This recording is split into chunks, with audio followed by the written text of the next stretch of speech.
these they're black leather. They're That's what I got, but it was plain. fine one. Empty. And everyone's, you know, Everyone's was empty. Hi, Brandon. At our pool, because we hadn't done, we had to go back and pick up, so I got my pool back cave. but no, I just never went back. yeah, see, ours, you know, they had 3 different diploma types: general, college press, and business. And I did the business diploma because I was not good at English. You know what? I ain't no good at English. I could, Yeah. you could write like you wouldn't write. Yeah, for Punctuation. some reason I've got it in my head, we're doing it this way. but we're not. Oh, correct. So I dropped it off yesterday, somewhere. Yeah, it's in the folder. I could have utilized all those things that they gave you to turn it in early, and they would do, as somebody did the corrections, then you had to go back through and make the corrections and then turn it in. Another PO request. request. Handwriting. Oh, yeah. Possible direction. Okay. I thought you would take a look at it. Okay. But they gave you an opportunity. That one's a full head. Oh, was it? Oh, we were. So different. I think that's what we were doing. Yeah, Okay. yeah, we can make That's that. okay. That would be a- That's right. That's Yeah. right. To make That'd be those borders plus work. fine. They're already installed. Are they? Oh, good. I was not an overachiever at that point. I'll send you guys a picture. Yeah. No, I got them all finished up. They're perfect. Good. She's in powerlifting. I told him you're playing them, so I sanded them. She's in seventh I grade. noticed that. She can start joining in. I didn't have to do anything, except put a little finish Just, you on know, getting ready for school. it. I sprayed a satin. In her weight class, she took third. She would have taken second, except she did one of these double tap It's things. actually the with the longer. deadlift. And they can't Show do you. that. Once it's off the floor, it's gotta stay off the floor. Yeah. So, but she made the lift. Yeah. It's just they didn't count it because she did that quick little double tap thing. Our kitchen. And she did that because I she didn't have her ran out of wood. hands positioned correctly. Woodchuck, I It was- got my it was- grease towards that. In position correctly, I mean, Oh. wide enough stands for her. But I was really proud of her. She did really well. Where do they have it? Right in Elk Rapids, their next meet is next weekend, but it's like 3 hours away. It's downstate. I'm by Flint somewhere past Flint. It's like, oh, it was interesting to watch because they had 2 schools. And of course, the high schoolers were at one, middle schoolers were at the other, and I was, Lord, at the amount of weight these high schoolers. There's one kid from Lake City. He's a senior. Morning, Heidi. He, I think his deadlift, I think was topped out. Yeah. And the. I did find the same, it's the same tile backsplash, Okay. the same shelf rack. Huge. And Don asked his father who was sitting there, he said, "Did you play football?" Yep, both sides. Yeah. On the field and then go back. That's what I can imagine.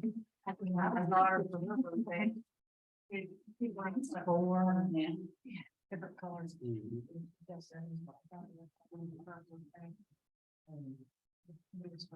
He went out and helped I'm not gonna go.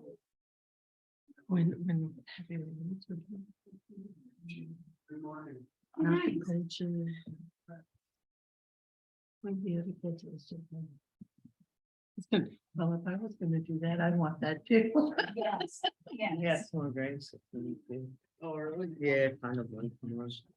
Um, I didn't think they, yeah, I thought maybe it would be nice just to give us like 20. They want to take, we look and see if the grants are available. The fire. It was kind of obvious when we started looking. I don't know what their logic was. If you would have gone in, it was the most depressing. And that's why I did what I did, because I was like, I can't do this. I can't stand here. This is so depressing. So I lightened it up. Hey, they were all laughing when I was leaving. Oh, that was good. Because the problem is, the way to turn the room, it was so cold. Everybody wanted money for. Yeah, records and everything. I sat there for. Yeah. Well, she's doing, right now, she's doing. She's doing that. Hard, I think. So the coach. We're working in a. Change. There. Yeah. And she's right now.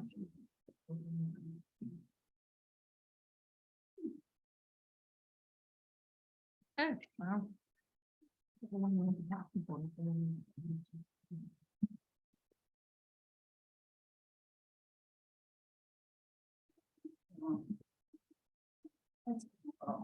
Yeah, she seems like such a little things.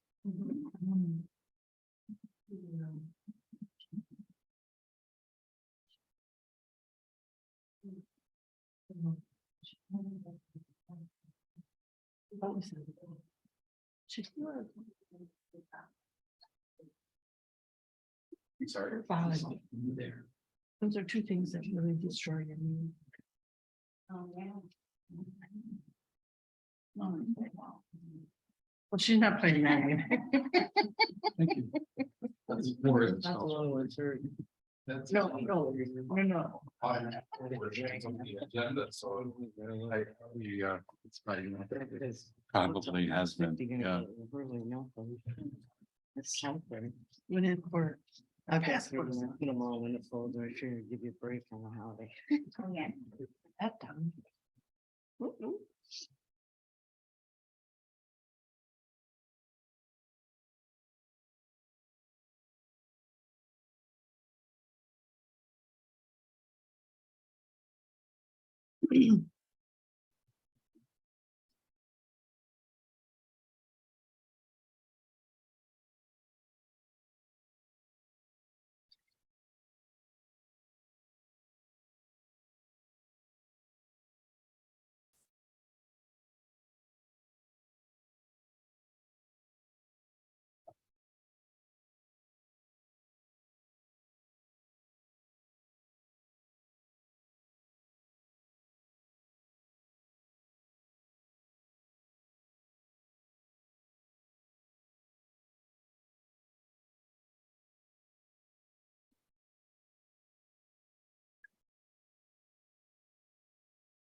Just you there. You guys. Must be the weather. It's too nice. It's too nice out. Yeah, that's what it is. So nice. No wizards today. Can you go out there and bring the sun back?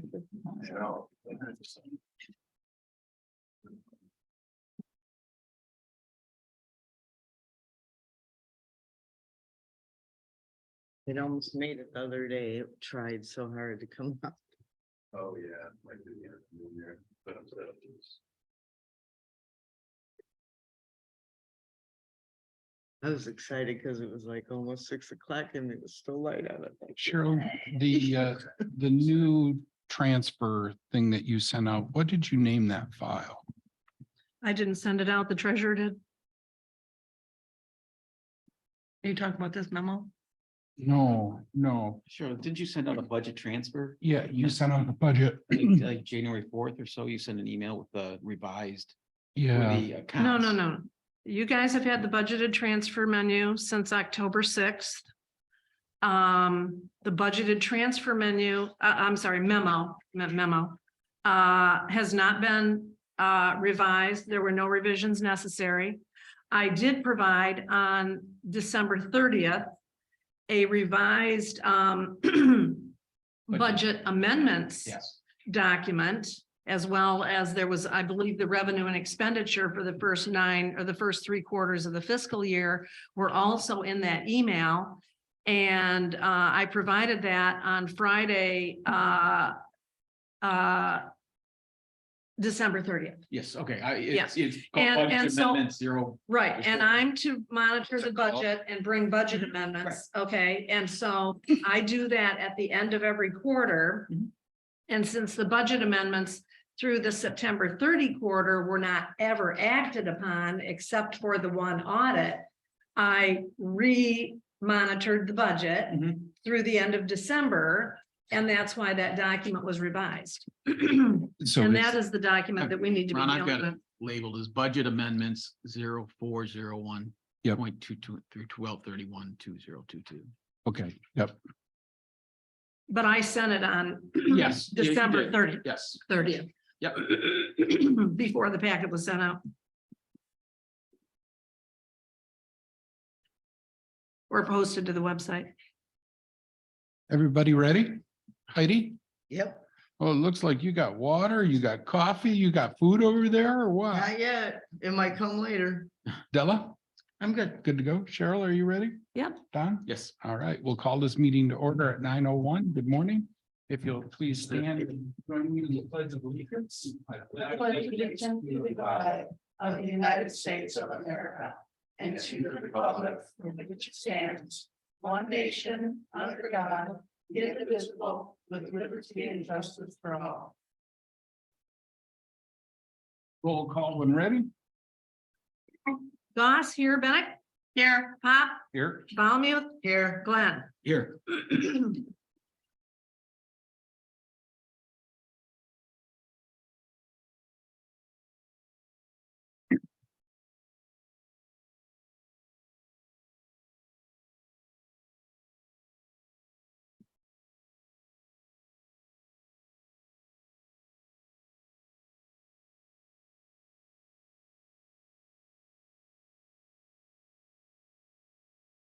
I'm sorry, what? I'm done. Any changes to the agenda this morning? I just would like to ask it, because I just don't know, as a matter of formality. I did ask you to send out a memo to the board for some supplemental information for a new business item number 6. I did distribute that to the folks, but do we need to formally add that as part of this set adjust agenda? Or is it? Well, I was gonna ask you about that. Is this coming back for our special meeting? This memo that you sent? This memo is new business item number 6 is. No, I get Oh. that, but we have a special meeting coming up for the Parks and Rec. No, we don't. Or, Not been set. I don't. There was a email sent out asking everybody when their availability was for next week, and I responded with, can't this just be added to the January 12th? I've seen there's been no indication from Ron that a special meeting has been. yeah, I'm Yeah. sorry, I put it in my calendar as that was the day we were. So Having a Cheryl meeting. and Don are the only ones that I've gotten a response from. Unless I missed somebody, I apologize. You didn't miss me. I Okay, just figured that was the day. Yeah. So I So put it the in my week of calendar. January 16th, said the week of January Right. 16th. I put it in as January 16. I'll So- be here. yeah, I don't think there's a special meeting for park at this point. Or Don? Oh, that's why you looked at me funny when I asked you about it this morning. Well, yes, it was, and I didn't want to be corrective because I thought, well, gee, maybe I'm wrong. Oh, well, And I have no I should don't be objection. so polite. And to Don's request, I have no objection to considering the memo that he sent us today. Yeah, we can add that. Yeah. Thank you. Add it to the board packet, yeah. And Cheryl, did you want to add resolution 2301? We can if you want. I Or didn't. do you want that for next month? Well, I did it for next month. It'd be better if it was done this month, but, you know, let's just do it for next month. Next month? Yeah. Okay. All right. Hi, Carl. All right. So, Do you want to add Denise's memo or no? I told her that that would be in next month's packet. Yeah. It was my mistake that it didn't get in this month's packet. So I sent it when my mistake was brought to my attention, I emailed it to all board members.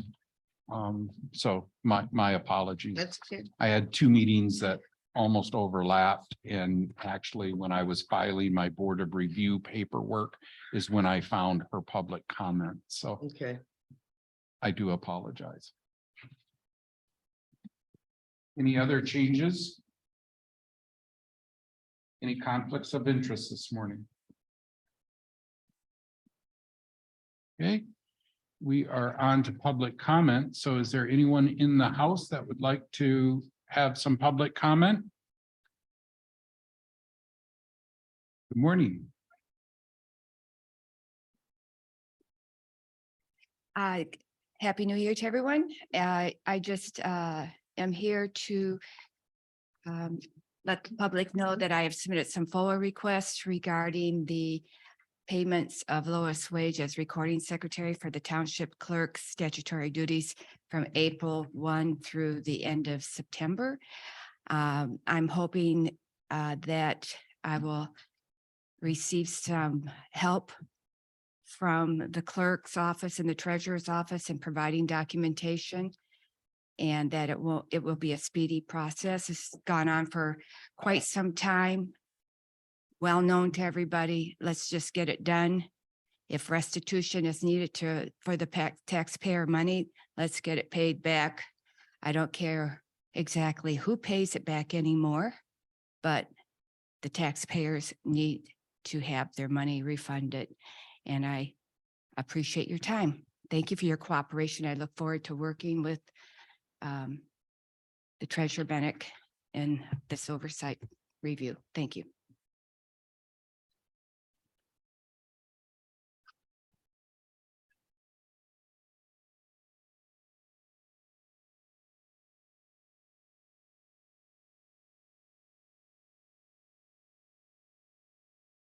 Anyone else in the township hall?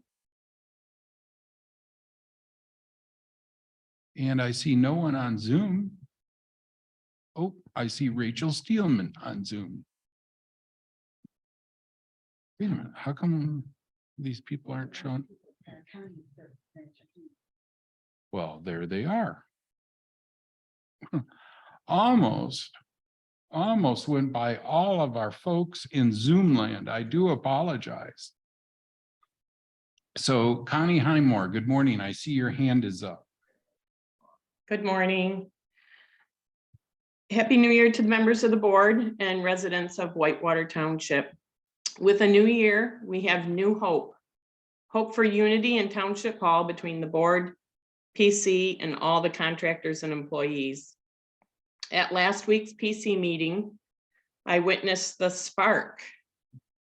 With new members and new officers, I heard a discussion focusing on trust and unity with the board.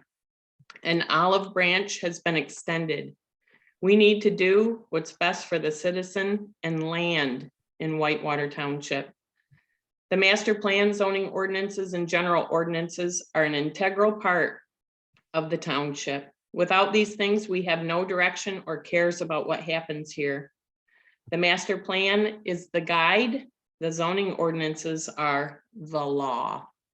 We have heard that plenty of times within these walls from the former PC chair, Kim Mangus, and from zoning administrator, Bob Hall. I find it written in several places too, in several of the MTA books, in our own township website, that these are important documents. I hope our combined goal is to continue to get these things in order so that the township runs more smoothly and that big issues can be resolved. Thanks for your time to speak today, and I look forward to a good meeting.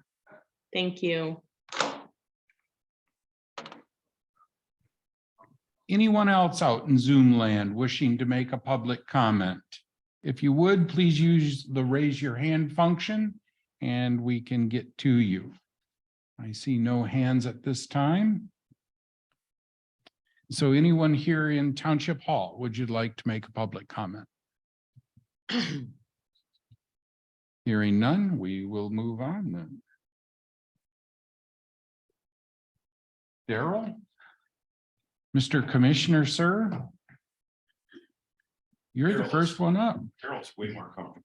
Hey, there's a quarter up here at the stand. Is that That's where you can call someone. penny for my thoughts? You're overpaying me. Well, see, it's inflation. And Inflation. so it is a penny for your thoughts, but now it's a quarter. Yeah, you're still getting ripped off. I think that's a overspending. Happy New Year. And you? Not many people out here on the snowy January day, I guess, so.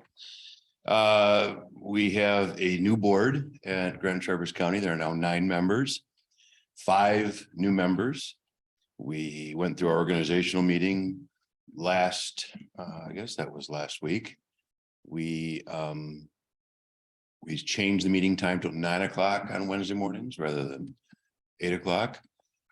Which I was happy for because 8 o'clock traffic, I usually have to leave from way out here in the eastern front about 45 minutes early to guarantee I'm there in time. So it's a little easier going across town at that point. But we reelected the chair and the vice chair, so that hasn't changed. I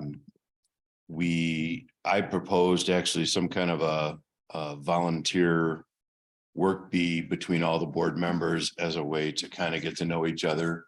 I've met individually with all the new board members and of course we'll be working together, but at a meeting, it's a different circumstance than if you go and, you know, I envision doing a paint project or something where we're working together, kind of get to know each other a little bit because we're going to be working together for at least the next 2 years and maybe longer for some.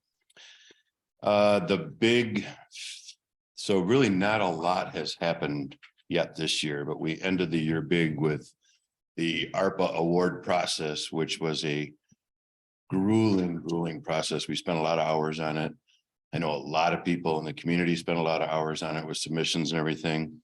It was hard to say no to so many good causes. There are people in this room that had requests with really good causes, and we just couldn't say yes to most of them, 80% of them.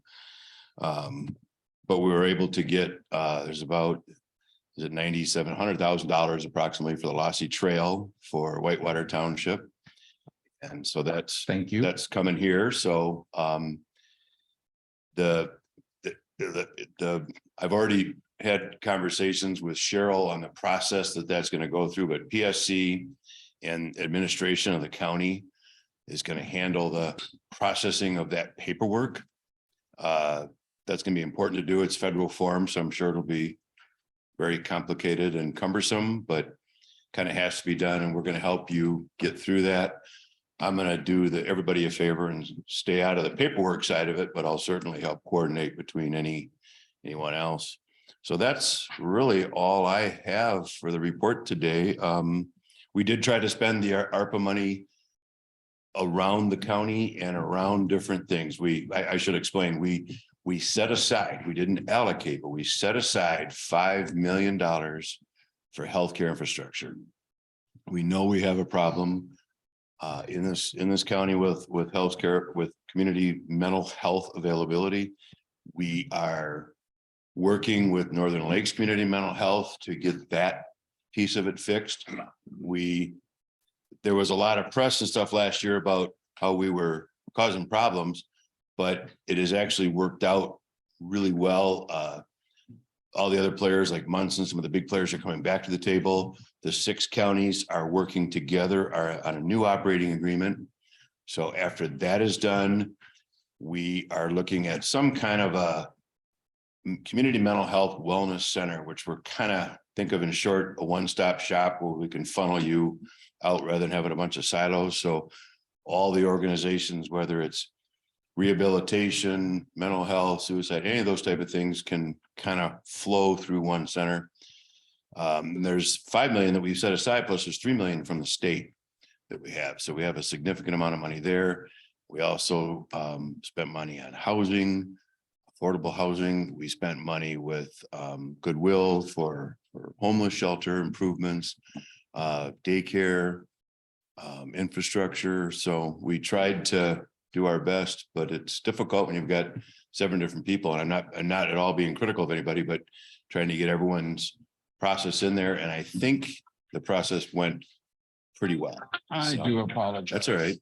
I have one question. Yes. This new center, the all-in-one center, is that something you're building or you already have a building that this is going to be housed in? Good questions. No answer yet. We purposely are not saying, like, it could be that. And I think Munson has indicated they don't want to house it.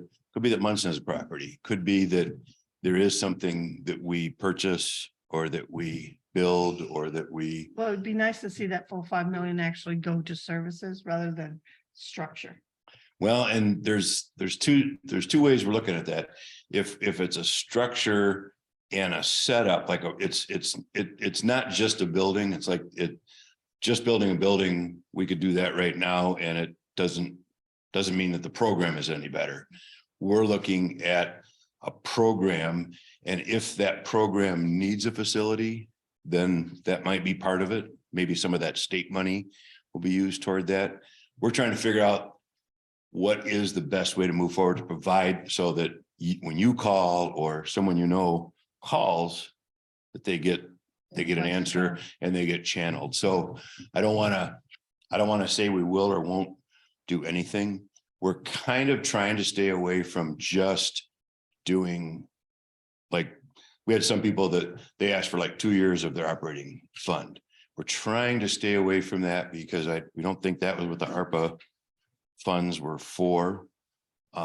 Sometimes there were pandemic related loss of income. So we look at that, but we don't want to be just program for 2 years or 3 years and then it falls off. You know, it's like, remember the 100,000 cops back in the Clinton administration, they were paid for 2 years and then a bunch got laid off. So, or the budgets had to be increased. So we want it to be a sustainable program more than, it's like a jail. When you look at a jail, it's not just the facility, it's the program and the whole thing. So Staffing we got program.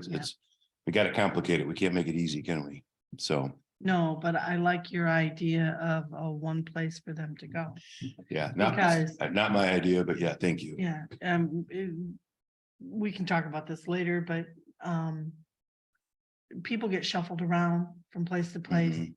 Phone call after phone call and no Mhm. room for you, that kind of thing. And Yeah, it would be nice to have some place where people could actually, if they're being shuffled from one place, it's in the same facility. yeah, You know, same, maybe not this department, but this department kind of thing. yeah. And we're finding that perfection in the mental health, the community mental health is very elusive. Like, this really hasn't been found, but we've been far from perfection. It's terrible. It's irresponsible.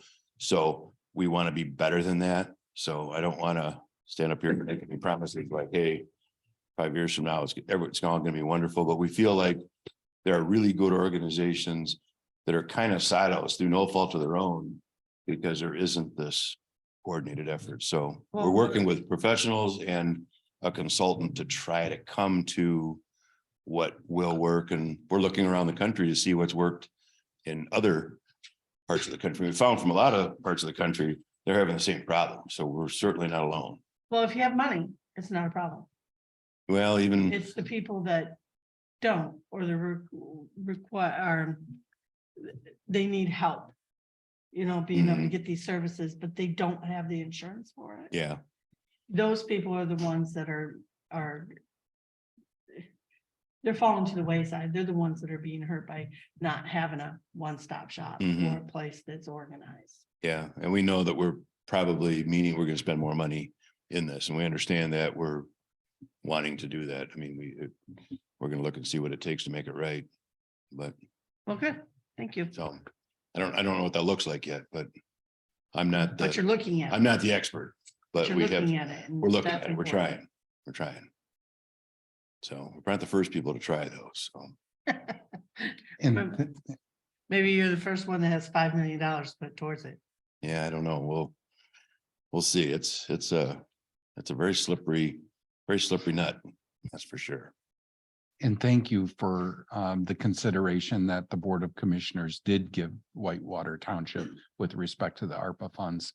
Hopefully we can put them to very good use. And so thank you for your work on that topic. Thank you. I know it had to be difficult to give away money. I would wake up 3 or 4 times a night thinking about different ways to skin the cat. You know, we were, Yep. I think all of us were, it was a lot of time and effort. If And I could just add to that, Ron, I also thank you for the support in the community, partner with Axe and their food pantry. Yeah. Yeah. I forgot to mention, yeah, actually, so, I forgot to mention that. Appreciate Yeah. that. They were, sometimes it was easier to get in some of the smaller ones. And, but they had a good program, and so we were able to get that supported too. So thanks. I It means a lot. forgotten about mentioning them. The one thing to be aware of too is that we're fairly confident that some of this money that we have awarded will not be allocated because the paperwork can't be filled out, or they're not ready or whatnot. So stay tuned. There might be, throw a dart, 15-20% of that money could become available again. And so we're going to be ready to quickly. So some of the ones that have applied, it was a good process for companies to go through this, or organizations to go through this process. So we're saying, be ready in case something else comes available. And I met with Traverse Connect last week, and we're looking at, there's federal and state money coming down the pike for broadband. And I know that's really important, where there's kind of a horseshoe around Grand Traverse County. If you look from the city outward, that horseshoe shape, and the peninsula has some real needs for broadband. So I'm trying to get up to speed on what that looks like and what that means. And there was a testing process that you can challenge the map that's out there, but that has to be done by January 15th. So there's really no way to get that done. But so we're going to be kind of digging into that too. And They didn't give you very much time to challenge it. well, and I don't know when that went out. We were talking with Traverse Connect about that, and we were looking at the dates and going, there's really no way we can put together, because there's a way to block challenge as a county or as townships, and we figured the townships are the best ones to kind of work with their communities, but we can't set that up. And we met on whatever Friday was, the 9th, in that many days. So, but I'm assuming that there's going to be more work, and I understand that Michigan, it's called My High. There's which sounds like the marijuana office, but My High is Michigan High-Speed Internet Office. And Michigan is kind of all in on this, and they're looking to do this right. A lot of states have just like one person, or it's kind of a office. Over here, there's 5 people in the Michigan office, and they're ready to roll. So between the federal and the state money, there's a lot of money out there, and we're going to try to figure out how to, and that's kind of something I've taken on, because I know it's important to District 6, and I think it's important it's like the rural electrification project that happened back whenever that was in the 20s. It's at one point it was kind of optional to have electricity. Now I think it's Seems not crazy, doesn't it? yeah. Well, and I think now we saw in the last few years, especially the need for good high-speed stable. I know my house, I have a cellular hockey puck and a 186 networks with a radio, and it's spotty. I don't have any really good source. So we'll be working on that too. But of course, that's a lot of money trying to build the backbone. So, Right. so stay Thank you. tuned. Thanks. Kind of long for a short report, but I'm leaving the quarter. Morning, Chief. Good morning, everyone. Brandon Flynn, Whitewater Township Fire Chief. I'll just quickly go through my December report. Could I interrupt you just briefly? Yeah, So Brandon and I had a meeting, I don't know, the weekend before. And so before the packet went out, and I was gonna be absent the following Tuesday after the holiday. So Brandon's report didn't get in the packet because the month wasn't over yet. And so I felt bad about that. And I just, I wanted to make sure everyone knew that Brandon was on time. I mean, he was right here the day after, except it was my absence. And then the board packet would have been 3 days later. So my apologies to Chief Flynn. no, that's fine. And I'm sure it'll make it in the next month. And then hopefully I'll have all of my statistics for a year in review included in that next month's.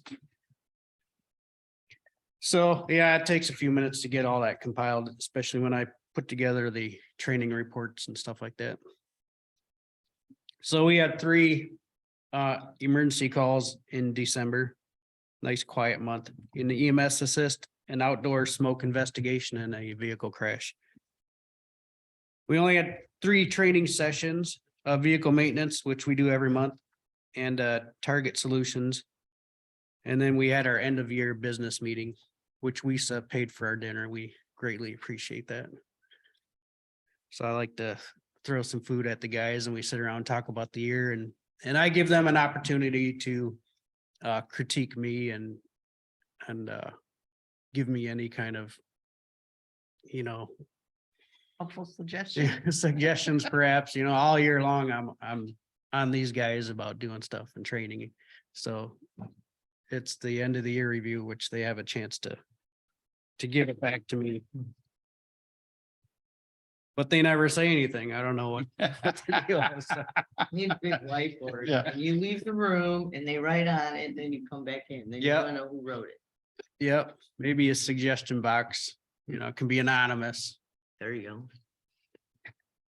And we did have our regular meetings for the month. The Regional Training Center, County Fire Chiefs, EMPT, which is Emergency Management Planning Team that was formerly known as the Local Planning Team. And then I was not able to make the LEPC or the 911 Board of Directors. I was able to, on that day, I did go up to Sault Ste. Marie and I took the NFPA test for Certified Fire Plans Examiner, which is kind of a big step. There's a lot more to it than just taking a written test. It is a 4-hour test, similar to the Inspector 1 test. So it's kind of brutal. You have to go to a test center and there's limited dates and times, and there's a proctor that stands over your shoulder the entire time. It's just a really uncomfortable, stressful atmosphere. But anyway, I got that done. I passed the test. So hopefully here in the next couple months, I will be certified plans examiner, I guess. So we won't have to hire that out to Art Shaw up in Petoskey, which currently does our fire plans examinations. Congratulations. Thank you. Thank you. And that's kind of, that was the big thing I had to talk about. Of course, we all know about the ARPA, the county ARPA funds, and Daryl talked about that. We don't need to kick that around any longer, but I would like to give a shout out to Heidi and Denise. She left. But they were integral in helping me write the grant, and I sent it off to them and they did some grammatical corrections for me and gave me some pointers. So I would like to give a shout out to them for helping me with that. And I think that's all I have, unless you have any questions, comments, concerns. Thank you.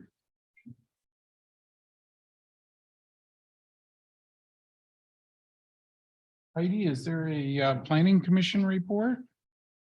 Yep. In order to get the planning commission's notes into your packet, we'll be a month behind because of when our meeting is. So I will give you a copy. I will send you a copy of this report for next month's packet, if that makes sense. Sure. Okay, we met on January 4th. It was productive. And the PC was very excited and energetic to get started. Thus, there's all the stuff I gotta get done between 3 people. So we were given lots to do. Everybody's excited about the to-do list. In fact, we started the meeting with introductions, which set the stage for trust and respect. Thus, the team is excited to begin tackling several topics, which will be discussed in more detail and prioritized in the upcoming meeting. We held our election of officers. Rachel Stillman's the chair, Al Keaton's the vice chair, and Mike Jacobson remained the secretary. Mike also ran the meeting and he did a great job. I posed the board's request to have a joint meeting to discuss Articles 112 and 14, which were in our December packet. The PC agreed to a joint meeting. They said it's a great way to tackle the zoning ordinances. A healthy discussion ensued about building trust and respect amongst our 2 teams during this joint meeting by the way of the following. The PC members were tasked with identifying the following before their February 1st meeting. Number 1, what expectations do we, the PC, have for ourselves when it relates to working to, with, and for the board? Number 2, what expectations do we, the PC, have for the board when working to, with, and for us? The team will discuss each person's ideas and suggestions at our February meeting, so we will be prepared to come together in a productive manner sometime in March.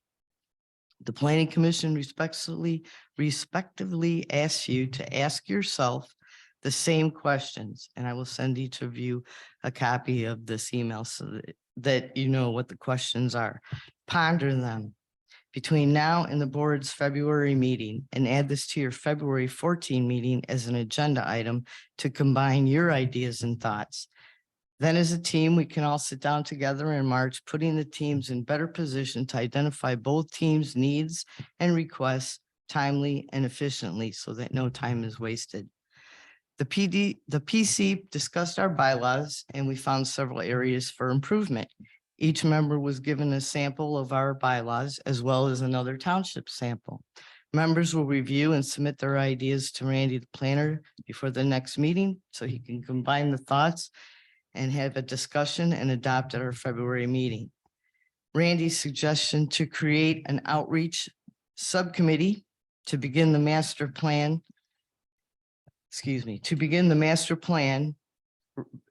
includes resident involvement, was well received and is underway. In fact, a volunteer request posting has been created and we should have the subcommittee formed within meetings beginning by mid-February. During the meeting, Plan Commissioner member Al Keaton raised the point that Whitewater Township should take immediate steps to reform and reorganize zoning ordinances.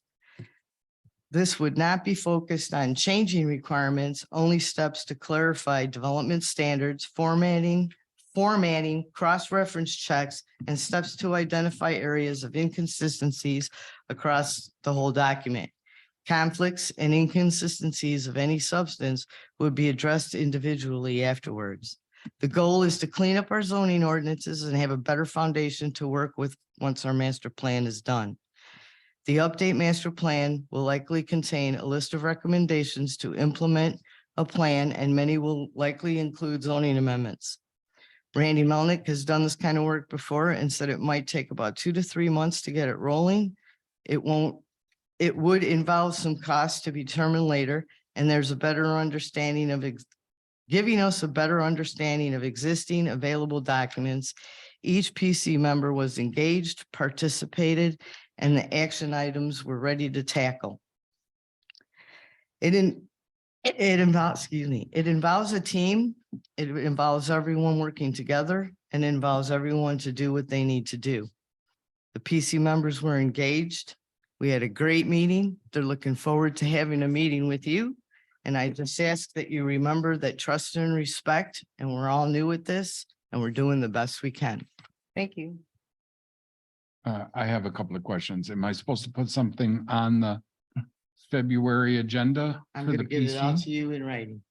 Okay, You'll get everything in writing with instructions. okay, How's that? perfect. Hopefully it's your first agenda item for next month. It's already a full agenda. You could maybe work on June. Okay, we could do that. It gives us more time to. Right. Oh. Yeah.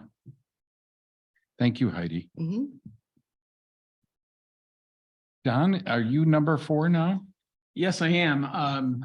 However, due to the meeting date, we had, I had participated in my first meeting last night at the committee's table.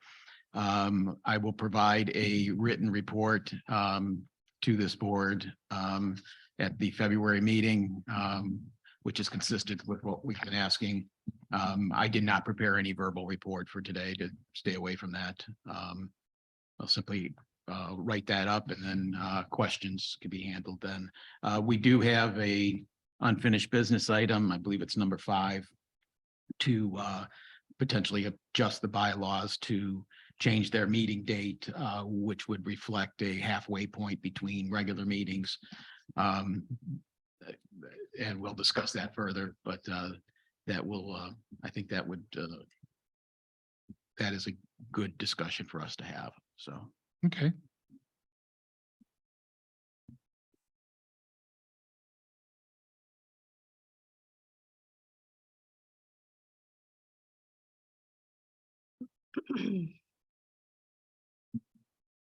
The consent calendar. I'll make a motion to accept the consent calendar as presented. I'll second it. Motion made and seconded. I do have a question for Ardella. Sure. So on packet page, let me get to my note here, 11, and I think it's packet page 19.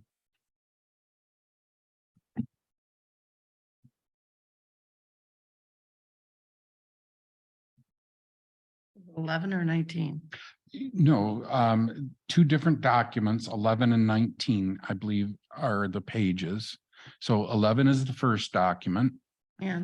And then 19, I think, is the second document. So November 30th. Yep. What's your question? So the document on page 19 says incomplete. Mm. And so did I misinterpret what you sent me? Or Well, the first one, page 11, is that Yeah. the first one? that was the original one, but then there was more information added. And that's what was on the income. It says incomplete, wrong wording, probably should have said update. Oh, okay, all right. And so, But also, if you look at the information. It's in here. Should be. Yep. This is the most up to date. That's that handout. Mhm. And I emailed it to you all. So if So you're just looking to scratch see out incomplete. befores and afters, so, it's a little confusing. Shouldn't have sent both. well, I'm just trying to zero in my own mind how something from November 30th could change. Well, because more data gets entered. That date is a date that comes from the program. Okay, It's going to automatically take what range you're in or what accounting month you're in, and that's what's going to be up on top. But we Okay. could have more information added for November after reports ran, which would make it a different report, but it's still going to have November 30th. at the Gotcha. top. gotcha. It's like, for example, when you look at this information, I sent those receipts. Well, if we have more receipts that come in or changes, it's gonna change that for that month because that's the date we're actually processing that transaction. You know what I'm saying, Ron? Not, you Well, so lost for- me for there a little bit. example, like on this receipt, we have dates. This says December 30th. Yeah, That'll be the month that this is actually going to be reflected on these reports. Rather, I give it to you in January. I may have already ran that December report. But then when I do this in January, now it updates that December report. And I rerun it again. It was just, probably shouldn't have sent you the first one until after the rest of those items were put in, or not confuse you, just leave it alone. And then you would see a change in December. well, maybe. Yeah, sure. Well, I think one thing you always have to look at when you look at cash balance reports or revenue expenditure, any of those is what is the date that it was printed? Yeah, And down at the bottom of page 11 and the bottom of page 19, you'll see, and this automatically prints on all reports. Yep. That on the 11th, it was printed on December 22nd, and on the on page 11, it was printed on December 22nd. And on page 19, it was printed on December 20th. So obviously more data, it's possible that more data was entered between those two dates. So we're always entering data. So especially the treasurer's office enters it on a more consistent basis than the clerk's office does. So because I enter it based on the receipts I get from them. So so that's your difference right there in those two. and since I create 90% of the receipts, I get it before she does. Sure. And I apologize. My PDF viewer flips. Oh, the A minute you get page. close to that. Yeah. And I didn't see that until Cheryl brought that up. So perfect. Now that I know it's there, I'll be a little more attentive Right. to look for the date, and that would have explained it. Yeah. Yeah, with the effort of trying to give you guys the most up-to-date information, I'm afraid I may have confused it. No, I was looking for a date, right? Oh. When is this effective? And so, yeah, on this particular format, when I get down near the bottom, it just flips to the new page. It's kind of frustrating, actually. I can imagine. I've had it happen. That was my question. I have one question on the bills for payable, Okay. bills for approval, I'm sorry. On page 49, the summary page, the voucher number second from the bottom, 48667. It's waterworks system. It's a restocking and freight on a returned hatch cover for $209. I guess several questions, and I guess it had to do with the township park. And I'm just curious what hatch. Dump what's it? station hatch. Dump station hatch, okay. Mhm. And this invoice is for a restocking charge. It appears we were either shipped or ordered the wrong hatch. Well- Is the hatch fixed? Yes. Okay, great, Go good. ahead. Yeah. And then, Okay. so the hatch. So did we get any credit for the 209 off the original hatch charge since we had a restocking fee, or was it still then the original hatch cost plus a $209 stocking fee? We never paid for the original hatch. I see. Okay, so what happened is, the hatch is embedded in the concrete. And the bottom part of the hatch is embedded in the concrete, including half of the locking, part of it, locking loop. And then the other half is above ground, and you put your foot on it, you open it, you put your hose down in there. And so the latch mechanism that was the locking loop that was embedded in the concrete broke. So I found this company that had the same hatches as the one that's installed out there. And I ordered the hatch. That's what we thought we needed. We got it. And in the meantime, Dan had found someone who could fix the locking loop that's embedded in the concrete. So what we did was we decided, because this was a pricey part, it was $900 and some. We never paid for it.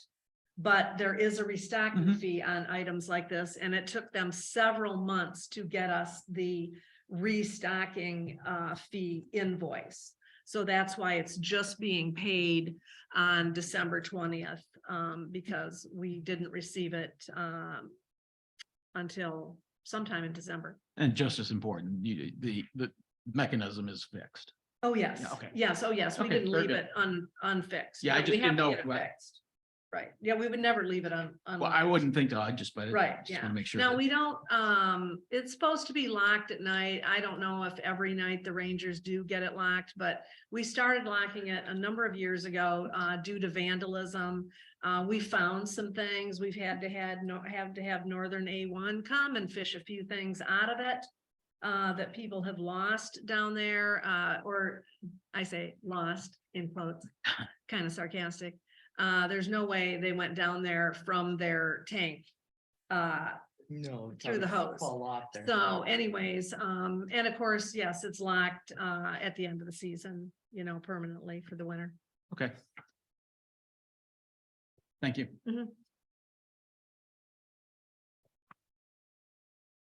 Roll call when ready.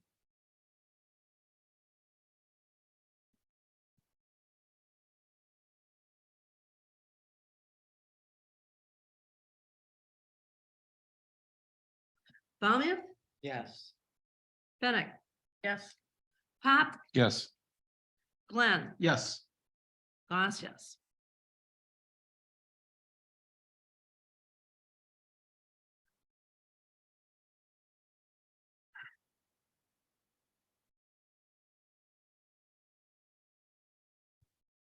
Any questions on the revenue expenditure report? That was contained in this packet. It was a detailed list, I believe, as of 12/31. Mhm. Did anybody have questions on that? It's really probably more of a reference document than an actionable item.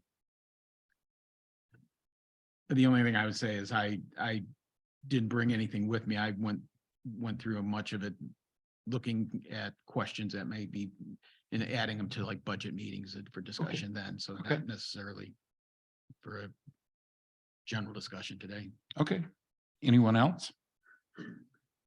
All right, unfinished business number 1.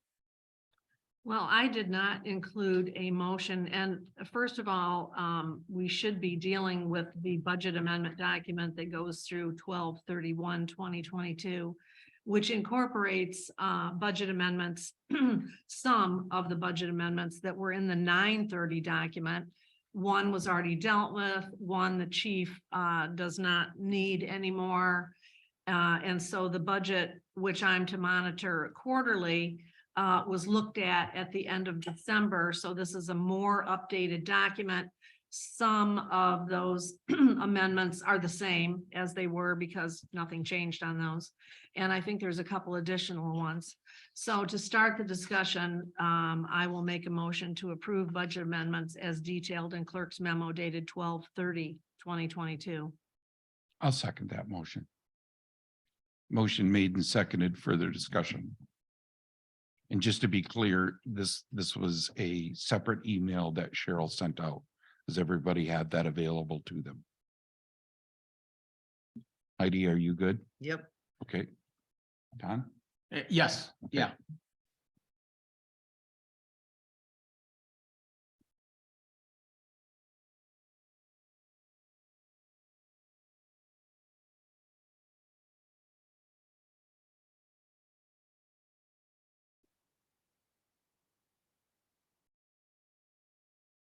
I'll make a motion to, Already been a motion. I'm sorry. If anybody has any questions, please. So wages and contingency, that's going to be a no vote for me until we get whatever we need to get figured out with respect to the recording secretary items. There's no recording secretary wages in that budget amendment Can we get a breakdown? of what for the is in board. there? There's no recording secretary wages in that budget amendment for the board. On the 9/31, I did a journal entry and removed those wages to the deputy clerk's line item. So these are wages this is my recommendation to cover that this line item already has gone over budget. And it's going to go over budget further before the end of the fiscal year, mainly due to special meetings. We did not budget for enough special meetings. We've already, I think, I don't remember this for sure because this is Ron's thing. I think like maybe 10 special meetings were budgeted for. And there's already been 9 in the first 9 months of the fiscal year. And we will have, we've got one this week.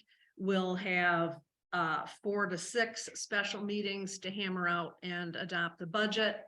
And so there are going to be other wages that come out of this line item.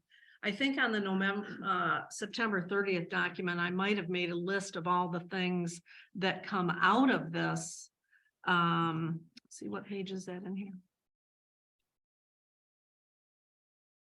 I didn't list it on this document, but Not to interrupt you, but to add supplemental information to what you said, Cheryl.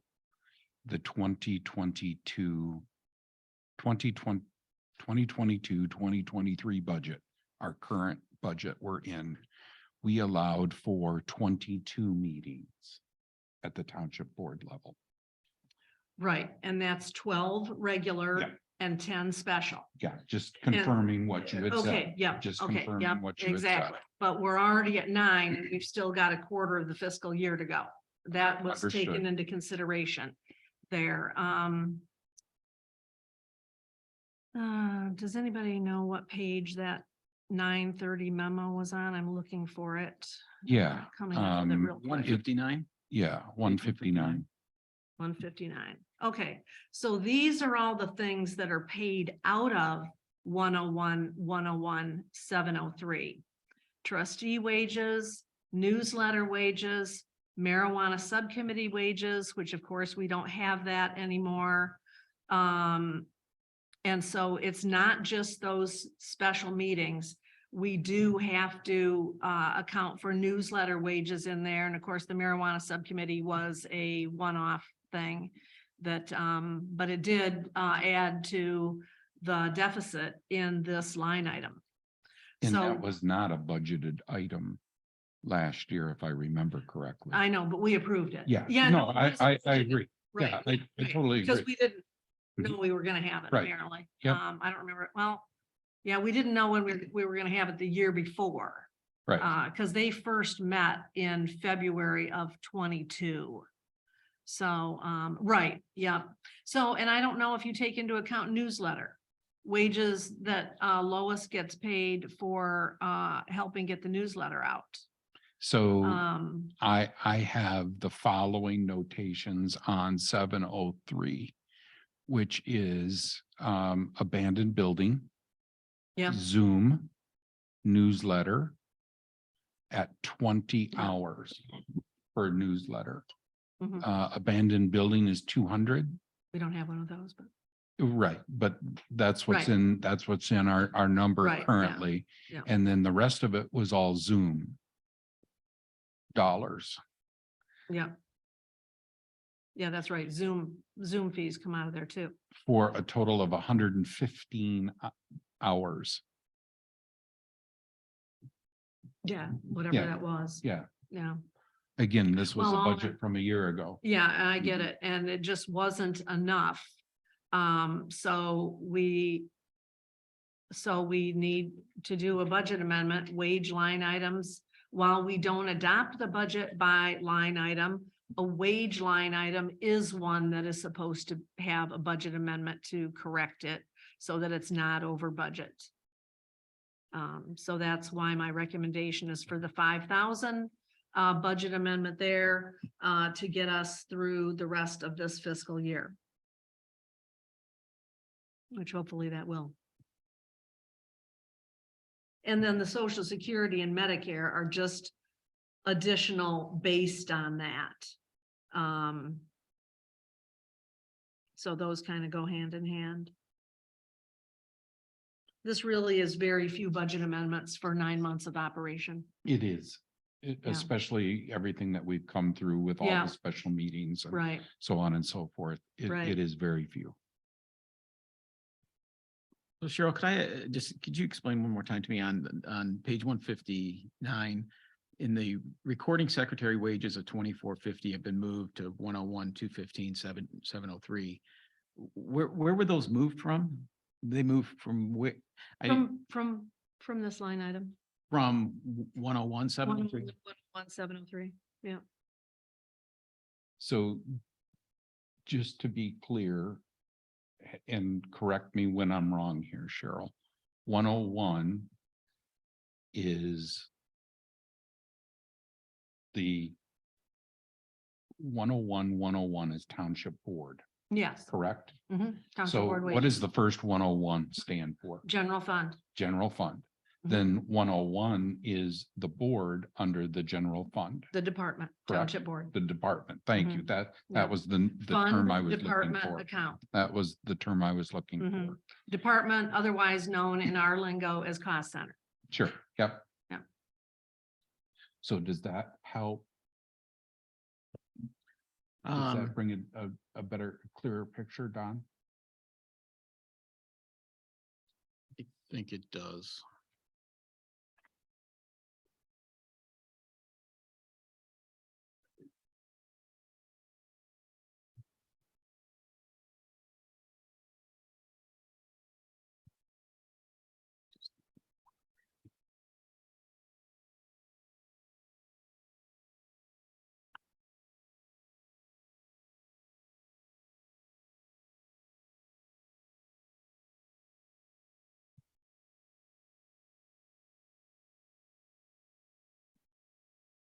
Just recanting Cheryl's last conversation regarding the updated the budget worksheet that was attached as page 160. Because you had this 101, 703, 101, 101, 703. That was at the 3,000 with actual at 4,000. And am I making a correct assumption that the original request for the 2,500 was to balance that line plus anticipated Yes. expenses going forward? Mhm. So now the 101 in your updated memo of December 30th, that's now 5,000, and I'm just trying to find that page. I just wanted to see that.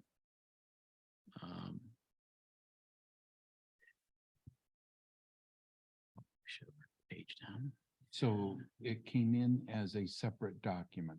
right? Oh, yeah. Yeah. So It's not in there. It's Okay. not- Look in your email, you'll Right. find it.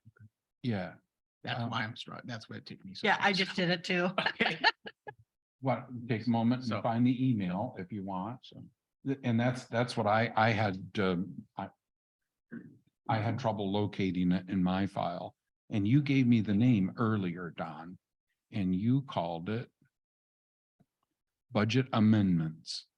4/1/22. Yep. 12/31/22. Right. Okay, so now I did find that in Cheryl's packet, the 12/30th packet, the supporting documents. I'm looking at now page 2 of that. I didn't even realize it was behind there. 101, 101, 703. Again, the budget was 3,000 and we are currently at a $5,654 expenditure.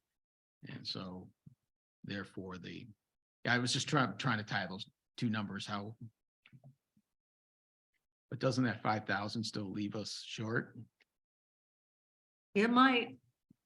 I mean, if actual. I thought it might be about 2,500, sure, if we keep going with these special meetings, but okay. Okay, You can always amend it again, right?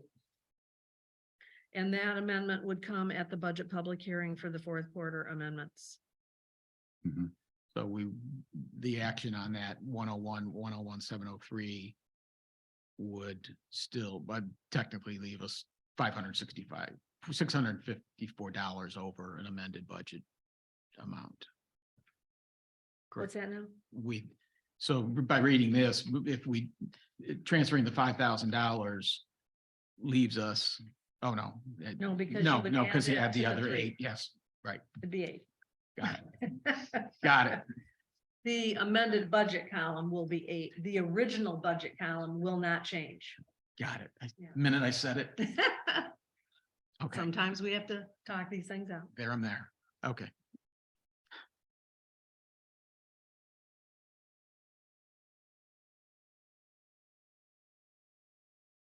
So just to be clear, the motion that was made and seconded is for the budget amendment dated 12/30/2022, correct?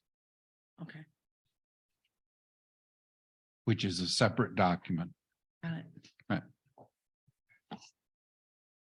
Everybody good? Roll call when ready.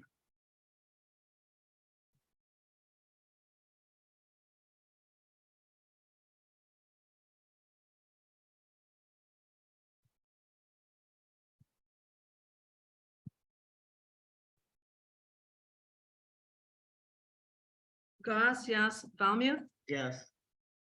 Glenn, Yes.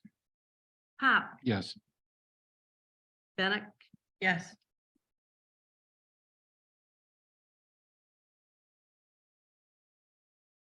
motion passes.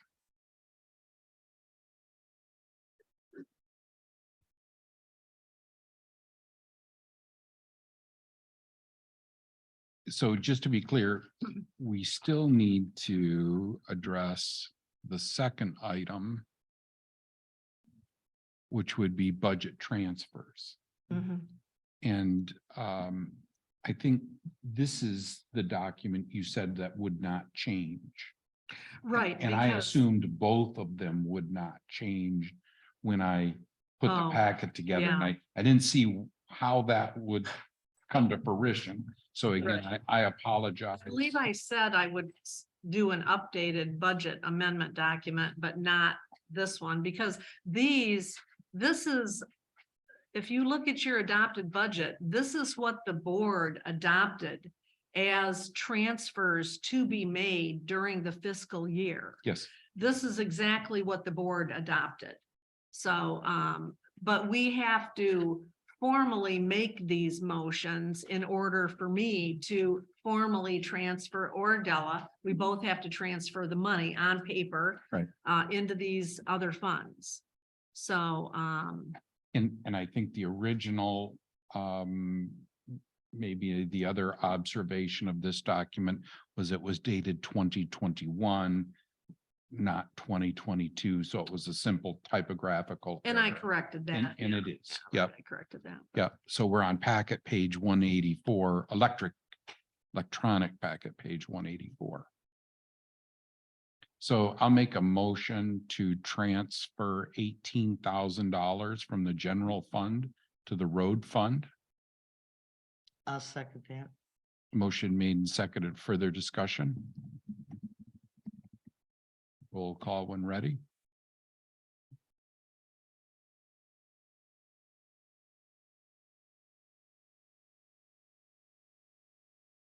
Bennett, yes, Glenn, Yes. Goss, yes. Valmuth, Yes. Pop. Yes.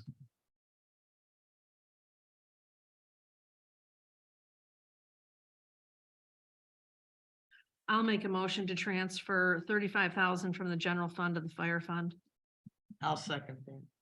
Motion made and seconded. Further discussion? Roll call when ready.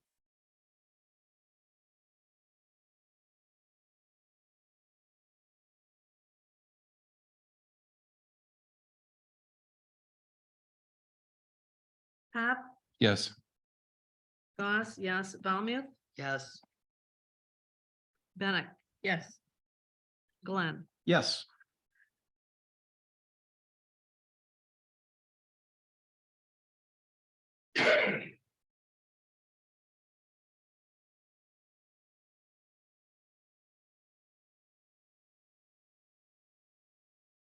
I'll make a motion to transfer $57,200 from the general fund to the recreation fund. I'll second. Motion made and seconded. Further discussion?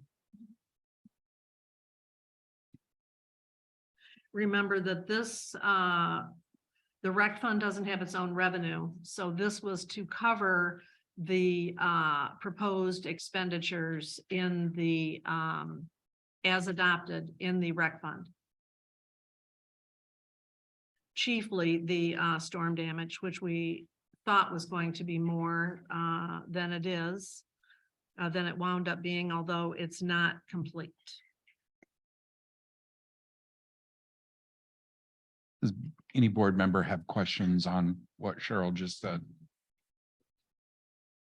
Everyone up to speed?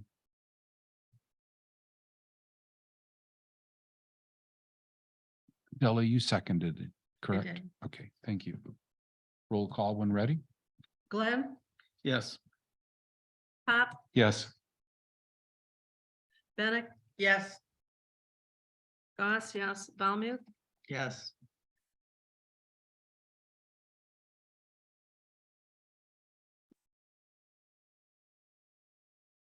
and I'll make the motion to transfer $50,000 from the general fund to the fire capital improvement fund. A second. Motion made and seconded. Further discussion? And remember that this is earmarked for the new fire truck.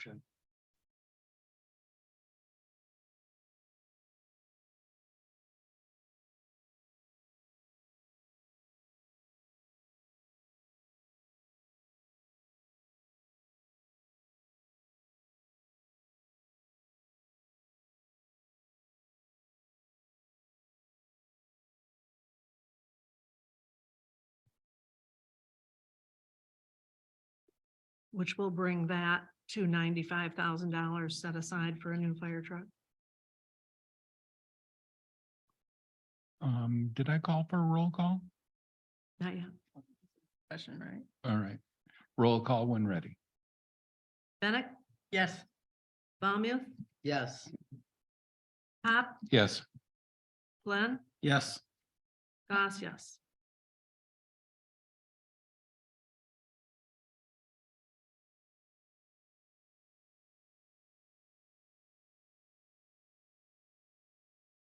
Unfinished business item number 3, electronic packet page 185.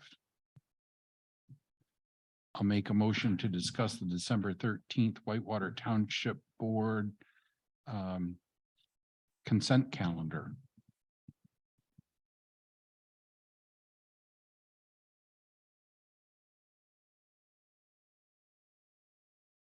Second for discussion. Motion made and seconded. Further discussion?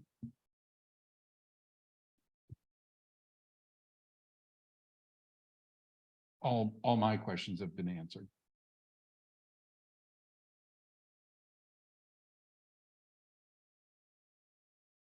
When you list the reports in January, are you gonna list the PC and prac reports as a previous month? In other words, this says none report, no report, no report. It's because of when the meetings overlap. So next month, are you gonna list them a month behind?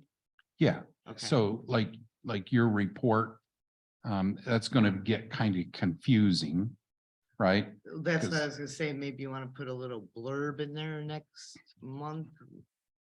I think that we just have to get accustomed to, you know, the approved report coming in after the packet goes out. That's all there is to it.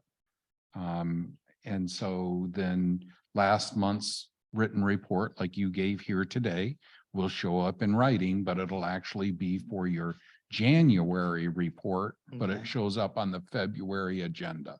Okay. Thank It'll you. it'll be dated correctly, so people reading the pack will know it's a month behind. Yep. That's all I need. Thank you. And, you know, please expect some mistakes on that. No worries. It happened. Well, the PC meeting is generally only 6 days before the board meeting, so it's never been the fact that the PC report for that month's meeting was in the packet. It's Yeah. impossible. Yeah. Unless it were to be added.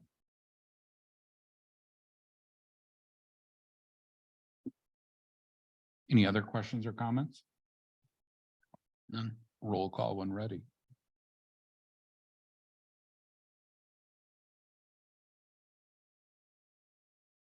Pop, Yes. Bennett, Yes, Balmuth, Yes. Goss, yes, Glenn. Yes.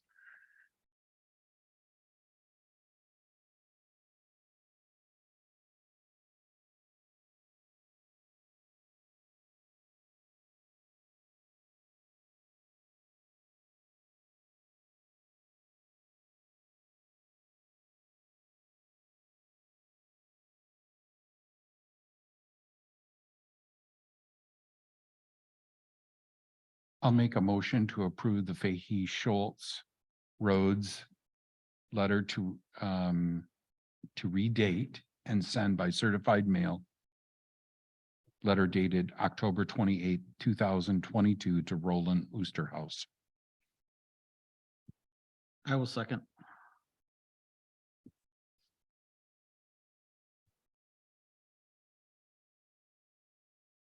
Motion made and seconded. Further discussion? Well, as I did the last time this came forward, I will be voting no on it.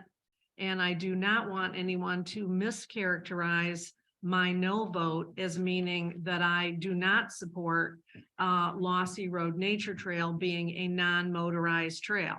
There's a big issue over there on Lossy Road. Adjacent landowners do get to access the trail with motorized vehicles. And so their access was never to be closed off. And that is the reason for my no vote. Not that I don't support that most of the trail should be non-motorized. and I will say that the only reason why I'm voting no is very similar, but with one exception. I believe that, because I read what you wrote, Heidi. And I believe Heidi's on to something about being able to share the trail motorized and non-motorized traffic. I think it might be more well-rounded for all of our citizens if we could have that ability to all of them.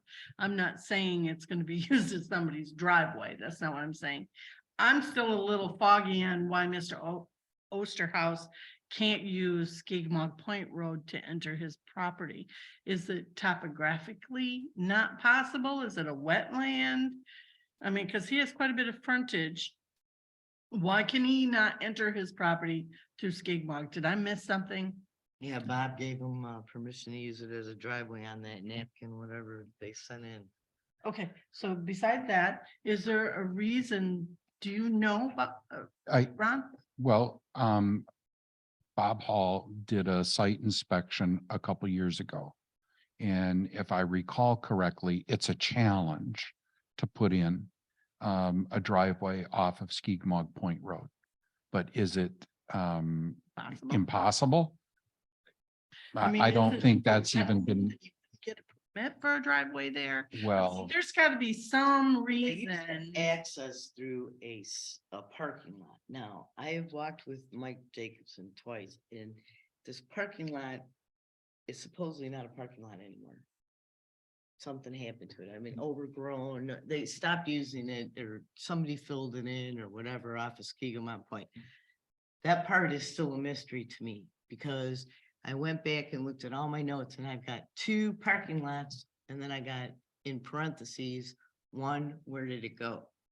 So when they used to hunt over there, they would go through a parking lot that is now just a parking lot of 2 cars.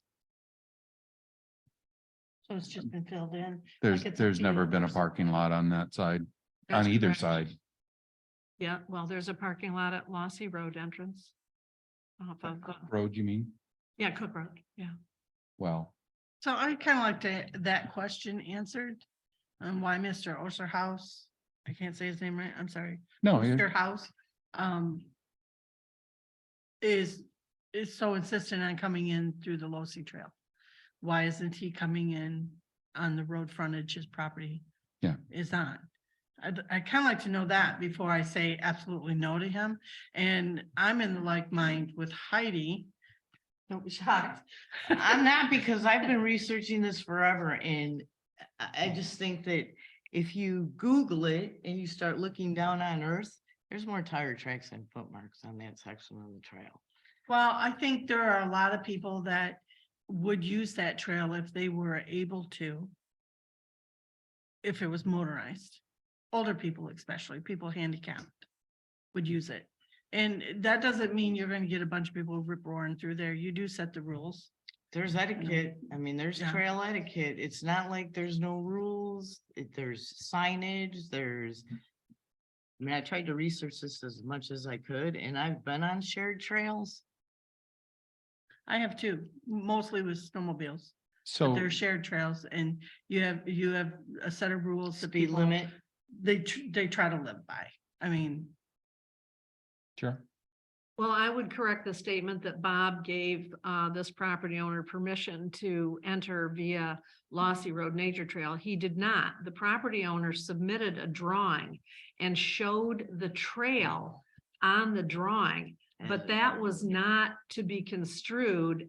Bob never gave any verbal or written permission for the property owner to use the Lossy Road Nature Trail as a means of motorized access to his property.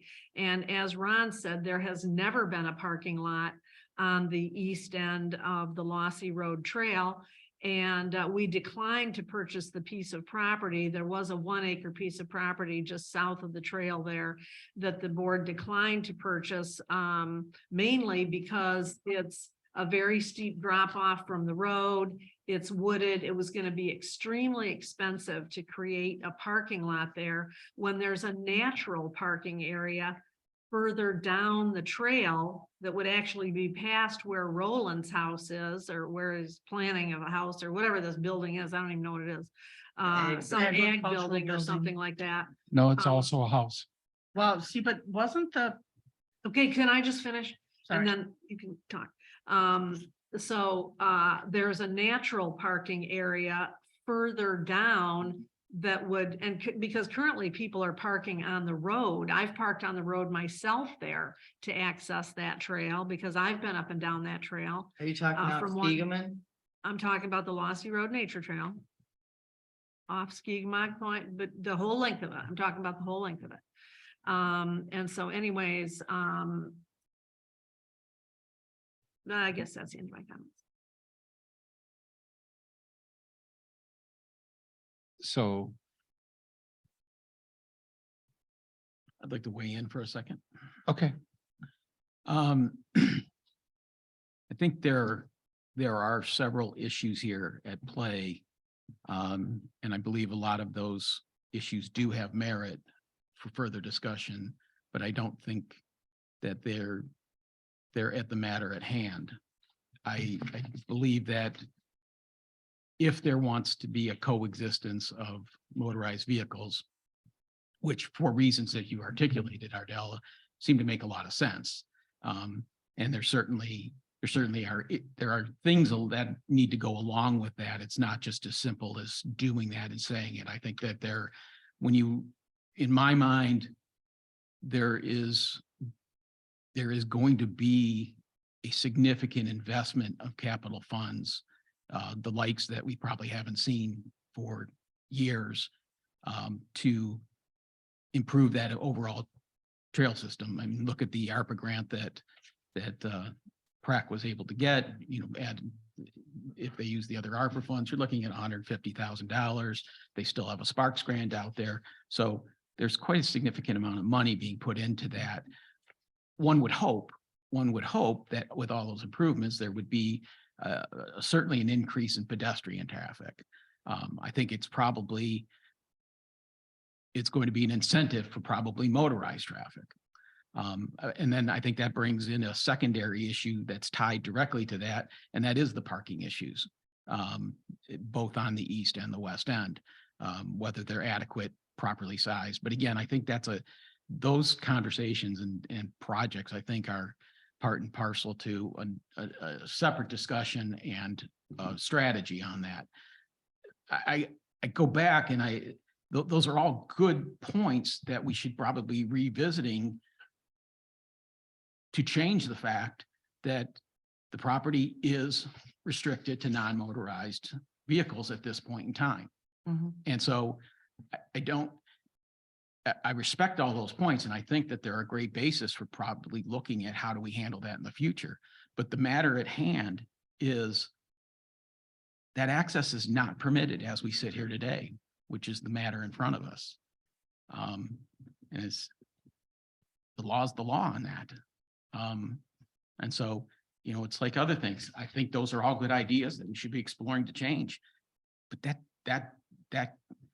doesn't solve this matter in front of us. So, Well, I have a question. Are you done, Don? yeah, I have a question in the, where is this document?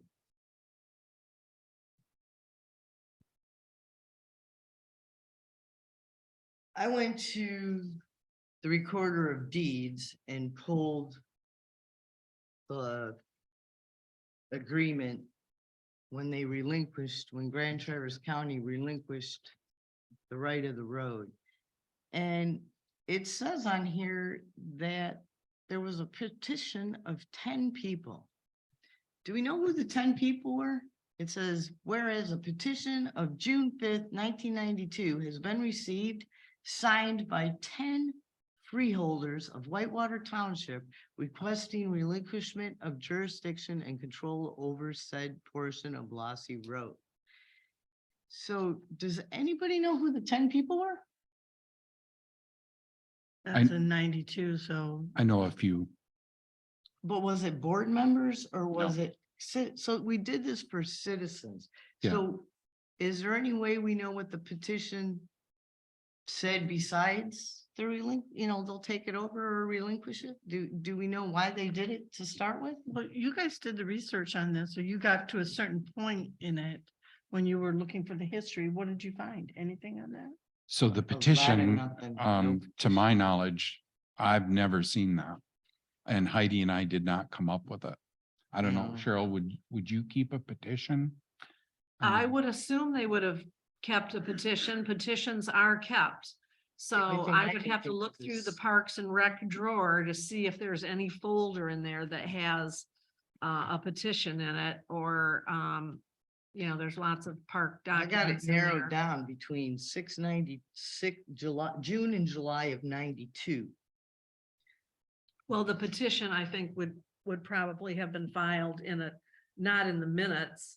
Yeah. You didn't find it in the minutes, so no. it's not in there.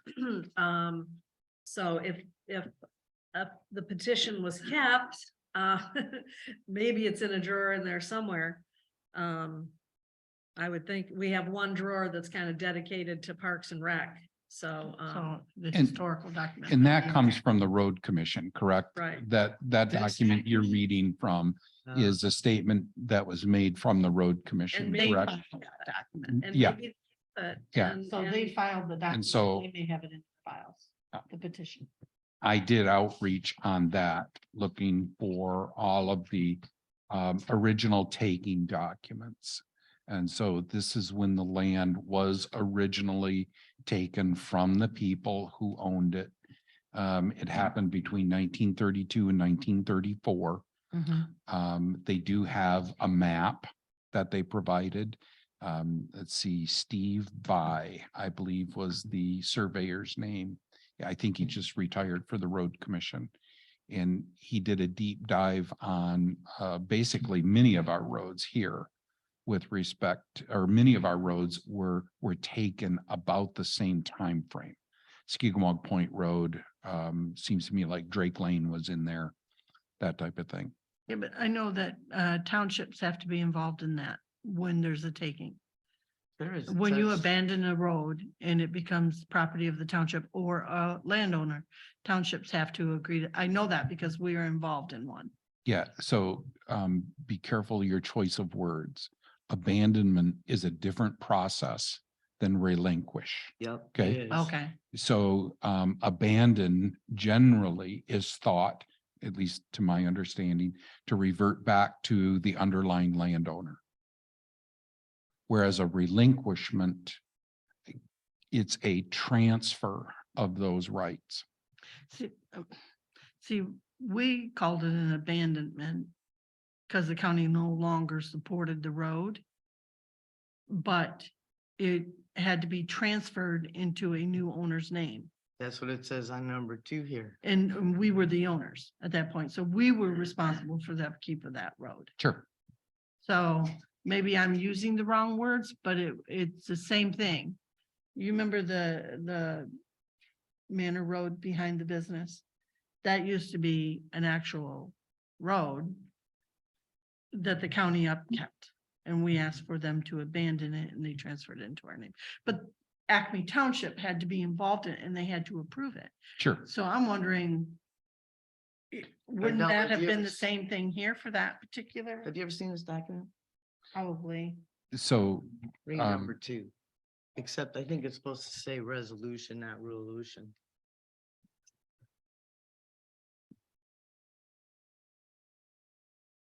Yep. what does it say? Just, Oh, it's just saying that, that Whitewater Township approved an adoption of accepting Losi Road. And I The don't, are the relinquishment. petition owners' names relevant? I mean. Well, yeah, it doesn't is really because it says the matter. last sentence is Whitewater Township will provide access easement if needed. Well, the Those are the BCNA important master words. plan has, management plan has, which also applies to Lossy Road Nature Trail. Has some language in there too about this. But anyways, I don't point really care. providing I don't care what access? the petition owner's names was. That happened, what, 40 years ago or 30 years ago or something like that? The last I was sentence you just read, is the curious. important part. Right, and I was just curious if it was 10 citizens, was it 5 board members and 5 citizens? Who was it? it was the landowners. Yeah, We- it was the Nearby land- landowners, Yeah. I'm sure that's who it was. They didn't want that to be motorized because they didn't want to have vehicles back there. So here's something that I think we're overlooking. So the last words are access, okay? The township will provide access. Easement if needed. We do something like that for Miami Beach, right? It was needed. What we're talking about here, and to bring us back to center point, like Don was trying to do, what we're talking about here is ingress and egress, not access. While the two are the same or similar.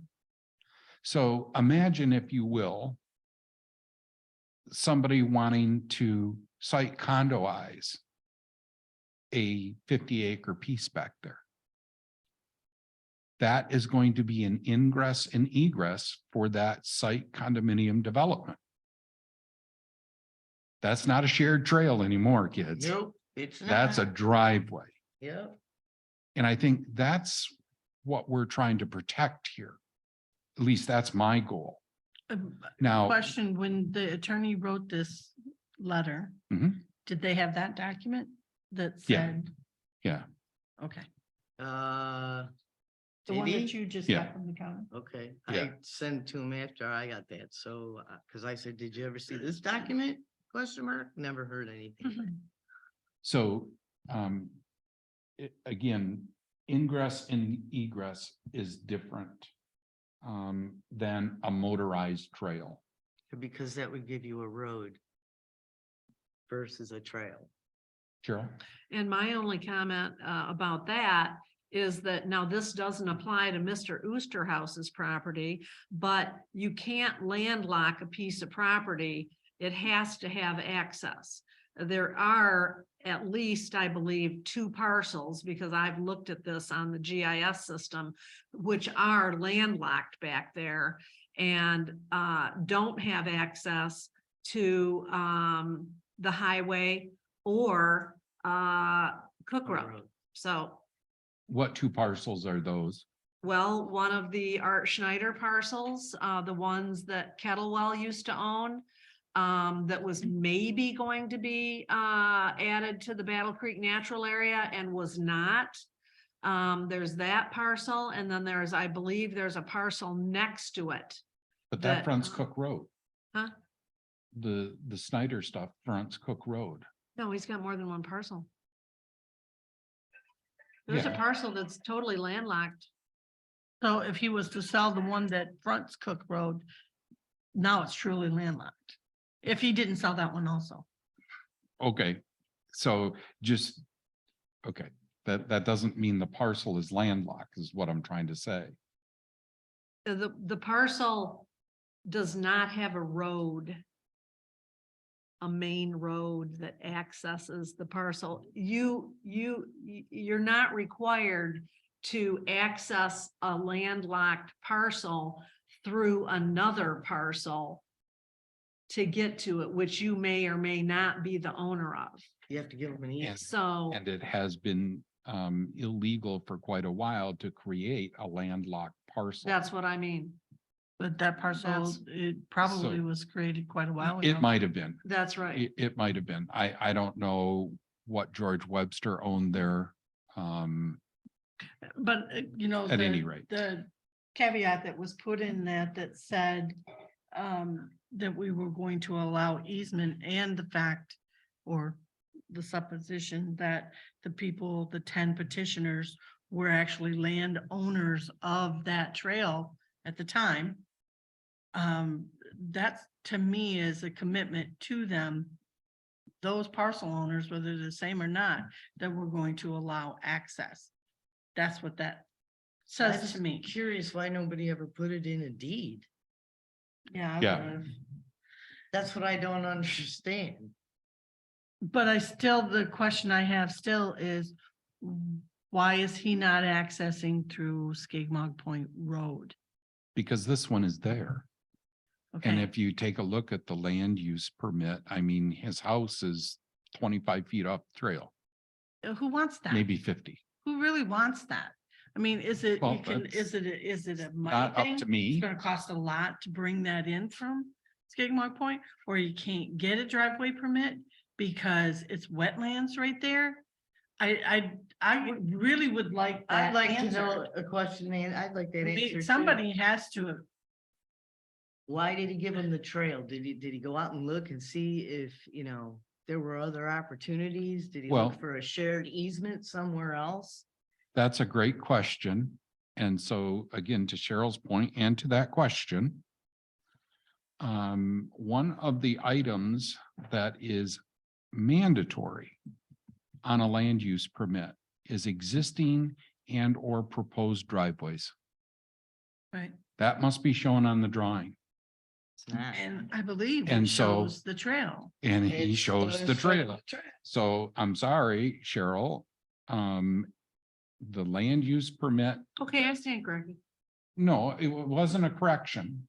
I don't want you to feel that way. It's why if it wasn't, if Lossy Road Trail wasn't meant to be the driveway, then why did Bob approve the land use permit? Because it didn't have one of the elements it's supposed to have. And if he's doing an ag barn, is he doing 12-foot ceilings? Because then he needs plans.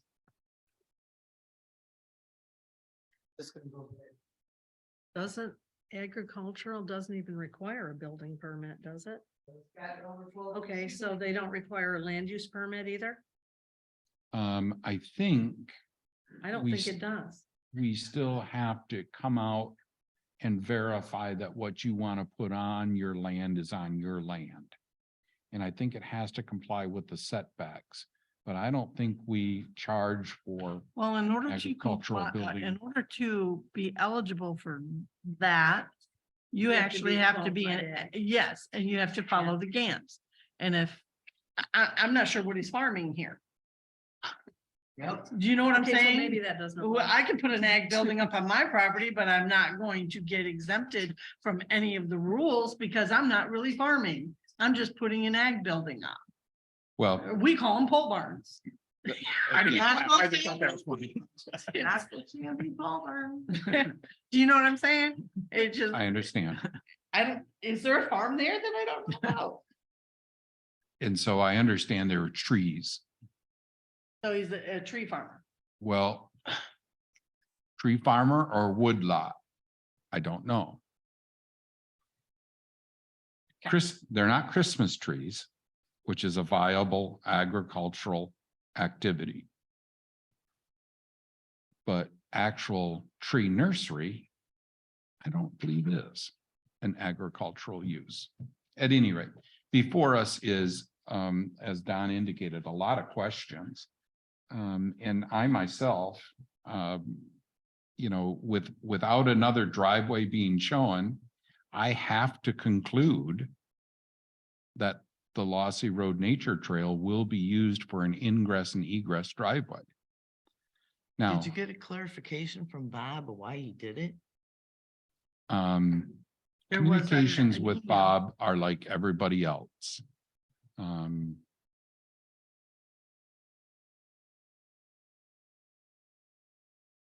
So, again, my concern is that there's a difference between access and ingress and egress. Now, we don't want to stop anybody from developing their land. That's not the idea.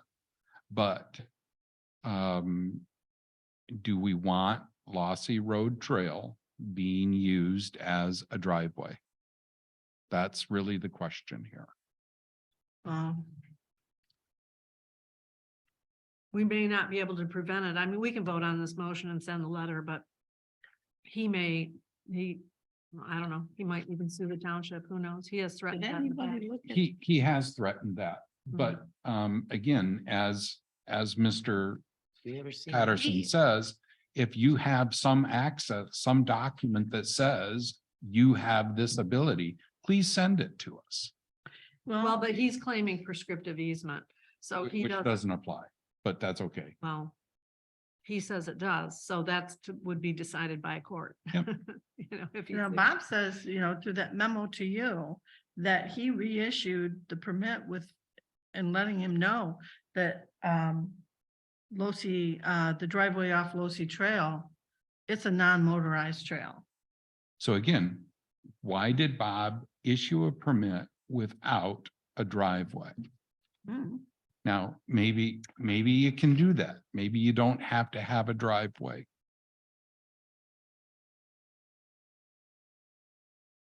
That could be. Well, How can you not? You have to have access. So if you have no driveway, what are you doing? Running across the thing? actually, I don't think you do, Ron, because I know when you split property, the road commission gets involved and comes out and says, if you're gonna put a driveway in, this is where you have to put it for sight, for safety wise. But if you already own that parcel, they don't come out and say, this is where you gotta put your driveway. If you I put know a they do driveway it in, they first. do. That's a different permitting process. You pay twice at the road commission, once Yeah, for them when you split the property to say, yep, you can put a driveway, but it's gotta be here. And then when you go to put the driveway I in, see you your gotta do point. another Another permit one. for the actual driveway. I see your point. So I don't think they do that for the actual building. I mean, it's part of the process. You would want to go to the county and say, I'm putting a new facility here, new home, and I need to put my driveway in, and you have to pay for that. Usually the contractor does that for you. And I think you'll find on the land use permit, the address is Skigmog Point Road. It is. So, again, that's gonna be, an equalization issue, which we certainly have dealt with here once or twice with Miami Beach Road and Timberline, I think. And it's gonna be, I don't know, and why would that be an issue? Because his mailbox would be on Skigmide Point Road. That's where the address is. Because if he puts a mailbox out there and they need to deliver something to him and they don't have a driveway there, Goes it gets right by his confusing. mailbox. Same thing, that if that's his legal address on Skigmog Point Road and he calls for emergency services and there's no access there, just a mailbox sticking out at the road, That's where. that causes a problem. Yeah, true. So his legal address. would Chief have is to be- giggling. It happens many times, doesn't it? Yes, it does. Yeah. And I mean, it's this If type of, there's no smoke, you could be driving in circles. it's this type of practice that causes that. But there's also emergencies that happen on trails and. Right, but he's never Have gonna, to get down the trail. if we allow him to put his address as Lossy Trail, I don't think he's asking for that, is he? he will next. Is what I'm saying. Yeah. For an ag building? And a He's house. got And a house. And a It's house. listed as a house now. The egg building unless he has a house, unless he's farming, and there's no. farm. Did I read it's a 4-bedroom house? I don't know, it went from an agricultural building to a home rather quickly. Wait a minute, now it's a house instead of an egg building? Yeah. I'd like to see the land use permit. I don't think we're Because gonna settle this today, so. I can don't we just either. Vote on the. I'd like to motion see the and- land use permit before before I I go the to agenda? agenda. I think there's a lot of questions here, and some of it has to do with, are we going to motorize this trail or not for shared use? That's a different subject. I would agree with Don on that. Yeah, I'm ready to vote. Okay, roll call when ready. Ballmuth, No. Glenn, Yes. Bennett, Yes, Pop. Yes. Wait a minute, I called that out of order. Okay, let me see. Goss is no.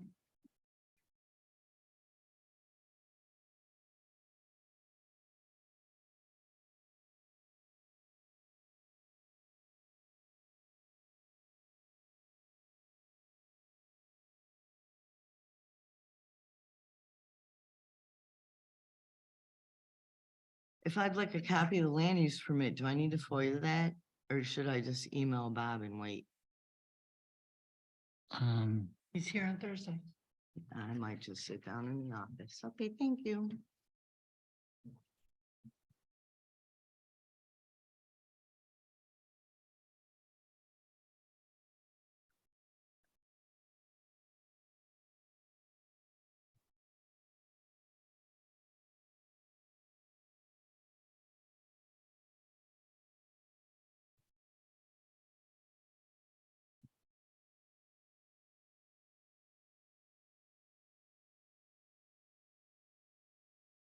Okay, I apologize. Unfinished business number 5.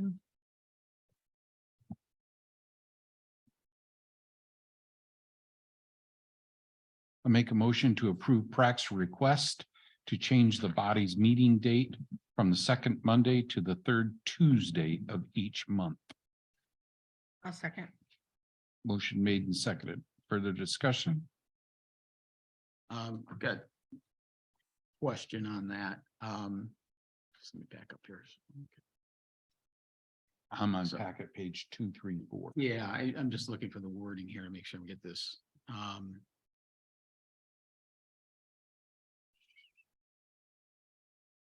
This is not addressing the bylaws in overall. It's just addressing changing the meeting date from the second Monday to the third Tuesday. I Well, the think next that's the next motion motion. does address bylaws. Yeah, okay. And so. I'll is- hold those comments. Well, the two are kind of related, right? Because the reason we're changing the bylaw would be to, I assume, amend the meeting date. Yeah, So it's really a request to amend the bylaws. I think is what Don's getting at. That's what I'm asking, because I got some other questions about the bylaws in general. That I just would like to raise and see where they'll go. Okay. I mean, obviously, the meeting date is favorable for me, but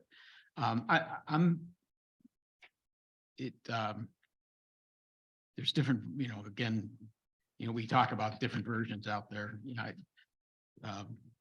starting at general ordinance number 48, and then at the meeting, at the PrAC meeting last night, we were looking at bylaws, and I had looked at that package, and there were items being discussed about those bylaws that didn't sync up.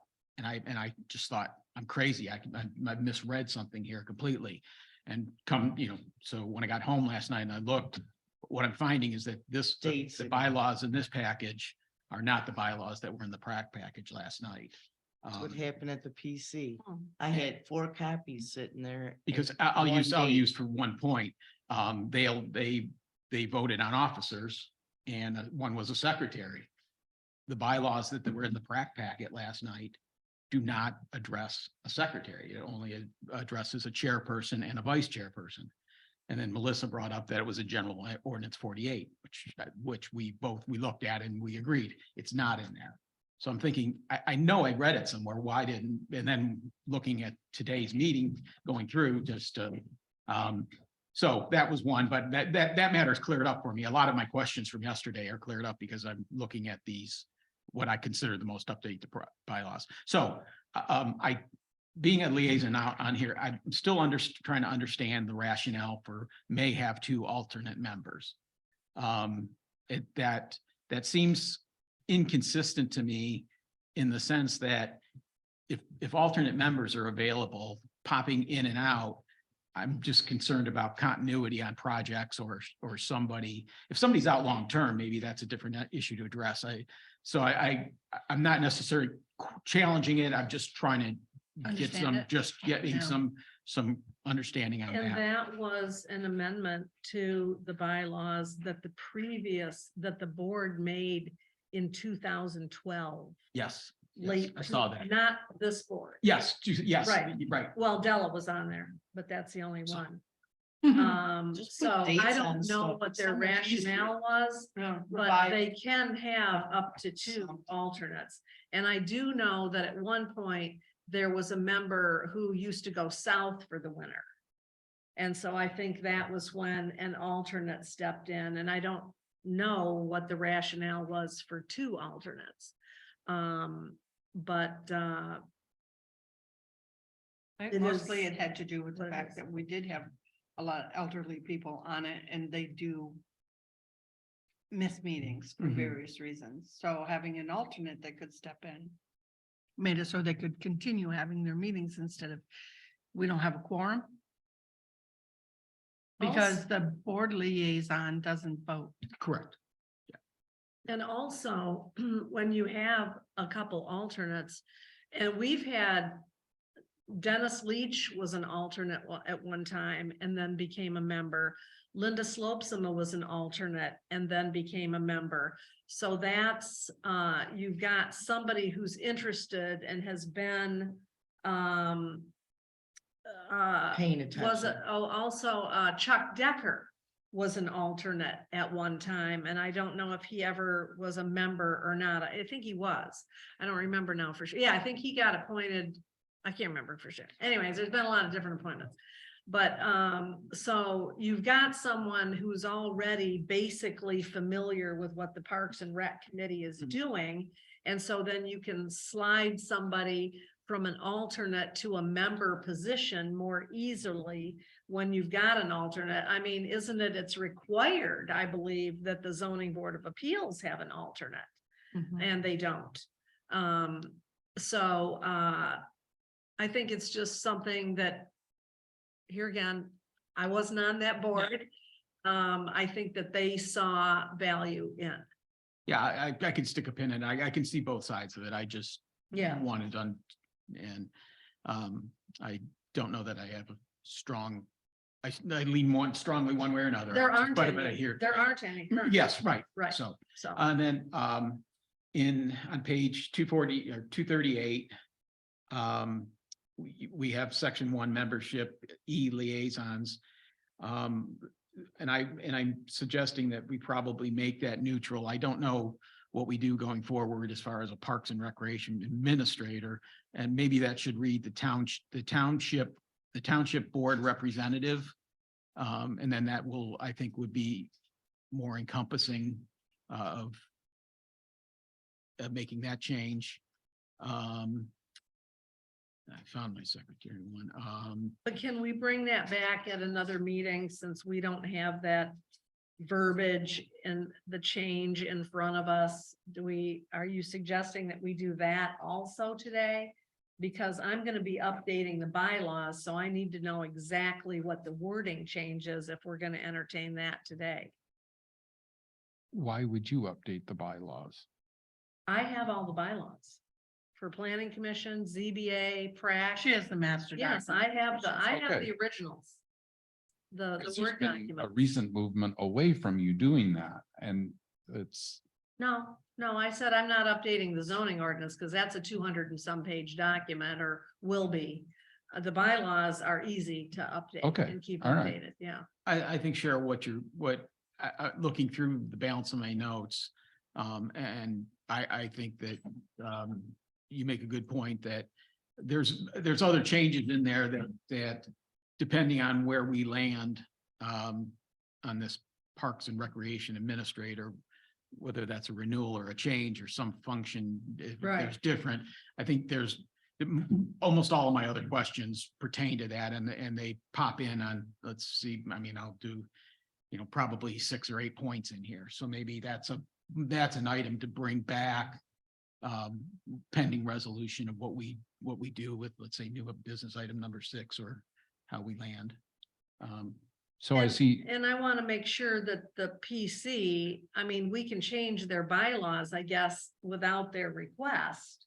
But I think, especially since, you seem to be indicating, or the board has indicated they want more of PrAC's involvement in park administration, then shouldn't they have some say in any future bylaw changes? I mean, this request came from them, but I think we would want to have them weigh in on it. I don't think we want to be authoritarian and just, oh, we're going to change your bylaws.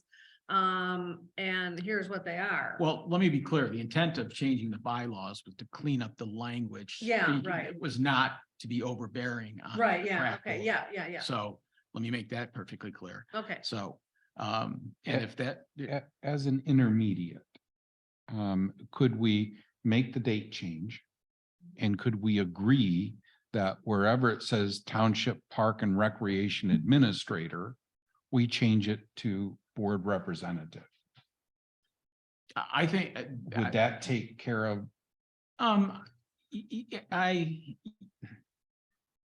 Yes, I mean, that's certainly a solution. I go into, and the reason I'm hesitant is let me find the one here.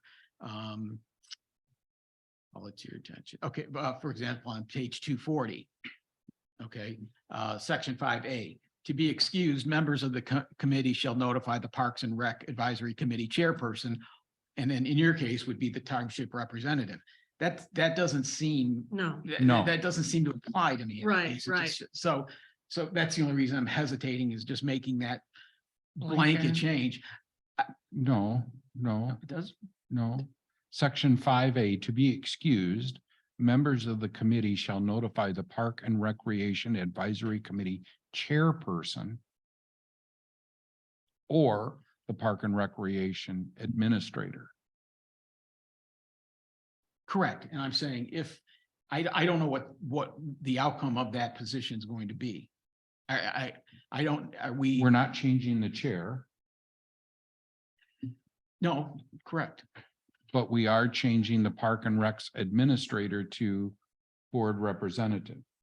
So still an absent Yeah, member. and so I'm saying, why would a PrAC member, as the current liaison, just playing this out hypothetically, why would a PrAC member notify me that they're not going to be there versus the chairperson? and that's an Gotcha. excellent point, because right now, the situation that the PrAC committee is in without any alternates is that sometimes they don't have a quorum. And so Melissa is the one who will sometimes, usually send an email out ahead of a meeting saying, I need to determine, not this exact wording, but I need to determine if we're gonna have a quorum for the next meeting or not. And so she'll find out from everybody if they can be there. So an alternate can be, if the regular committee is not sufficient to get the quorum, that's when an alternate can step in, and then the meeting can still go forward and they can conduct their business, and they don't have an entire lost month. So that's why they should have at least one alternate appointed to that committee. I agree. And when I was the Parks and Rec administrator, I would sometimes have people call me and say, I'm not gonna be there, you know, but then I just passed that on to Melissa. And usually she had previously sent out an email, you know, kind of a, you know, just a, hey, everybody. Quite Are honestly, you I gonna be don't there or know why not? we have two people that. Is And I don't think listed. so the either. Chair should be listed, period. That's right. So maybe that's your point. Yeah. Yeah, Yeah. exactly. That was my hesitation when you suggested that we go and pull out Parks and Admin and put that in there. Because Yeah. there are a couple situations in here that I think. And- So, And So that's that's why all. I think More it needs chaos. to be brought back. so let's, Any changes other than this date Write a change. stand, write an SOP. With a- Bylaws with a and red standard line. operating I can procedure. supply it, or you can supply it, Why don't- whatever. let's just bring the whole topic back. So we're not making two bylaw changes, one right after another. But don't they need this date change thing so it can start now? That's a great question, because that was one of my questions, if in fact, let's hypothetically, the date change was approved, does that take effect in the does it take effect in April, or does it take effect in February 2023? My understanding it would take effect immediately, and the revised meeting notice would be posted with their February and March dates change. And I supplied that in PDF form, what that would look like with the two date changes for February and March. It's too late for January. So could we So, just do motion one? And the rest of our questions about the bylaws come back? Could we do that? As both Don and Cheryl indicated, it's actually a request to amend the bylaws is the meeting date change. So I say we go forward with it. And let's just, I would say, I would agree with you, Ardella, because this Monday before it's just not conducive to doing good business. It's Right. not. It's Two- not. workable as far as, Well, I don't know if you stayed up to 1 a.m. or doing stuff when you came home, but. well, I made notes. I made notes at the meeting It's like that I would planning read off It's the like next two day. close. Yeah. I just made them right at the meeting, but So, It's- so I would, I understand, I prioritize. think I days understand for your meetings. consternation, Ron, of making this one change to the date and then coming back and cleaning it up a second time. But I think that might be the more prudent way to do it, because we don't know for certainty what should go in those second set of changes. and so again, looking for a compromise here and less rework. Let's just have prac for February and March, issue a special meeting notice or a revised meeting notice that their dates have changed. We don't necessarily have to officially act upon it. because, yes, we really do, because they have already passed a resolution. Everybody's doing their resolutions now for 2023-24 meeting dates, which has to be posted by April 1. So they need to know going forward, what is that meeting date going to be? So they gave me their resolution, but it's not with the changed meeting date. Okay, So so that's easy to address. I've got no problem. I think it's a board consensus that they can change their date. then let's just vote on that. You know what? Okay, If we have to do it, if we have to Why- address it why do again, that? at least it's clear.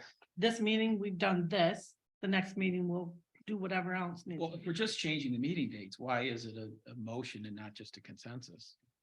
Cause you gotta post the Because- meeting, right? No, get it that. needs to be a motion. It needs to Okay. be formal. change the bylaws. Right, that's right. This is really a bylaws change is what it is. It's not that big of a deal, guys. And they can still adopt a new resolution for the third Tuesday.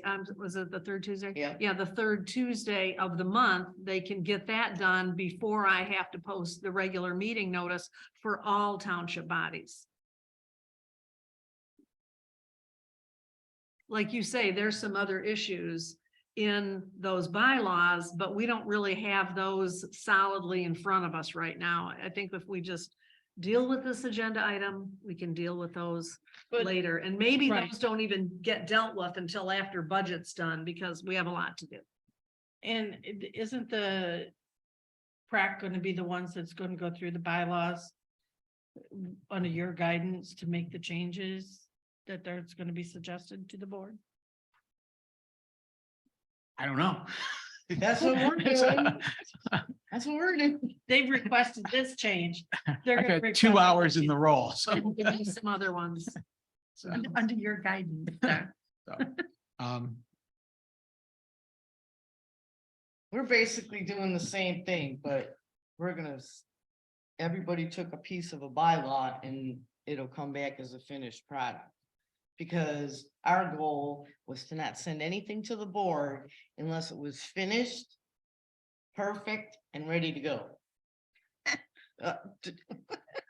I don't think that's funny. I laughed personally, at but perfect. yeah, Ready but to go, I see, can see, but but nothing's ever perfect. right. But It's the 11 problem o'clock is and we you haven't wanna, gotten to new business yet. you wanna send it so it,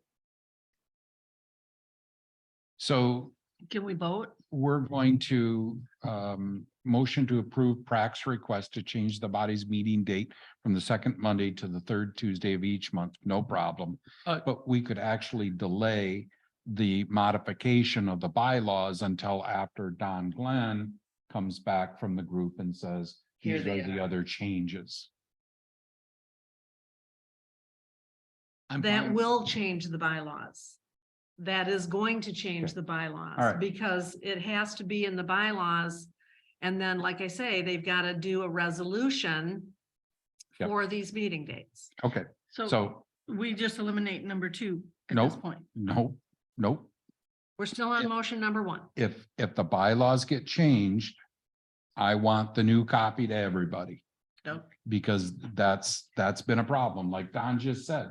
How did PrAC have a different set of bylaws than what Cheryl gave me for this packet? How did that happen?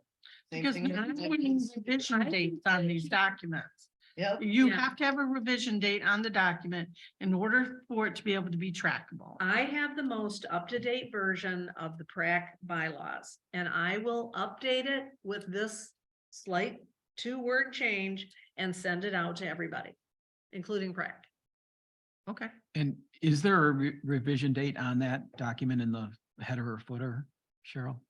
Well, what it says, what I always put in there is bylaws approved by the township board on such and such a date. So that is the date revision that date. version was approved.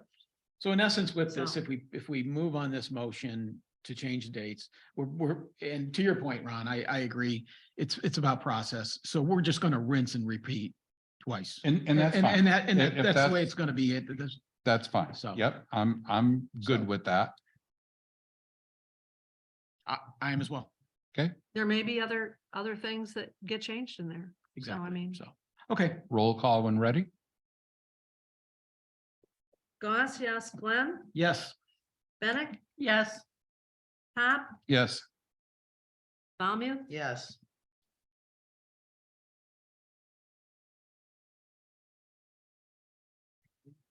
So then I'll make the second motion slightly different than what's printed here. Motion requesting the clerk to make and distribute hard copies of the bylaws, updated 2023 regular meeting notices and PrAC agenda documents for distribution to the clerk, board, PC, PrAC, and ZBA members. why does it need to go to PC and ZBA? Just so everybody's got the change. Yep, I I don't think they totally, pay any attention. to they may PrAC not, meetings.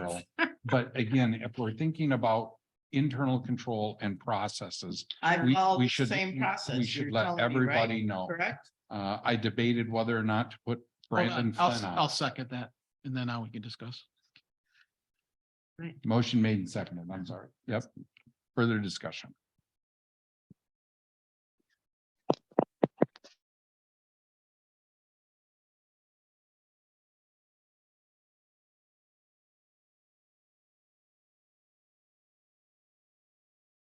No further discussion? Don't have any. Roll call when ready. Glenn, Yes. Pop, Yes.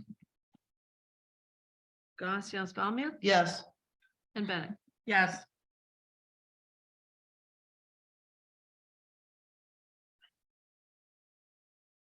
Motion 3 is now not necessary because Clerk Goss is going to take on that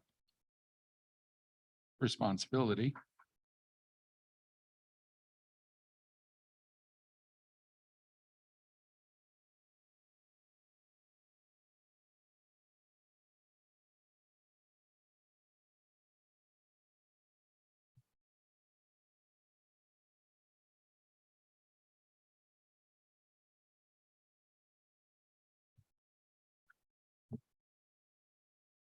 And so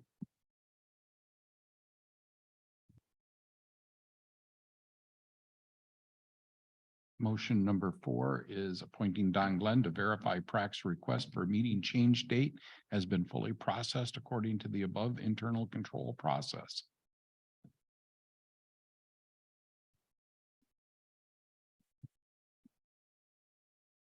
Somebody's making cookies. I'll second. Motion made and seconded. Further discussion?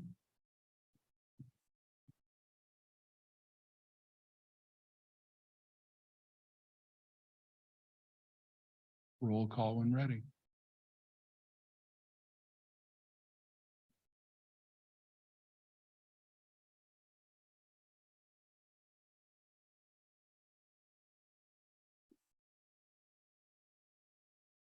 Valmir, Yes. Bennett, Yes. Pop, Yes. Glenn, Yes.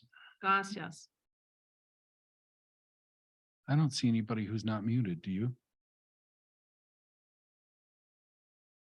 Who's not muted? Sounds like somebody outside. Probably somebody's putting batteries in the buckets.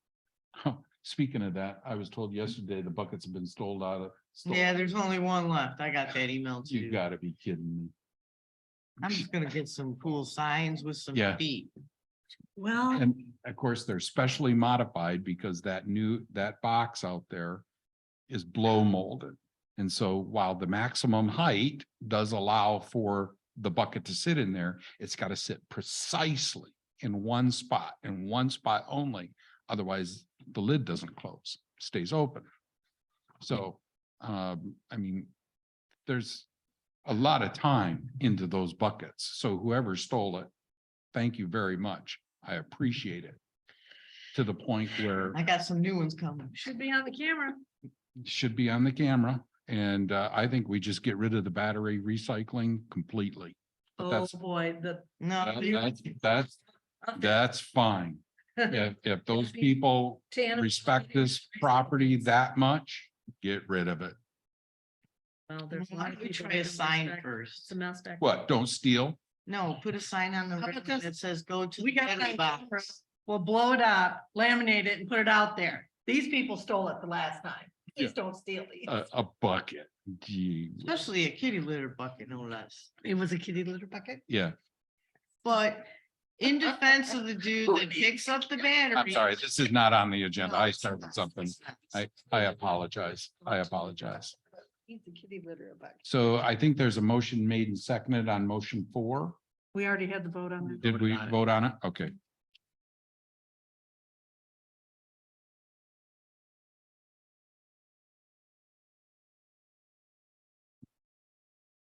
Budget work session? This is just a reminder.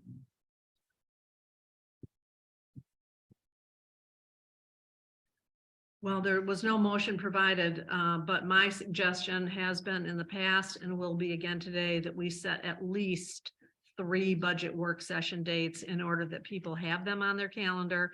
I can notice them all at once and everybody just knows, because as time goes on, we make our individual personal appointments with things for things, and then somebody's not available here, somebody's not available there.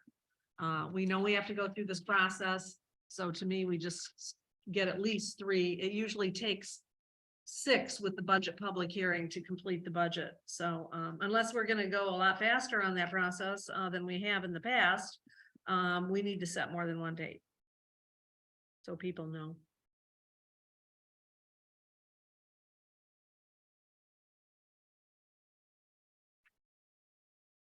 I'm out the week of the 16th. Are we in February or January? There's Oh, still this is half a month. January. Yeah, I know, there's a Well, half it a month to depends on what January. dates, what budgets Ron is ready to present, because typically we do them by certain budgets, you know, like fire is one evening and park and rec is another evening, or not evening, but meeting. So we don't address the entire budget at one meeting. So I guess it's kind of when do you want to get started addressing what budgets? Because Have you we guys have to ever have done a an app- proposed document to have a starting point for discussion. Have Go you ever ahead. done a morning and an afternoon session? I mean, it seemed to me from, again, I was on that side of the aisle in last February, but fire seemed to take up the morning and Parks and Rec seemed to take up a half a day. Would it make sense to just do a morning meeting, break for lunch, have an afternoon meeting and That knock kicks out out sections, kick out 2 sections? I'm I throwing don't it out for have a- discussion I don't purposes. have a objection to that on a limited basis. Well, it depends on the day, and I apologize. I left my phone on the counter at home today. So I do not have my calendar with me. I'll just have to adjust. If you guys come up with a date today, I'll just, whatever it is, it is. And for the next month, evening meetings actually work better for me. Me also. And 'Cause I don't have to unfortunately, work. I don't have a clear cut schedule yet. And once I do get it, it's gonna be subject to change anyway during the day. So Well, if you go evening, then I can eliminate 5 days, so, for work. Otherwise, it's 5 o'clock, I'm running here, I'm not. gonna Well, take- I'm I'm just not let sure you what, know that what you any- just said. You're gonna I eliminate. only work 5 days a month, so if you go to the evening, I work during the day, so that increases 5 more days for me. I thought you said eliminate No, 5 days. Well, it eliminates the 5 days that I couldn't do, so. For her, gives it to us. Gotcha, gotcha. It was an accident. Well, and Yeah, I it was oxymoron. and I will just make the comment that I will not be here 1 minute past 10 o'clock on any evening meeting. Y'all can keep going if you want, but I will be going home because that's past my bedtime. Well, when you say evening, Ron, what time are you suggesting? 6? The start 6. time. Yeah, 6. And I will not be here past 9 then for that, because I'm not gonna be here more than 3 hours on an evening meeting. Okay. You can keep going. I'm just saying, I'm leaving after 3 hours. All right, so did we wanna, We don't have motions, shouldn't be having motions at budget work sessions anyways. That's not what the purpose of those meetings are. so are we looking at putting something on the calendar then? I know there was no suggestion here, but that doesn't mean we can't. Also, I will be out of the office from January 30th through at least February 7th and possibly also February 8th. We already have a special meeting that week at 9 on the 9th to review the Whitewater Township Park improvements bids. And I'm good, Don, if you, And we also have a special meeting already set on the 16th to further review those bids and make a decision at 9 o'clock. So, I mean, And I don't know we how better long it's gonna decide take. how to potentially cancel one of those. I know that's been an issue before as well. One of Because what? we're One of likely we're these not gonna meetings you need them. just listed? Yeah, not gonna need them. Why? We've already decided on those dates. Cheryl. 2/9 and 2/16 were set up on the same day as a backup to one another. If F and V couldn't get the documents together by the date they said they could, then we would delete the 9th and move to the 16th. They're for the same, F and V committed to Monday, the sixth, to have that stuff Yep. to us. Yeah, right. And so then if they got that to us, then we would have adequate time to do the 9th. We just. Well, we stuck a pin in but a like I placeholder. said, I'll be out of the office on the 6th and the 7th for sure. So my time to review those documents will be limited, although it'll be, it's kind of their recommendation that I'll be reviewing. But anyways, I just think we need to get some budget sessions set. Whether they're in the morning or whether they're in the evening, we need to get started on this budget process at least by, sometime in the month of February. So. I don't necessarily have to be here for one of them. If you want to set one during the time when I'm gone, I really don't have a problem with that. Are we starting with fire and prac? Is that what we're starting with? well, Fire and parks. quite honestly, following up on Cheryl's email, I'm attempting, I believe I've finished park, but I've not finished rec yet. And we could potentially add that discussion about park rates and dates to our 1/12 meeting. So I'm at a point in the budget where we could potentially do that. And I hope to finish that section up and have it out to you folks today, at least for park. So you can see what the proposed expenses are and so on. And if the board decides to add it to the 12th special meeting and we're all here, we can do that. Or we can potentially do it later on in this meeting. So for the 12th, you're thinking we could add I want to be clear what I heard here. The budget meeting for the park. No, No? he's talking about dates and rates. Okay, sorry. Yep, dates and rates is how I would, I mean, you will have the proposed budget document for that discussion.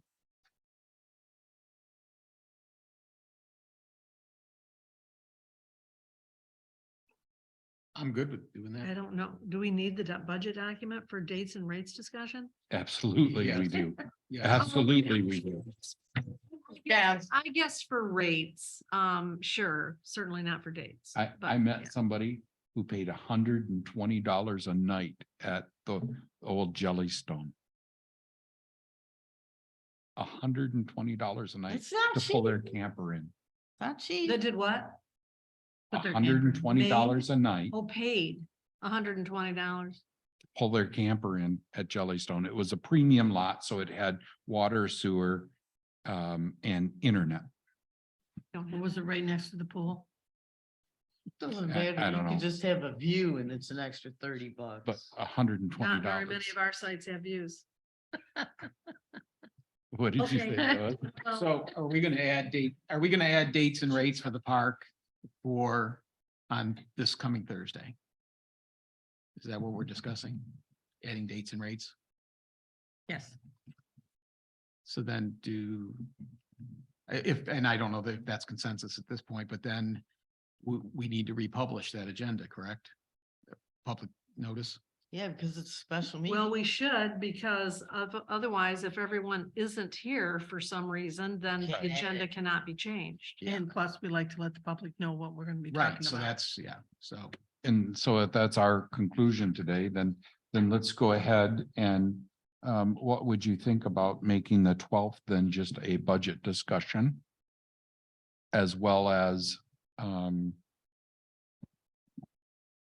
and I apologize, Ardella said that was a park discussion on the 12th this morning, and now I can't get that out of my head, but I don't believe that the 12th was scheduled. I think that is the date for the Highmore complaint. Sorry about that. That's all right. That's all right. You said something. Yeah, that's No, not that's- right, but It's a special meeting for only two things. so Okay, but so far I haven't heard everybody chime in that there's a consensus to add Whitewater Township Park dates and rates to the agenda for 112. Is that the consensus I need to put in the minutes?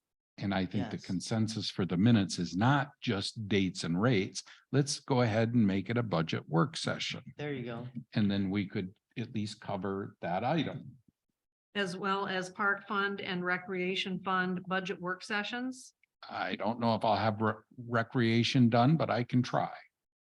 I actually went to fire because I thought that's where the board would go, but I can drop fire. Well, you don't have to, because he said he'd be ready at any time, isn't that what you Yeah, said? but I don't think we'll have time to do Fire's those all on pretty the same big, though. day. No, I doubt it.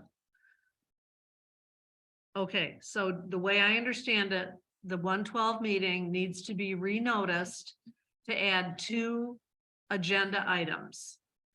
Dates and rates for 2023 and Park Fund and possibly Rec Fund budget work sessions. Why are dates and rates an actual thing? Can't that just be part of the budget discussion? I think it's because you gotta post them out on the reservation site and on our website. We still have 2022 stuff out there. Yeah, the reservation site has to be programmed for the 2023 I mean, season. why is that Because a it's special meeting agenda item? Isn't dates and Is it- rates part of the budget? Is that just part and parcel to the whole conversation? I don't know. Oh, Well, does it This is our- matter? I that think it it's is. just one, I think it two? is. I mean, Yeah. I guess I don't, why does it matter? Same question, right back at you. So it's gonna be 2023 dates and rates and park, I mean, we put it on the same line, does that make a difference? I No, mean, I mean, why are we? People read budget meeting for park. They don't probably necessarily think we're gonna be setting dates. So I don't see a harm Okay. in I don't either. saying this is what we're doing. You know, real clear. So you want to change it to change agenda to dates sounds like a movie, plane, trains and automobiles. and rates. Plain, That's this whole. That was an whole extremely thing. funny movie. Agreed, One of my faves. agreed. Dates, rates and budget meeting. Add dates, rates, park and recreation budget work session. Is that correct, Cheryl? Well, I'm gonna put Park Fund and Recreation Fund budget work sessions, Okay, park fund. work session. Recreation.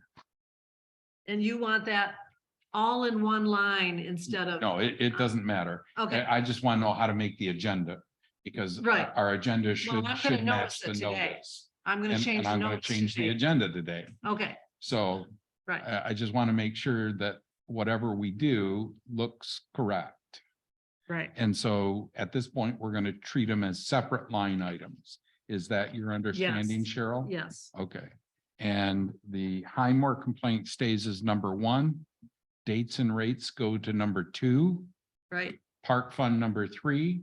Recreation number 4. Is that If that's the No. way you. consistent with your notes? I want to Don, no. want to weigh in on No. that because that's not the way it's discussed Highmark complaint, number 1. But then there is a second line item listed there as discuss Yep, the subsequent possible. legal opinions, possible Oh, closed session. excuse me. So Yeah, I think those 2 should stay linked before we go. yeah, okay. Okay. I see what So you're it's saying. 4 and 5. So it's, Yes. yeah. So dates that's a and better way to rates say will it. be 3. Thank you for that clarification, Don. 3, 4 will be park fund. And 5 will be recreation fund. Is that consensus? Okay, Yes. excellent.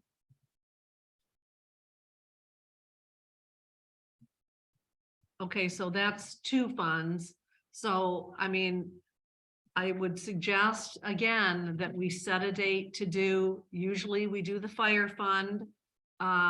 In the early part of our budget work sessions, I would suggest that we set another date to at least get that done. And like I say, because all of us have our personal things that we make appointments to do and whatnot.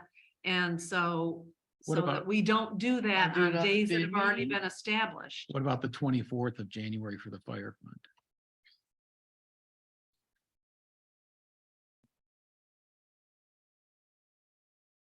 Can we do it at 6 PM? I can. Chief, would you be ready by then? Yeah, I can probably make that happen. If you need some help, let me know.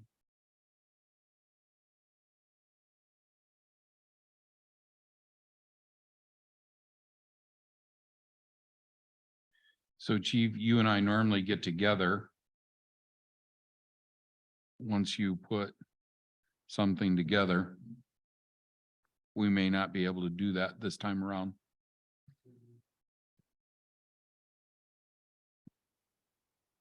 It'll be eerily similar. to my last work. Exactly. I mean, it's like, That's at 6 PM. Does that work for everybody? Yep. If we have to. Not a minute past 9. You'll have to do what you want. I just won't be here after 9. I might not either. I might be sleeping on the day. And that will be fire fund budget work session. For the special meeting notice.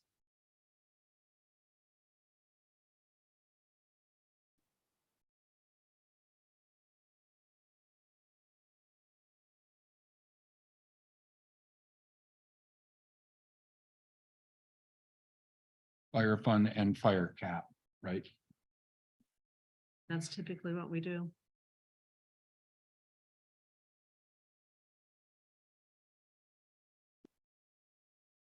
Okay.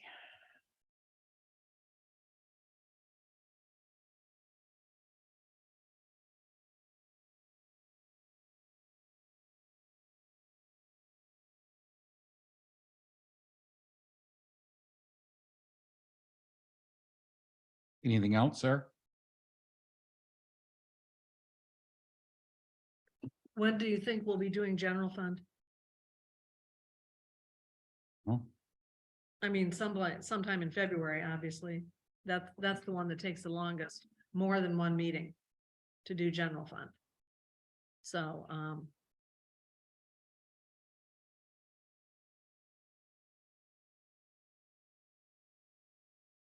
ambulance shouldn't be that big a deal, should be very close to the same. You're not gonna increase for fuel. They're not gonna increase us for fuel at all? Well, Since you- that's a budget item that Ron would bring to us based on his knowledge of fuel prices and all that kind of thing. Well, we don't pay that. I know, For but I'm them. just wondering, Yeah, no, we everybody have a else, contract. I understand you have a contract, but fuel is going up and all, so people are coming to the table contract time, whether they can or not. They're asking for fuel increase. I'm just asking the question. And I'm attending all the MMR advisory board meetings and there's no discussion of that. Okay. And Cheryl, you're out of pocket from the 30th to the 7th, correct? January 30th. She February said 7th. they, Yeah, I'm not sure if I'll be back on the 8th or not. Okay. So. Maybe in the afternoon. So in terms of, the only reason I'm bringing it up is I'm just trying to find something sooner than later, because it seemed like we were really running out of time in March. for the public here, the public hearing in March, and dates were getting crunched, so. Well, we just- have February and March. Yeah. Unless people are going on that- vacation in that's- March. It's true, so. And by the next time that we discuss this, people need to be prepared to set the budget public hearing date. So that we know when that's gonna be and we can Pick a date, act Cheryl. accordingly. Cheryl, pick one. Pick a right date. now. We're prepared. Pick a date. Okay, well, I mean, you're not wanting to pick budget work session dates, so. Something out there. Two. I don't. Oh, I was clarified. It was just the dates that you were gone, just trying to work towards that. So. Right, and So- there's a lot going on in March, Board of Review, that type of thing, so we have to stay away from that. And also, from our last budget work session, there has to be time for me to finalize the document so that it can be out to the public. So what would you propose? Yeah. Well, but Pick a I- date. That's where we're at. Is when your last budget work session's gonna be. And So- we're not even talking about the last one, Cheryl. We're talking about the third one. Uh, That's what we're talking about here. We've got one on the 12th. We've now got one on the 24th, And that's. and you 3 want people to months. be prepared By the next to- time we talk budget. So to pick a meeting, and we're saying, pick Okay. a meeting. That's what we're saying. Pick a meeting. let's do March 28th. All our budget stuff has to be done well in advance of that, so that there's time to publish March what has to be 28th. done on March 20th for the public. I hearing. get that, but that's awful. We didn't do it that late last time, but okay. We've done it different dates. Yeah, I think we did it on the 22nd last year. Yes. Yeah, I don't Um, remember exactly. and so- By making it later in the month, if we get done on the 9th of March and we're all set, no big deal, right? so All I'm telling you is, if we're going to pick the 22nd, then we're not gonna have our budget work session on the 16th.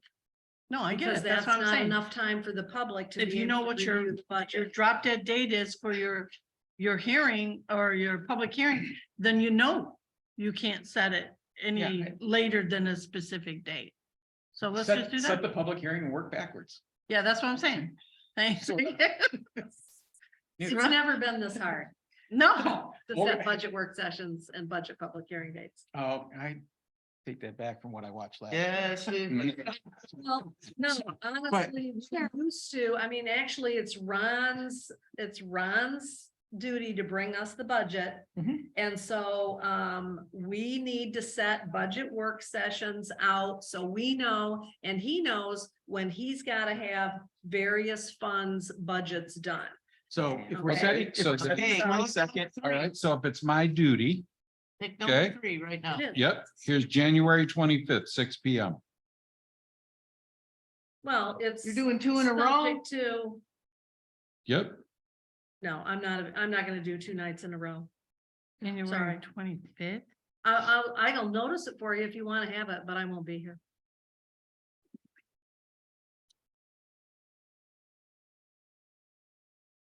I can do it 25th. You said January 25th? how about the 26th, Cheryl? Won't be here. That's also the night of the ZBA meeting, and there's a mandatory ZBA meeting in January. Yeah, the 26th. The 26th in the evening does not work for me.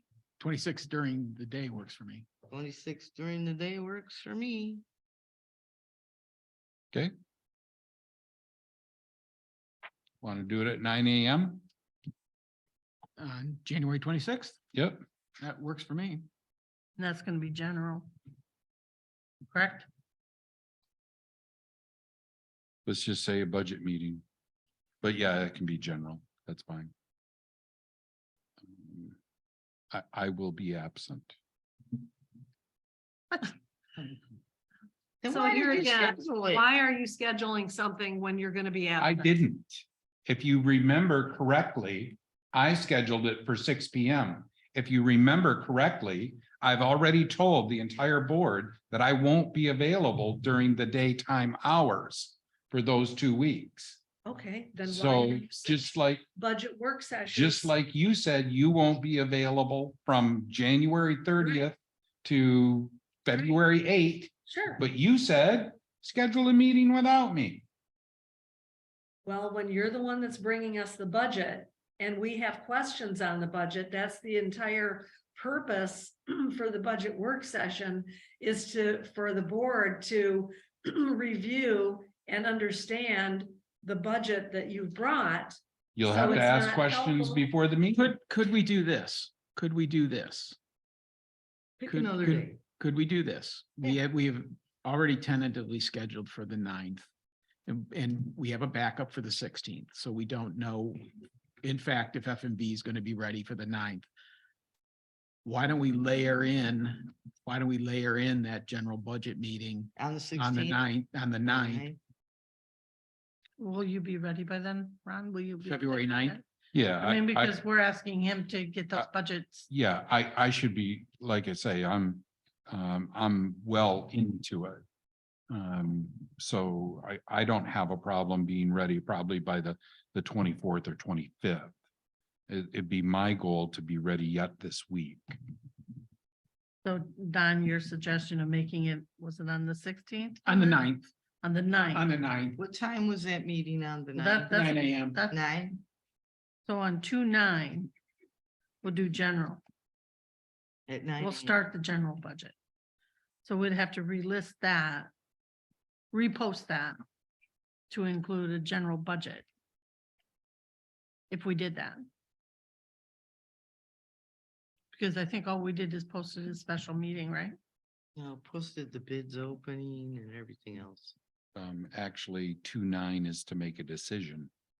Yep. No, it isn't. Mm, That is not That's what we agreed to. 2/9. It's in the minutes. 2/9 was to review the bids.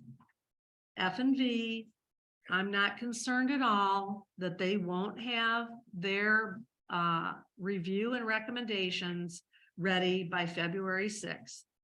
2/9 is the board's first opportunity to review those bids. 2/16, the board said they wanted further review of the bids and a decision. That is how those meetings are posted per what the board agreed to on December 13th. So the 9th is our first look, Yep, and the 16th would be presentation from F and B, and possibly we make a decision. Is that, I think F and B will be present. They indicated they were available for both of those meetings. So, so do you think there'll be time then on 2/9 to be able to slip in some budget meeting? Guys? I don't see it. What's more important, the budget or that decision? Then let's not, I get, you know what, I'm writing in pen here, guys. So. Hey, I Yeah. crossed out, circled. I would think that because of our time deadline on this project at the boat ramp, we would want to make a decision very quickly. Well, who knows? and I agree with making a decision on the 9th. I'm just telling you, that's not what the board discussed. I think we can make a decision on the 9th, but that's not what the schedule that the board laid out for itself a month ago. That's all I'm saying. You can change it.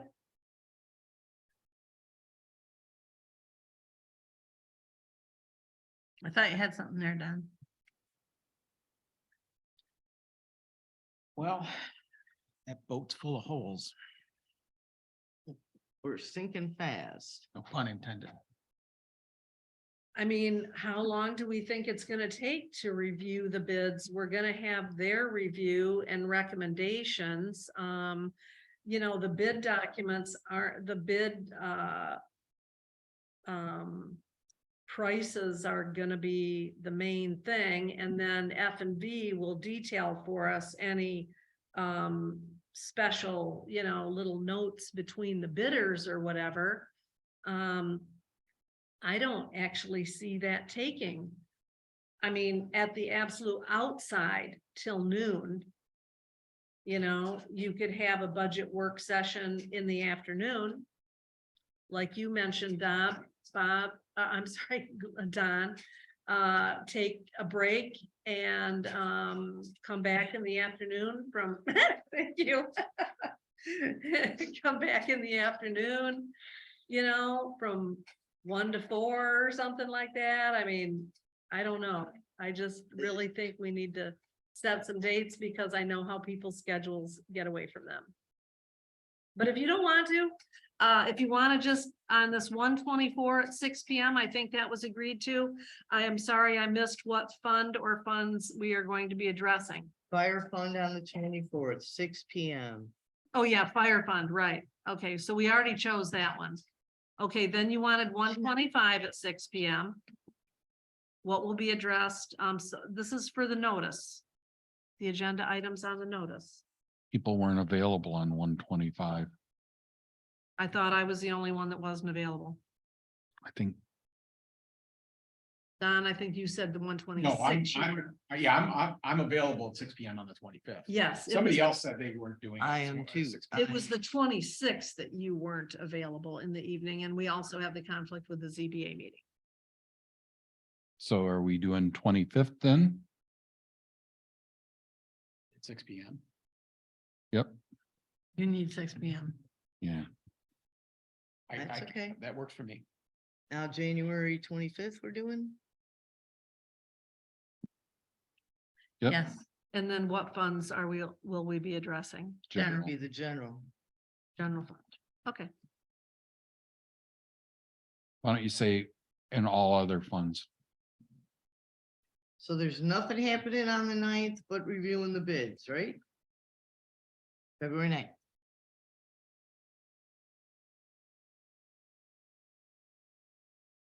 I got it.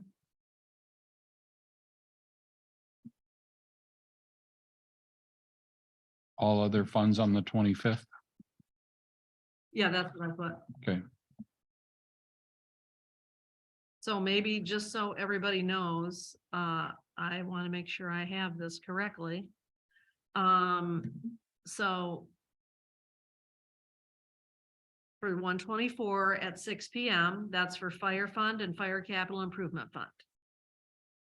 That's what I show. And on 125 at 6, general fund and all other funds.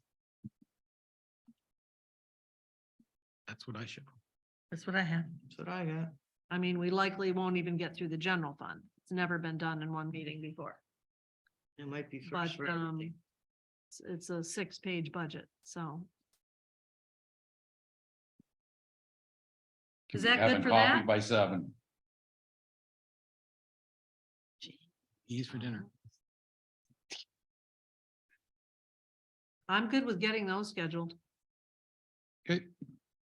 Anything else? That was a long time.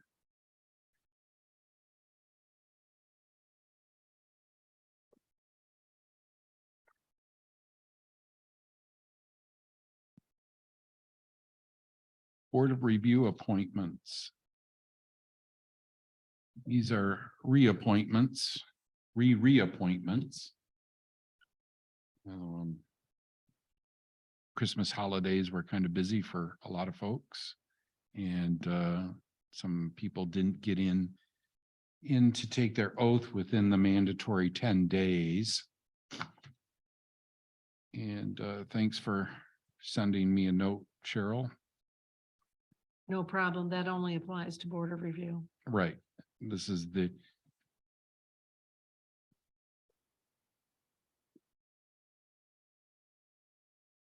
Okay. Brenda Baker's first one. Yep, I'll make a motion to confirm the recommendation of the supervisor appointing Brenda Baker to a term on the Whitewater Township Board of Review. The term will end on December 31st, 2024. I'll second. motion made and seconded. Further discussion? Roll call when ready. Ross, yes, Valmute, Yes, Glenn, Yes. Pop, Yes, Bennett. Yes,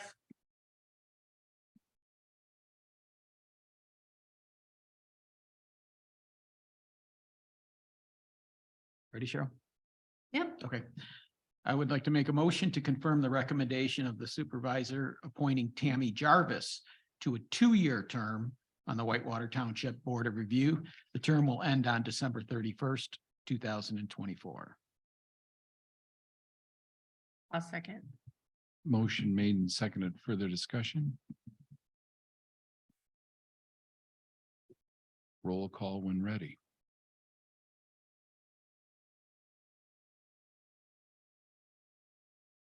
Bennett, Yes, Glenn, Yes. Goss, yes, Valmute, yes, Pop. Yes. I'll give each of those ladies a call today and have them set up an appointment with you, Cheryl. Thank you. Okay, Pick them up. take Cheryl to them. Nice. And new business number 2. I'll make a motion not to adopt the Whitewater Township proposed zoning ordinance number 80 as recommended by the Planning Commission September 7th, 2022. I'll second.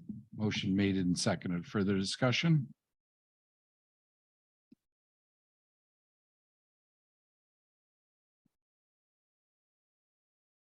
Roll call when ready.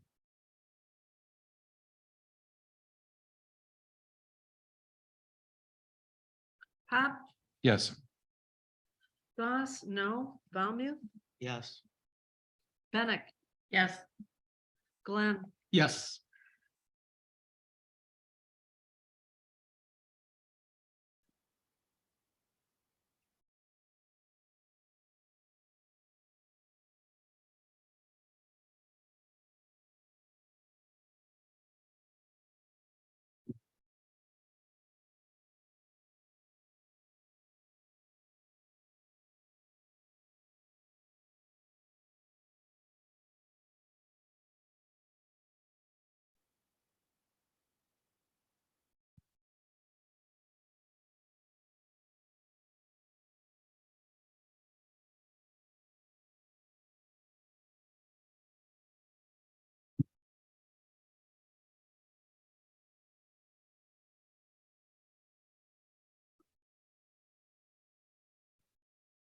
New business number 3, proposed floodplain ordinance amendment. I'll make a motion to schedule this public hearing at the same meeting we schedule the budget public hearing.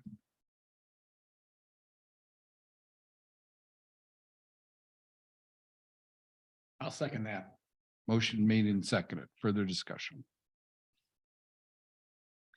Well, I'll be opposing that because the budget public hearing is very extensive and with lots of motions. And I don't think we want to have another public hearing on that date.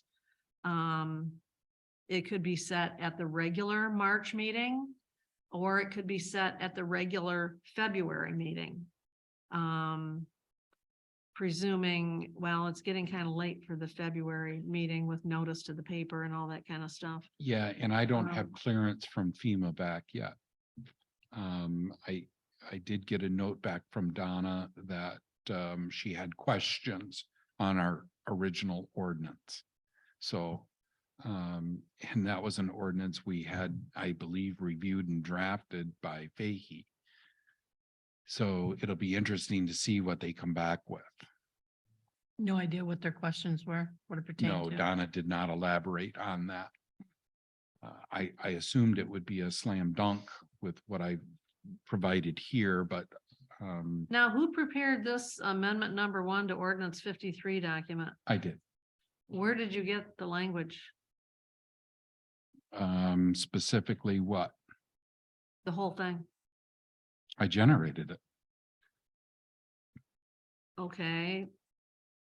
And how do you know that it's what is needed to satisfy FEMA?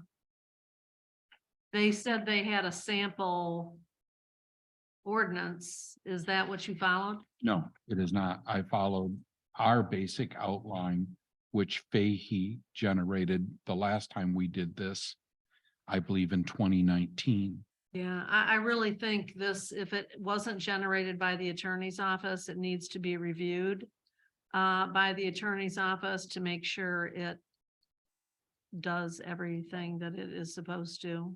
So if you will note, the changes are very minimal. And the ones recommended, for example, in section 3, call out Grand Traverse rather than county construction code. That should be a non-issue. Same paragraph, floodplain management criteria for flood-prone areas. It is the same federal code and section. I simply put the title. The descriptor. Yep. So everybody likes taglines, right? And so that is the tagline. Once again, I just think that in order for everything to be proper and legal, that this document should be reviewed by the township attorney's office for accuracy. You're gonna have to if you wrote the other one. He wrote the other one. The attorney wrote the other. Yeah. But typically, we do have the township attorney's office. We consult them on ordinance. Maybe Police before we power send it to ordinance. them, though, we find out what Donna's issue is. Yeah. And then in section 4, we're merely updating the panels, numbers and dates of effectiveness that have been changed in our township. Which was given to us by them. Which is provided by the National Flood Insurance Program. Right. That is correct. Yep, And then the balance of those changes in section 4 are taglines. our again, taglines. Descriptors. Yep. So it's an identical section number. We're just merely calling out its Name. labeling. Yep, its name. So we can send that off to the attorney if that's the board wishes. I would like to wait until we find out what Yeah, for sure. Donna's issues are, so we get it all covered at the same time. Yeah. Because quite frankly, she may not accept what Fahey Schultz wrote. Right. Mhm. Because. of May the not constant accept what you wrote changes. either. I'm pretty sure what I wrote is correct. Well. yeah, So the way anyway, to change that is, So and maybe if we she don't has need to something, schedule? right. If she has something with the original ordinance, then that's gonna affect what this looks like. It will. Yeah, Yeah. absolutely. So. So this was provided so you know what's going on behind the scenes. Right. Floodplain management is really a burden for a small township like this. It Sure just is. is. I spent a lot of time on this and it doesn't really warrant it. But 6 people in the township, to my knowledge, are still participating in the program. Well, and it says it also affects FEMA money too, so it's not just that. Can affect your FEMA money. Can affect your mortgage too. So potential dates then that the board would entertain a public hearing would be maybe the March regular meeting. Is that consensus? okay, but we do have a motion out there. Do you want to abandon that motion or rescind it? Sure, we can resend it. I'll rescind my second.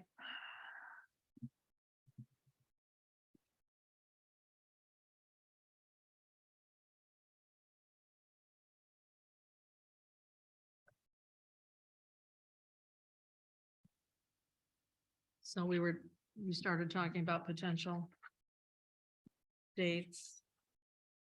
The March regular meeting date is March 14th.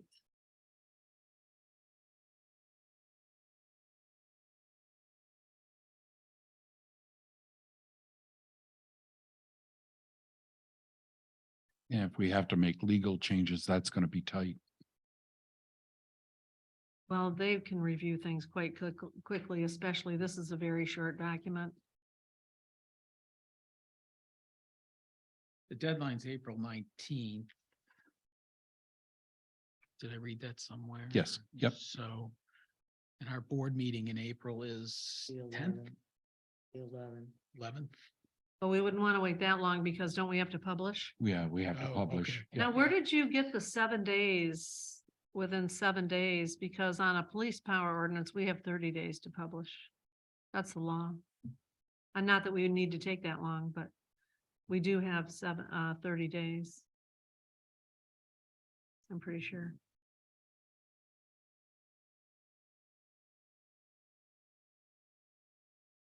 That was on packet page 262. Hold on, I'll get there in a minute.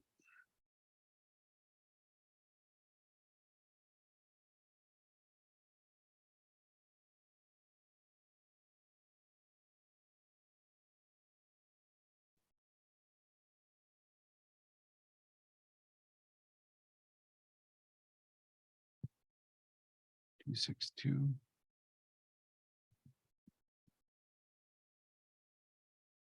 That was on the original,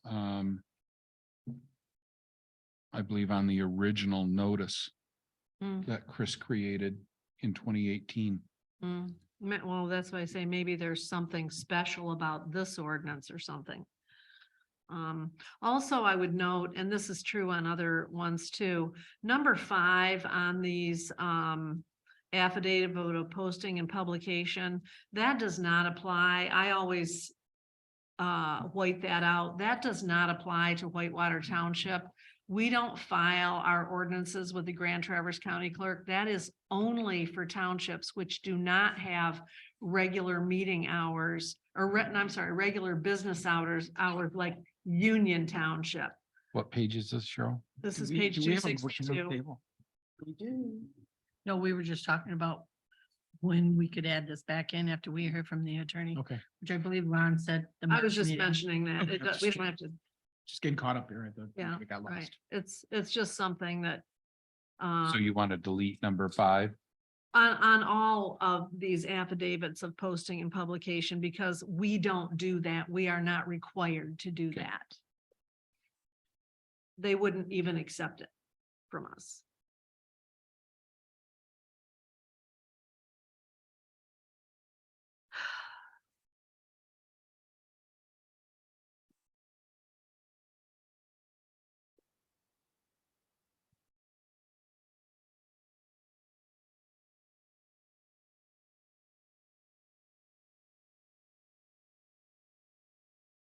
Any other changes that you see there, Cheryl?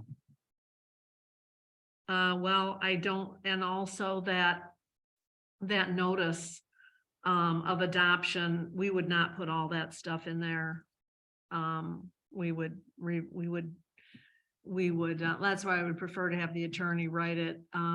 We wouldn't put all that stuff in there, amend section 3 to read. We would just put, these sections have been amended to comply with this rate thing or whatever. I don't know the exact wording of it, but it would be much shorter notice.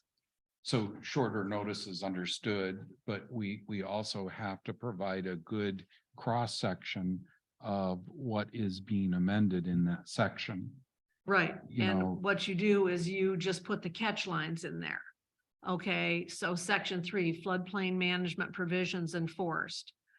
Section 4, designation of regulated flood prone hazard areas. We just put the catch lines. Those are the catch lines for the ordinance. We don't put all that verbiage in there.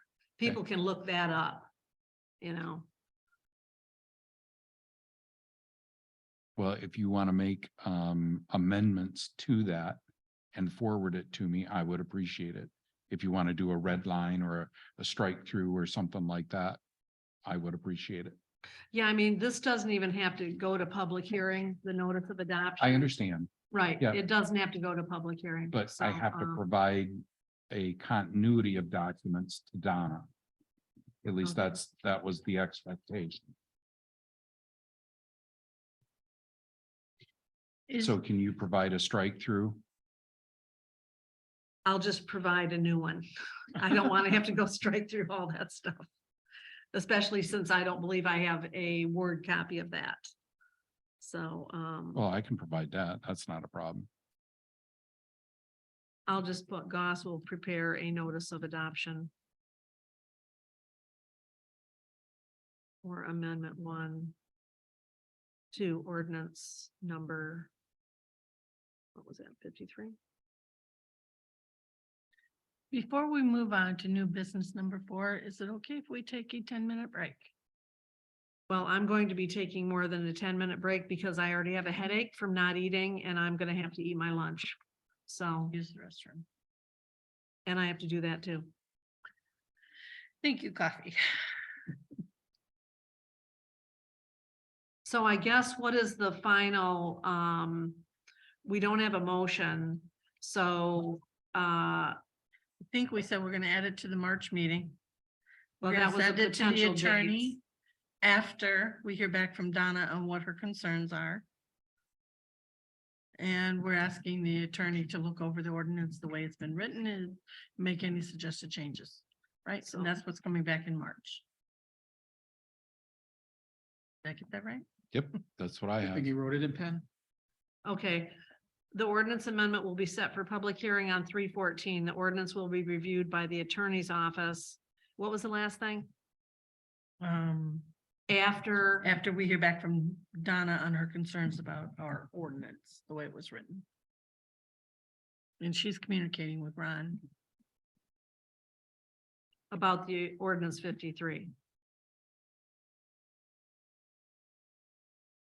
My suspicion is Got they it. want a complete new ordinance. That's what I'm thinking. Well, we need to know that now then. That's my complete, that's my Well, they- suspicion. How You long don't do you get think to it's gonna ask be them before she stuff, gets back Cheryl. with They you on tell it? I don't know. She was on vacation. Oh. I don't know. Well, I would think For the that if last she wants a month. whole new ordinance and we've got a time frame here, maybe she should. Yeah. She'll let us know.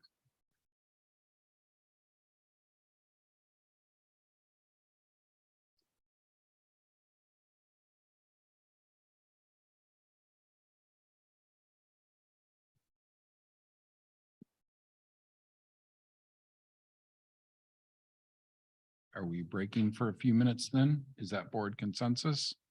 The I time would you want to like it. meet back? Time is. Well, it's 12:01, at least 12:21.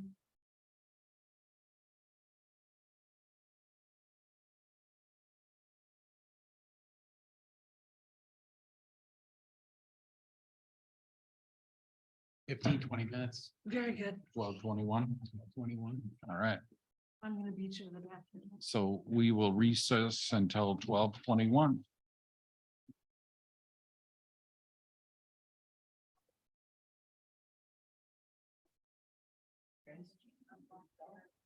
I can bypass her now. There's the men's Who did? room. Cheryl, who died? Diamond? Oh, man, Diamond. You know who she is. Those two heavy ladies that talk about Trump, Diamond and whatever, and they come out and go, hey, what's up? She died at 50, she was 51 years old. They're sisters, aren't they? Yeah. I'm the late. Yeah. That sucks. So I was gonna get with you after the meeting about something here that we had discussed. Yes, she is. I mean, it's a man. I'm gonna stand up in these room and tap on the door.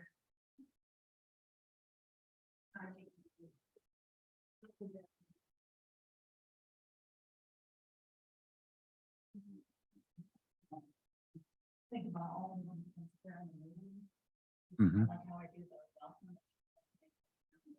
Mhm. Sometimes people put comments in the chat. I'm wondering if after the first public comment, it would be a good thing to put in there as a standard statement. Like that first one is,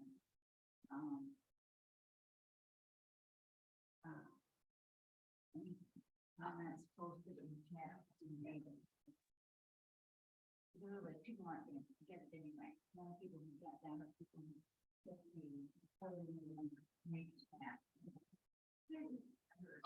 Well, how they handle it in webinars is you don't use the chat feature.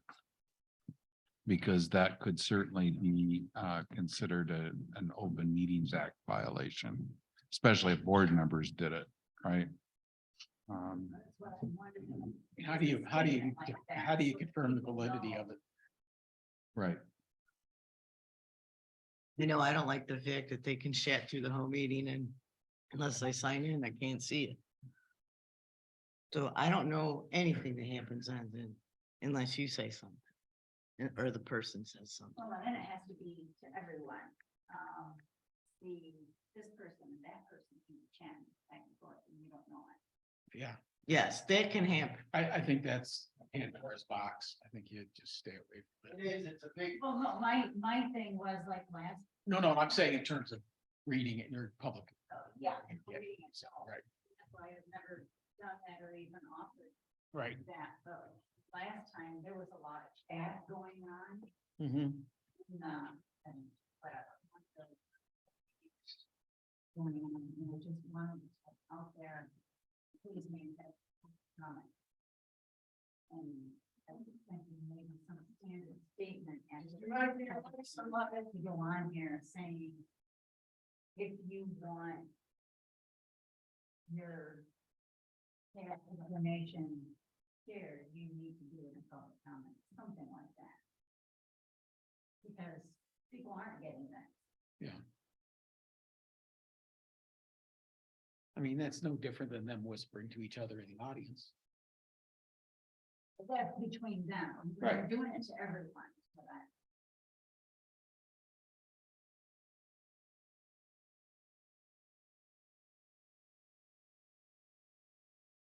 Maybe just a statement that says chat not shared.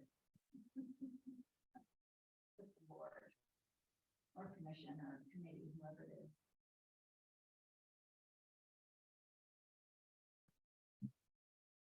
Mhm.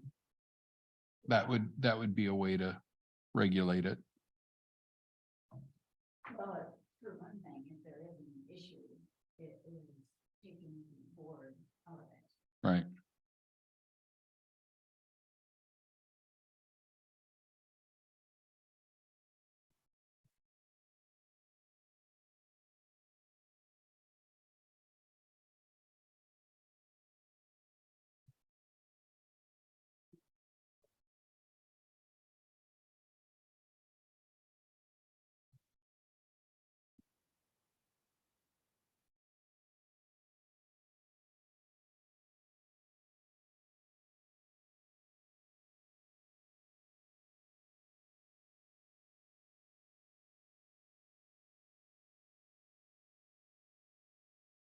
Somebody stole those battery buckets. Unbelievable. Yeah, it is. I mean, is there money in recycling those? No. I mean, the lithium ones, I think there is. Yeah, I don't know what they do with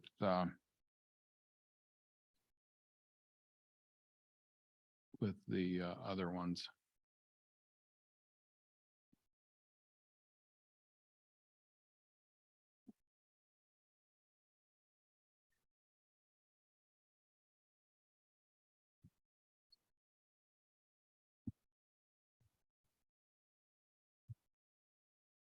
Did you go to the movie? We had granola bar. I'm not hungry. No. Did you? I did. Then you should go eat that. You have 14 minutes. You're on the clock. Yeah.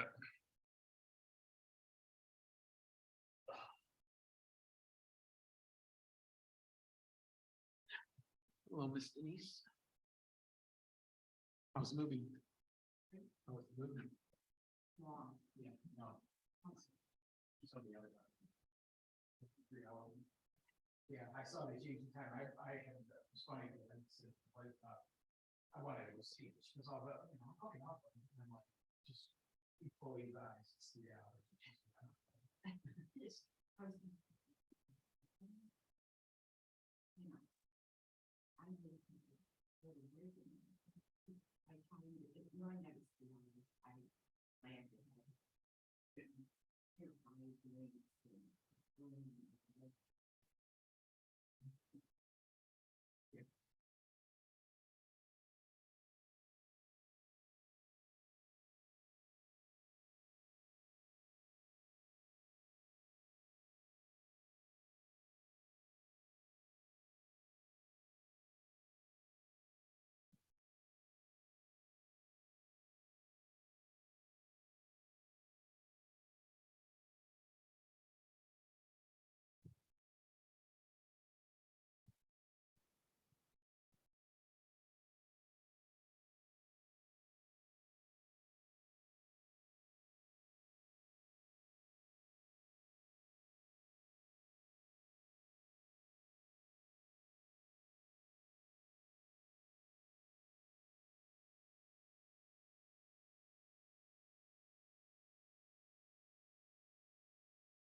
Well, I grabbed a blank calendar, so it should be interesting. I got them all written down. I'll tell my husband to go on vacation.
Yeah, I have another question.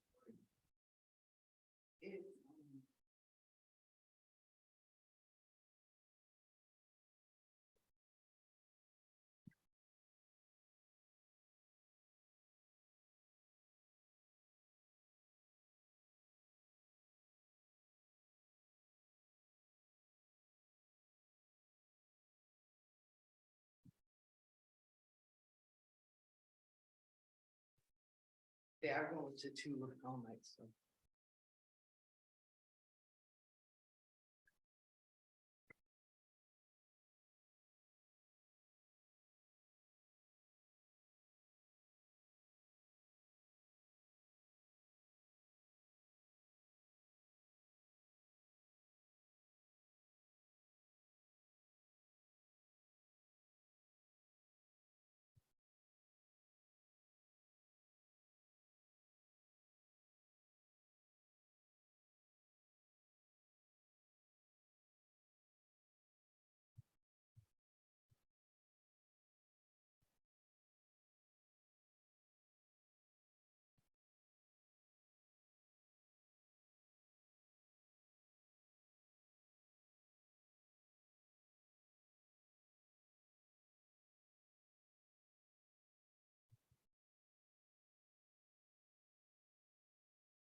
Did you really?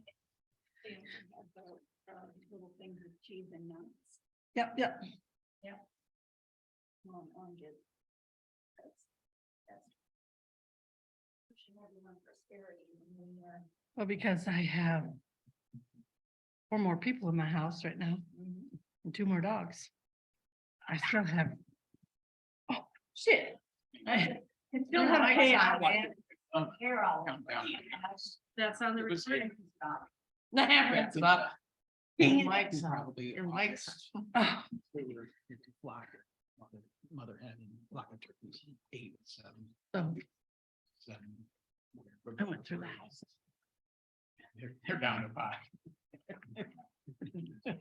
And I had to figure out what I Watching the clock. I had to figure out Down. what I wanted. Fiddles and harps. These were all places and.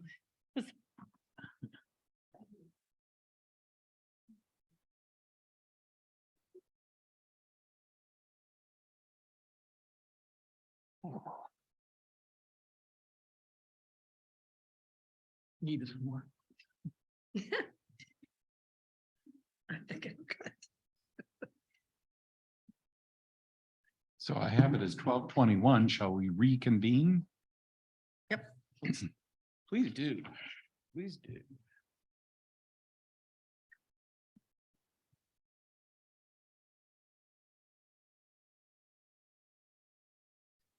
I think we're on new business number 4.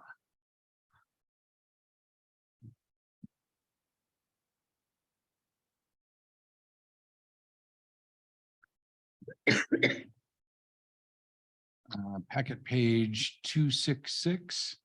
I'll make motion number 1, directing the supervisor to upgrade section 2.4A of the Whitewater Township Policy and Procedure Manual to reflect a 9 a.m. meeting time for regularly scheduled meetings. Second. Motion made and seconded. Further discussion? Roll call when ready.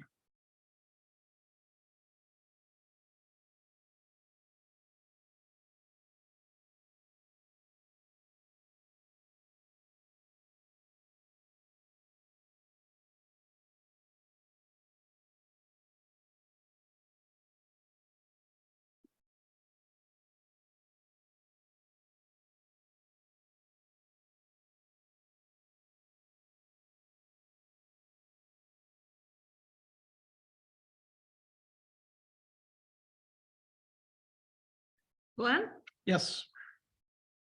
Pat, Yes. Bennett, Yes. Goss, yes, Valmute, Yes.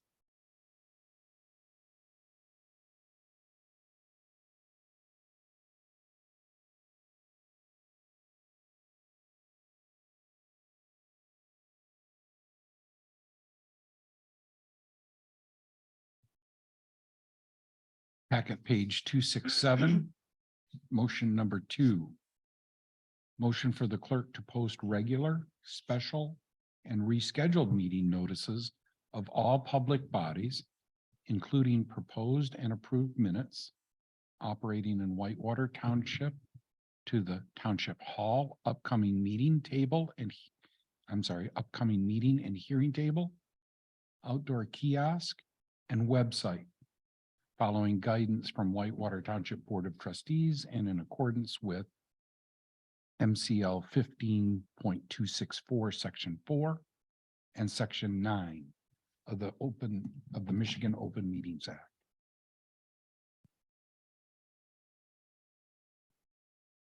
I'll second.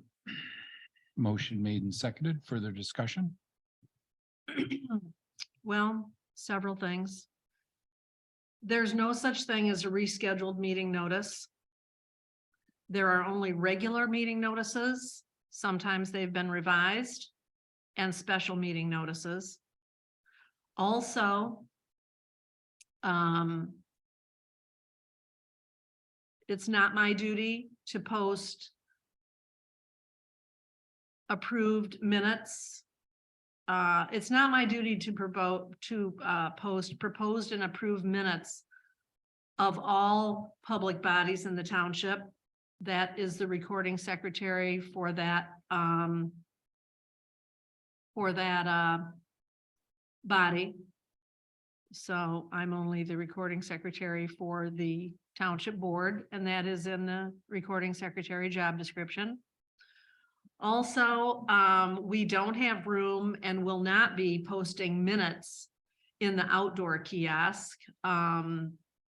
There would be no purpose in doing that. People would only be able to see the first page since that's a locked kiosk. So we wouldn't be doing that. And,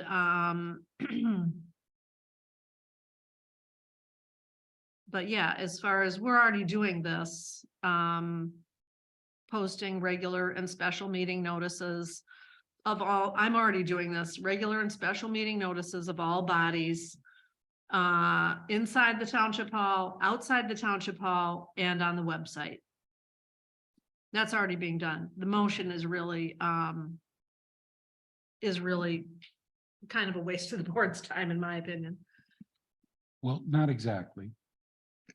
Because several times I've gone to look at the website for the proposed minutes, which you indicate we don't have to post on the website. So the driving factor here is let's get those on the website so they're available for whomever puts together a packet. And they are on the website. And you've been doing that in the Yeah. last couple of months. Yep. Oh, I've been doing it for a lot of months. Mhm. I've been here over 10 years now. And so, So this hasn't been a big issue. but like I say. And also, we're not required to have a website. And that's why the law does not you're require changing- us. You're changing. the- Okay, The subject. go you're ahead. there. Respond.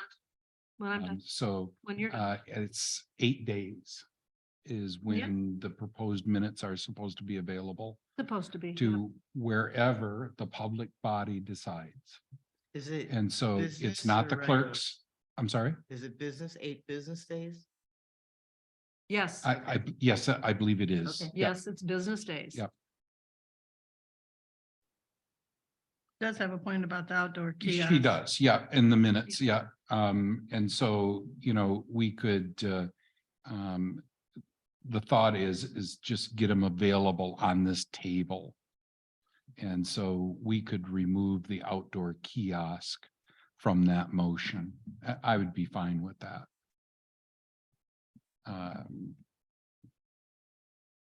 But she actually does. And put it out also, there for I the- don't post for PrAC or the planning commission or the ZBA.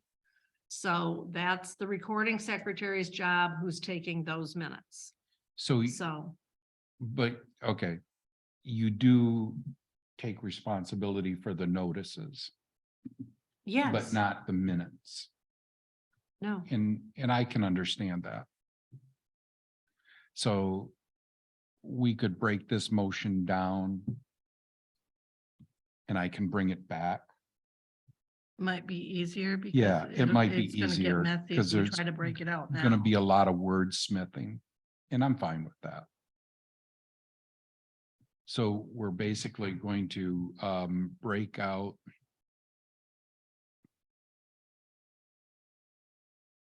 and I understand that you want All the notices. minutes posted to the website.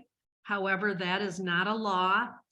And No. yeah, we I- do attempt to get them on there. Yes, as quickly as possible. Some minutes take longer than others.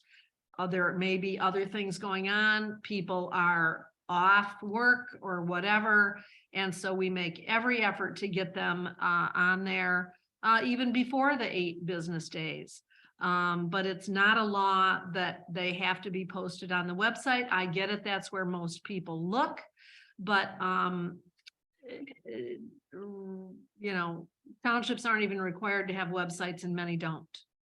But we do. Yeah.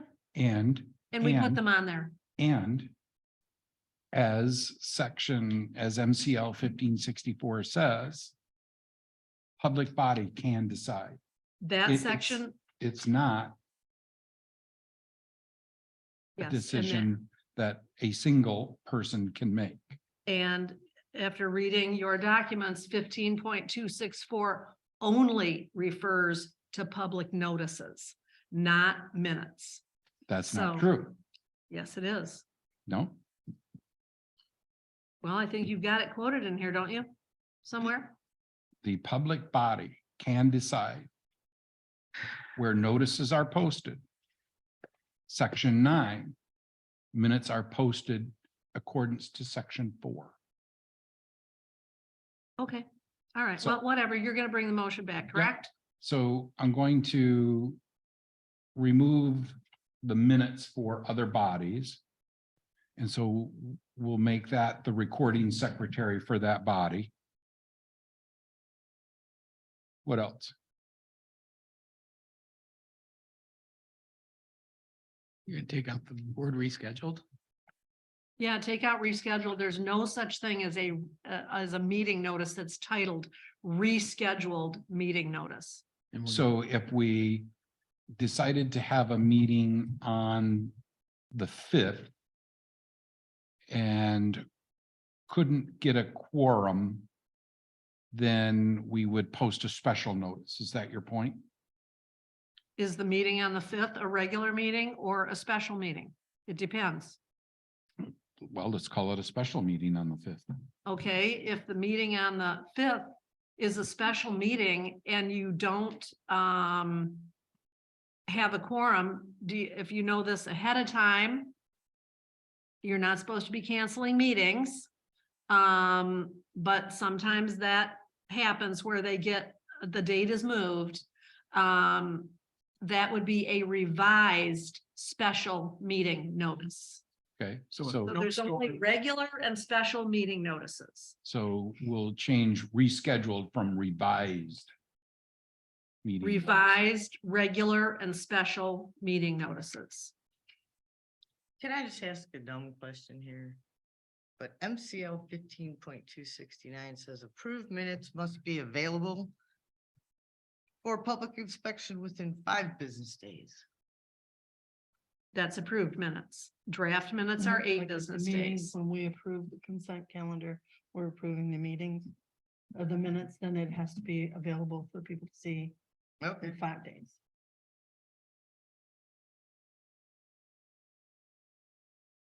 Then we're also gonna strike the outdoor kiosk. That And shouldn't that also- just be for the minutes, though? The posting of the meetings and stuff? Yeah, still- I'll figure out a way to separate it from the. Mhm. And I guess I look at it this way, Cheryl, you're not always going to be the clerk. Someday somebody else is. Okay, And maybe this sure. will give them a roadmap to follow. I'm just saying. Well, they have to follow the law. Right. So, the law is the law and no township policy can trump the law. True. But the law authorizes the public body to make this decision. So I'll bring back motion 2.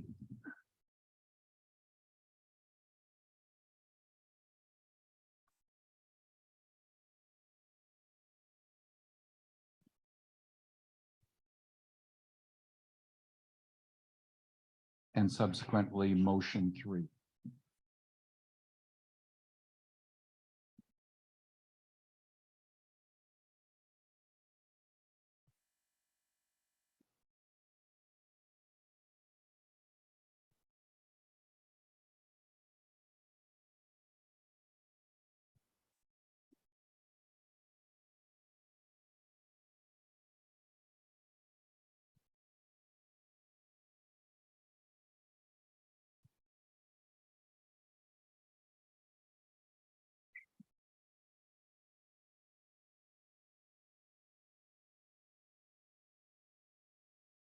And packet page 269, motion number 4. Motion directing the supervisor to modify section 2.4J of the Whitewater Township Policy and Procedure Manual, adding the verbiage in accordance with MCL 15.269, section 9, subparagraph 1. Correction to meeting minutes shall be made at the next regular meeting after the meeting to which the minutes refer. Those corrections shall be available for the next subsequent board packet after correction. Best practice suggests, but not required, public body minutes without corrections be approved at the next regular meeting after the meeting to which the minutes refer. Minutes shall never be approved automatically or ex post facto.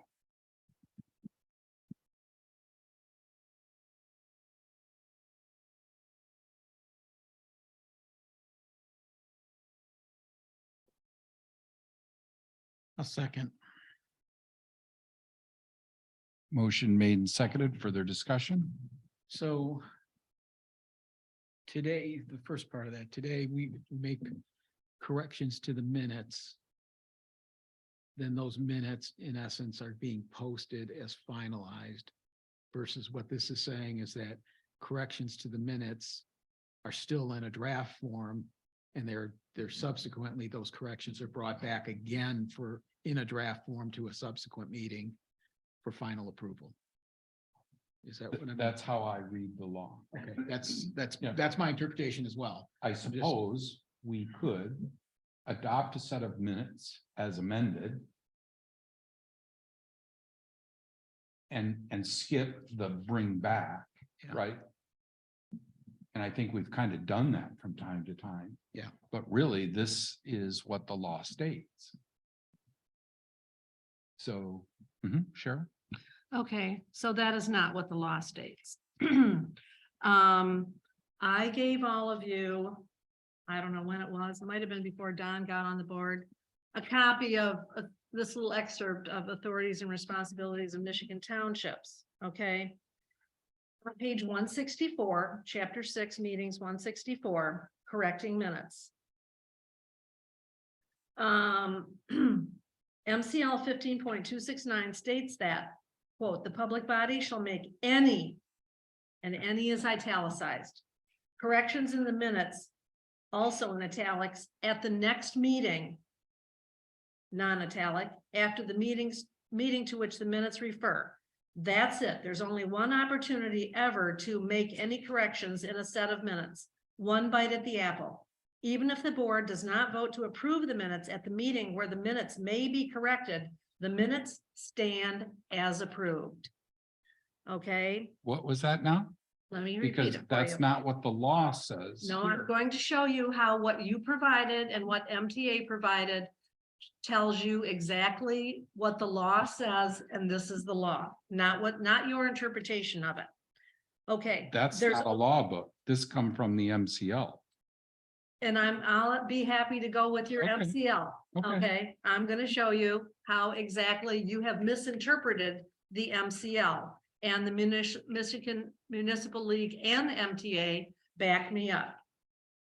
Okay, so also this is something everybody should be reading and referring to. These are township laws that we have to comply with. That is And not so- law. These are laws. No, The they're not. MCLs are quoted everywhere. MCLs are, but that So- book is not law. This book is the MTA's guidance on what these laws say. Okay. Okay, Guidance. so MCL 15.269 states that, quote, the public body shall make any corrections in the minutes at the next meeting after the meeting to which the minutes refer. Then this is their guidance. That's it. There's only one opportunity ever to make any corrections in a set of minutes, one bite at the apple.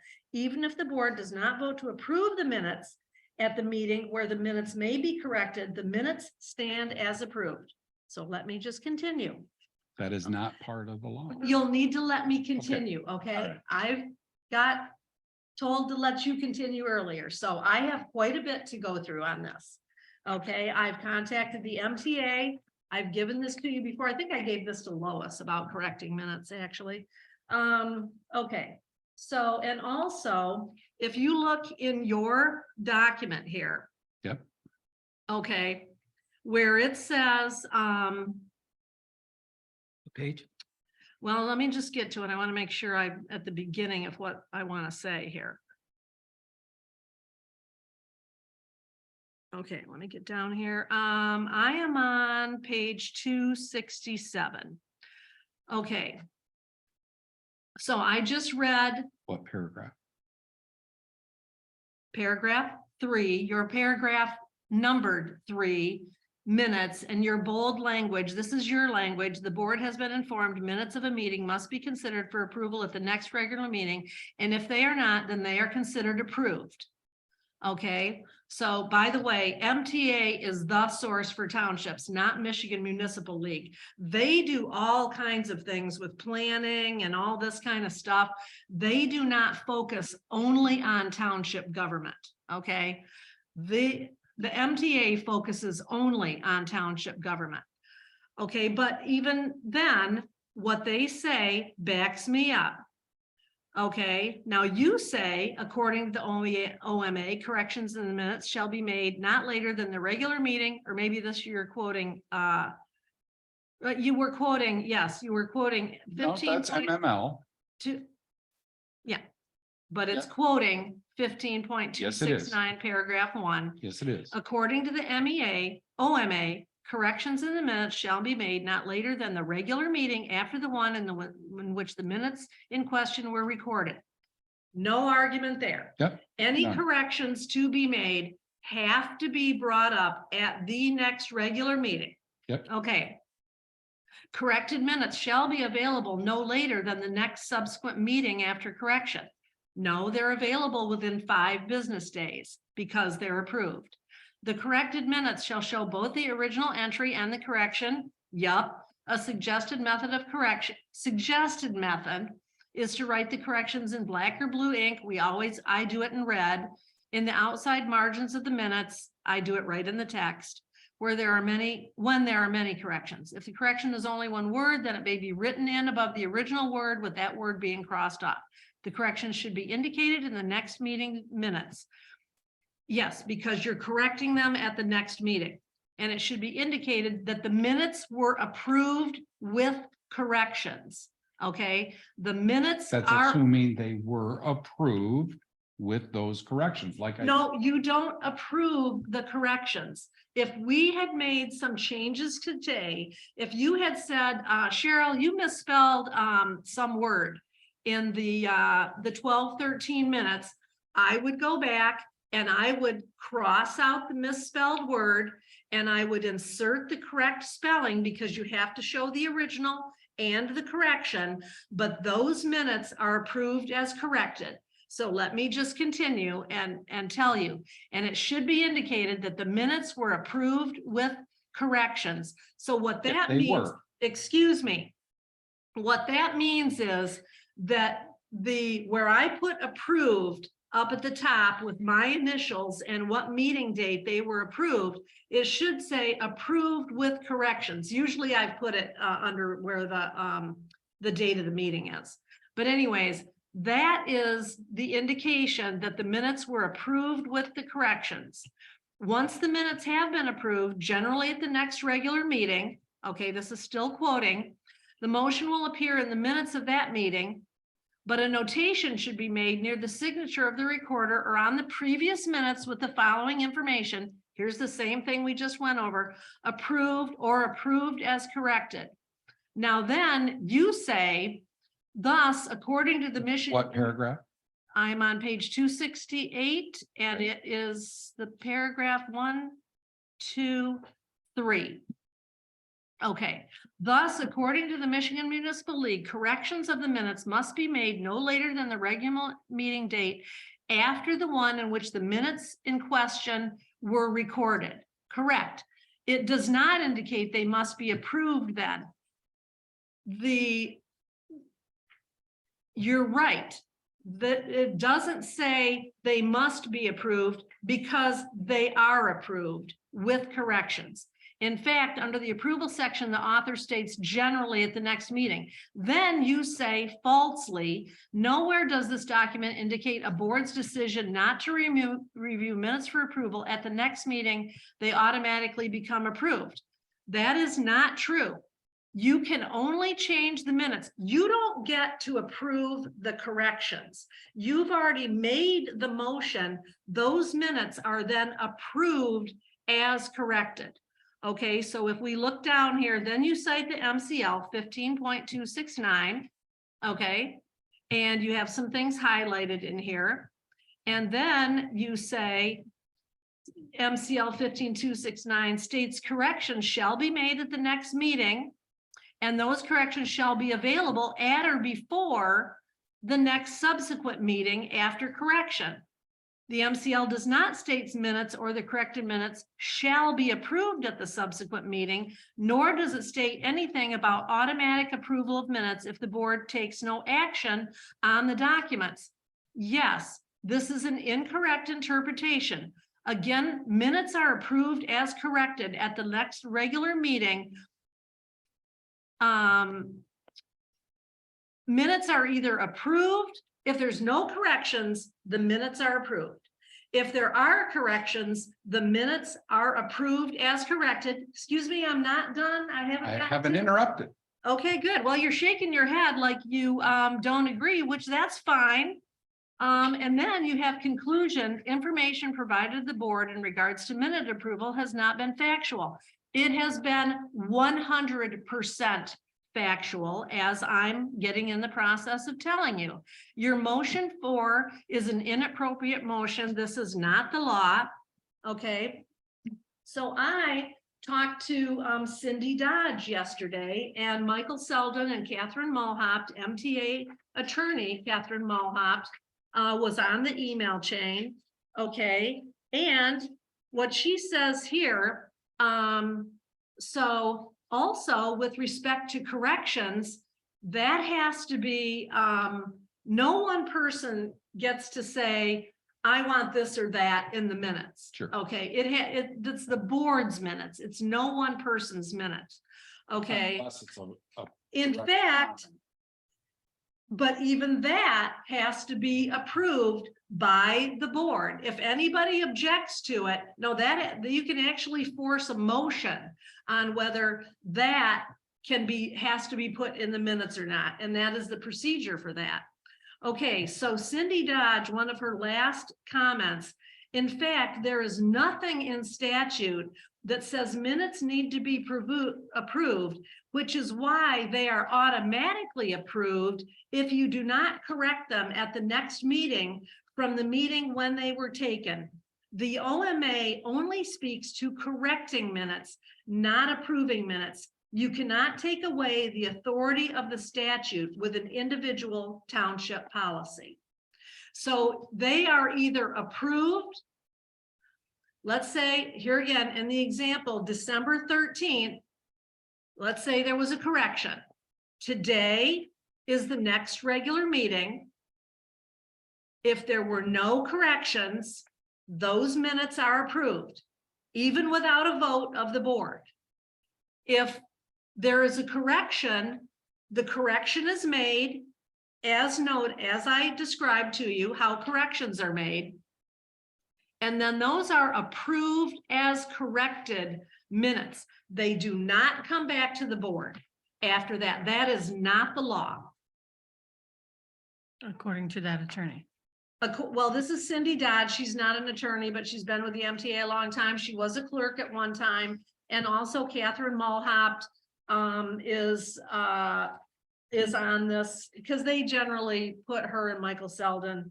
They generally are all on the same as you email. correctly stated, those opinions do apply to corrected minutes. And that's exactly what this motion says. That the corrected minutes have to come back before or at the next regular. Cheryl says, okay, we're going to approve them. If we were to make corrections to minutes of our last meeting at this board meeting, we would say that they're approved with As those corrected. as corrected. Thank you. Yep. That's So right. that is the approval process, right? Yep. For corrections. But nowhere does OMH say that uncorrected minutes And that was the point of controversy earlier this year. I'm sorry, late last year. Minutes without corrections do not get automatically approved. But that's I what just she read just, that. she just read. They the are automatically approved. If you don't, Statute No, doesn't it's, say. you read it from the MTA's guidebook. No. Show me in statute where it says that you only have one chance to To correct correct. the minutes. you only have, we're not talking about correction, Cheryl. So, no. We're talking about let me minutes finish. without Let me correction. finish. Well, wait a minute. So, Didn't you say that, Catherine, yes, Mulhopped and Cindy Dodge. Cindy Dodge said that the statute, nowhere in the statute does it even say you have to approve meeting minutes. That's right. Can you read that section again? I'll be So happy in the to. OMA, there is nothing there that says we as a board have to approve meeting minutes? Okay, they are township board minutes. Okay, in fact, there is nothing in statute that says minutes need to be approved, which is why they are automatically approved if you do not correct them at the next meeting from the meeting when they were taken. So that bolsters what I've said, what I read out of here, okay? If you only have one meeting to make corrections to the minutes. If you don't make any corrections to the minutes, they're approved. If you make corrections, they're approved as corrected. Sorry. That's all there is. So They I don't think- come back to the so board could we to not- have the corrections approved. Could we not do just a little bit more research? Because apparently, all of us have been approving meeting minutes. Every commission and board, and technically we don't have to. Well, let me phrase the question in a different way. Let me approach it from this way. Because typically the minutes are loaded into the consent calendar. Yep. And it's in there. So if minutes were a standalone agenda item, if the minutes were a standalone agenda item, would you have to act on those? It's not part of the consent calendar. It's just Well, it's a, if I'm understanding. It doesn't what matter. The people at MTA said, then no, we wouldn't have to approve them. We automatically approve them because they're in our consent calendar. And we approve the consent calendar as a whole. yeah, but yeah, I hear that, but I'm saying that if if minutes are just tucked in there, they're on the train and they're going along. I'm just trying to look at this argument because I hear what you're saying on the MTA stuff It's but full on. the MCL stuff seems to be slightly different. It's worded different, obviously. MCL. And so, Laws, they're wrote on purpose to be ambiguous. so, Lots of But- interpretations can happen. Yeah. It's hard to, yeah, keeping So in it mind that looks it's like- legislatures in Lansing that are writing a lot of these MCLs that's never worked at a township level, city level, or village level, or even county level. Doing these actual jobs that we're doing. A lot of these laws are wrote by people that's never done our jobs. So they don't make sense and they leave a lot of things out. They don't apply for things like, okay, Ron, you're making a procedure up. It's not in my statute. I don't have to do what you say, even though you made a policy and procedure. What are you gonna do to me? I'm an elected Mhm. official. Yeah. There's absolutely nothing in any of the MCLs you're ever gonna find that covers that topic. That's what I mean by, she's saying it's in the MCL one way, you're interpreting it another way.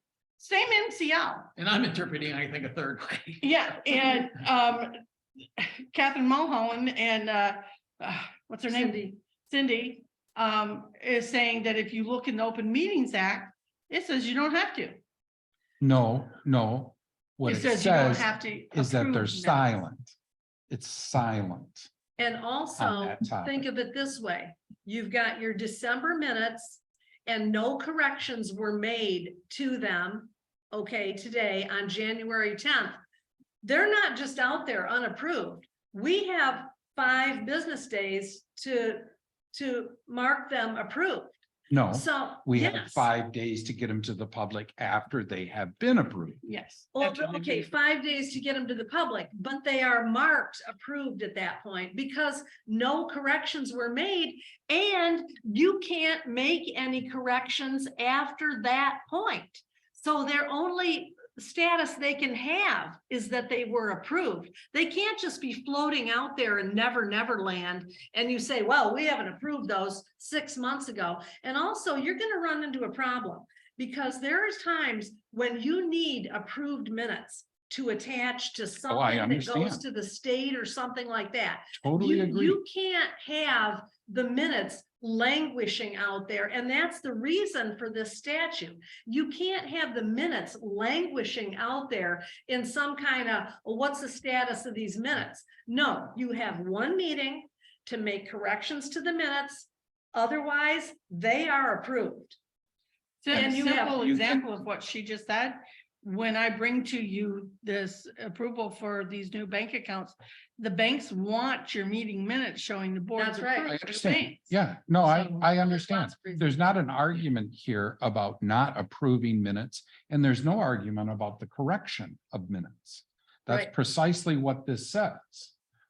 What it also states is that it's a best practice to do those minutes at the next meeting. But it is not imperative that you have to. The law is silent on it.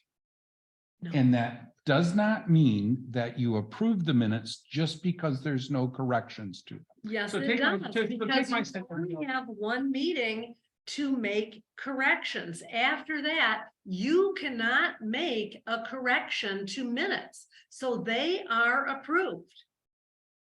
That's just the way it is. So in the scenario that I described, if the December 13 meetings were on this agenda as a standalone item and we took no action on it. It's not part of the consent calendar. It's a standalone item for board approval and discussion, and no action is taken on it. You Is didn't. There were no corrections that we never even discussed, did discuss corrections, just complete oversight, didn't even address it. Are you They're saying that? approved because And you under, made- and how, and why? it doesn't matter whether they're under the consent calendar or a separate agenda item. They're approved because you only have that meeting to make a correction. You only have the first regular meeting after in fact, you got on the agenda the 11:30 minutes. No. Those were approved in December. It doesn't matter that you don't have them listed on your agenda. Those minutes were done and available to be reviewed by the board and had to be reviewed for corrections at the December 13th meeting. Doesn't matter what you put in your agenda, doesn't matter, okay? The law is that they have to be available to be corrected at the next regular meeting.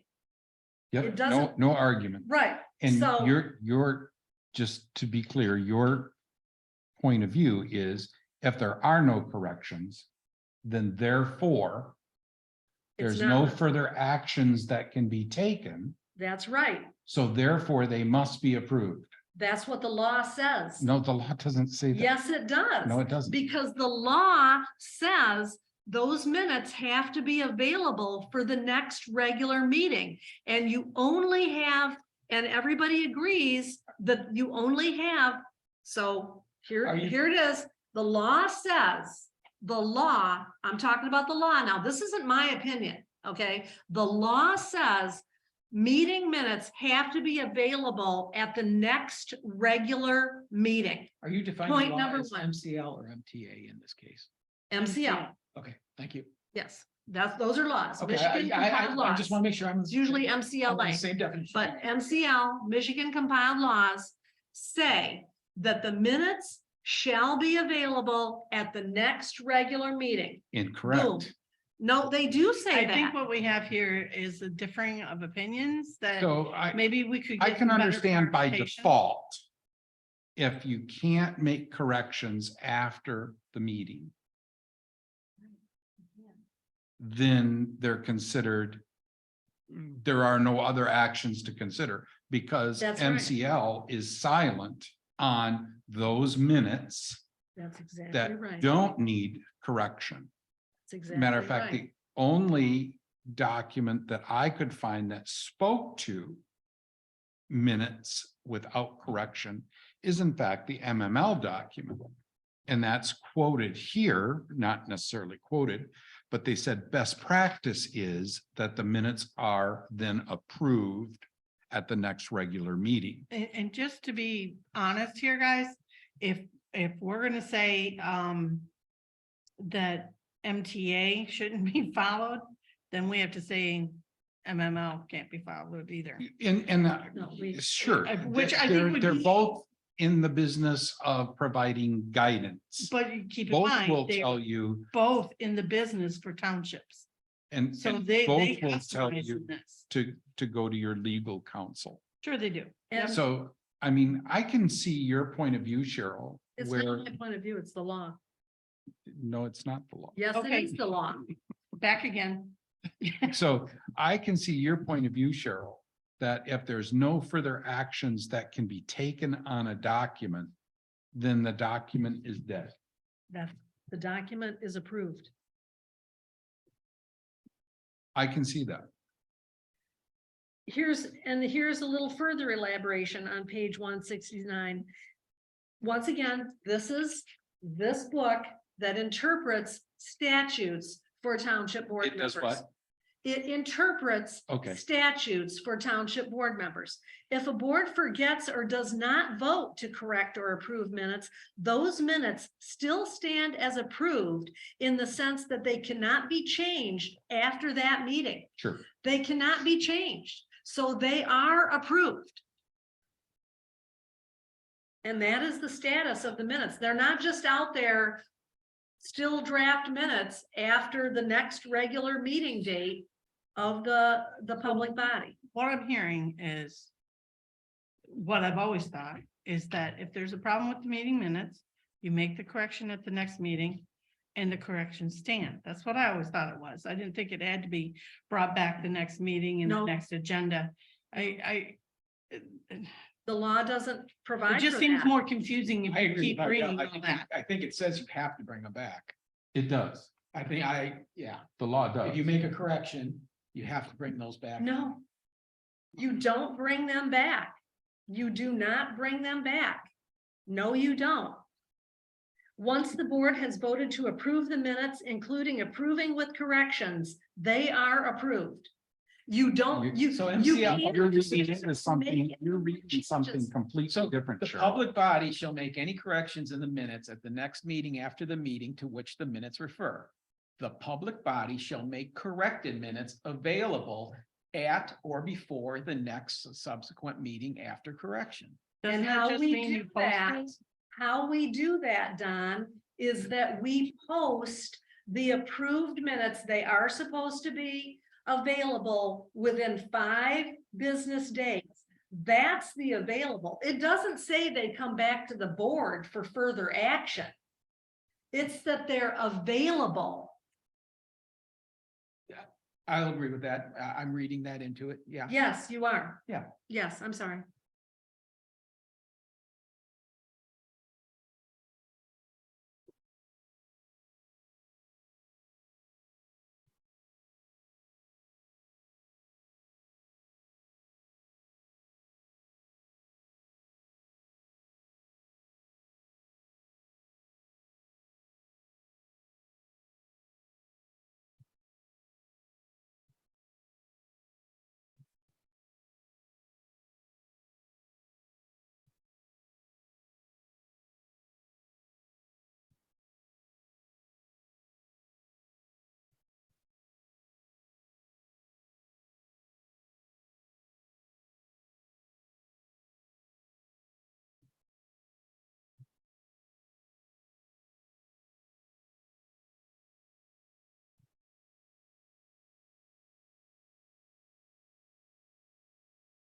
So why does that statement though? It's still bothering me a little bit though. The public body shall make corrected minutes available at, which would mean at or before the next subsequent meeting after correction. I don't read 5 days into that. Can I Please. interject? Yes, please. All right.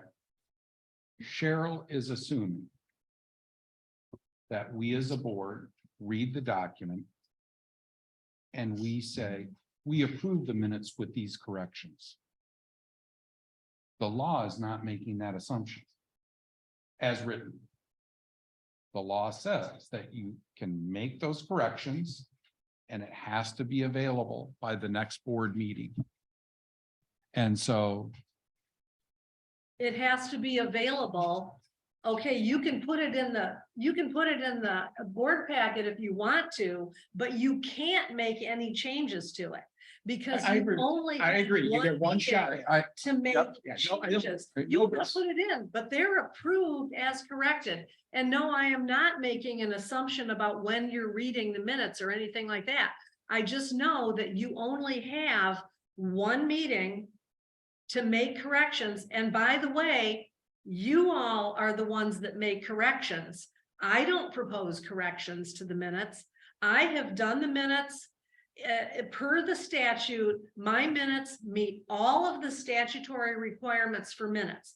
If you have something you want in there, then you need to bring that at the next meeting. And it has to be approved by the board. and that's typically what we do. That's Right. typically how we correct Right. minutes. Right, Yep. and so I'm not assuming anything. I'm following the law. I'm not, And so in support of what Cheryl says, Don,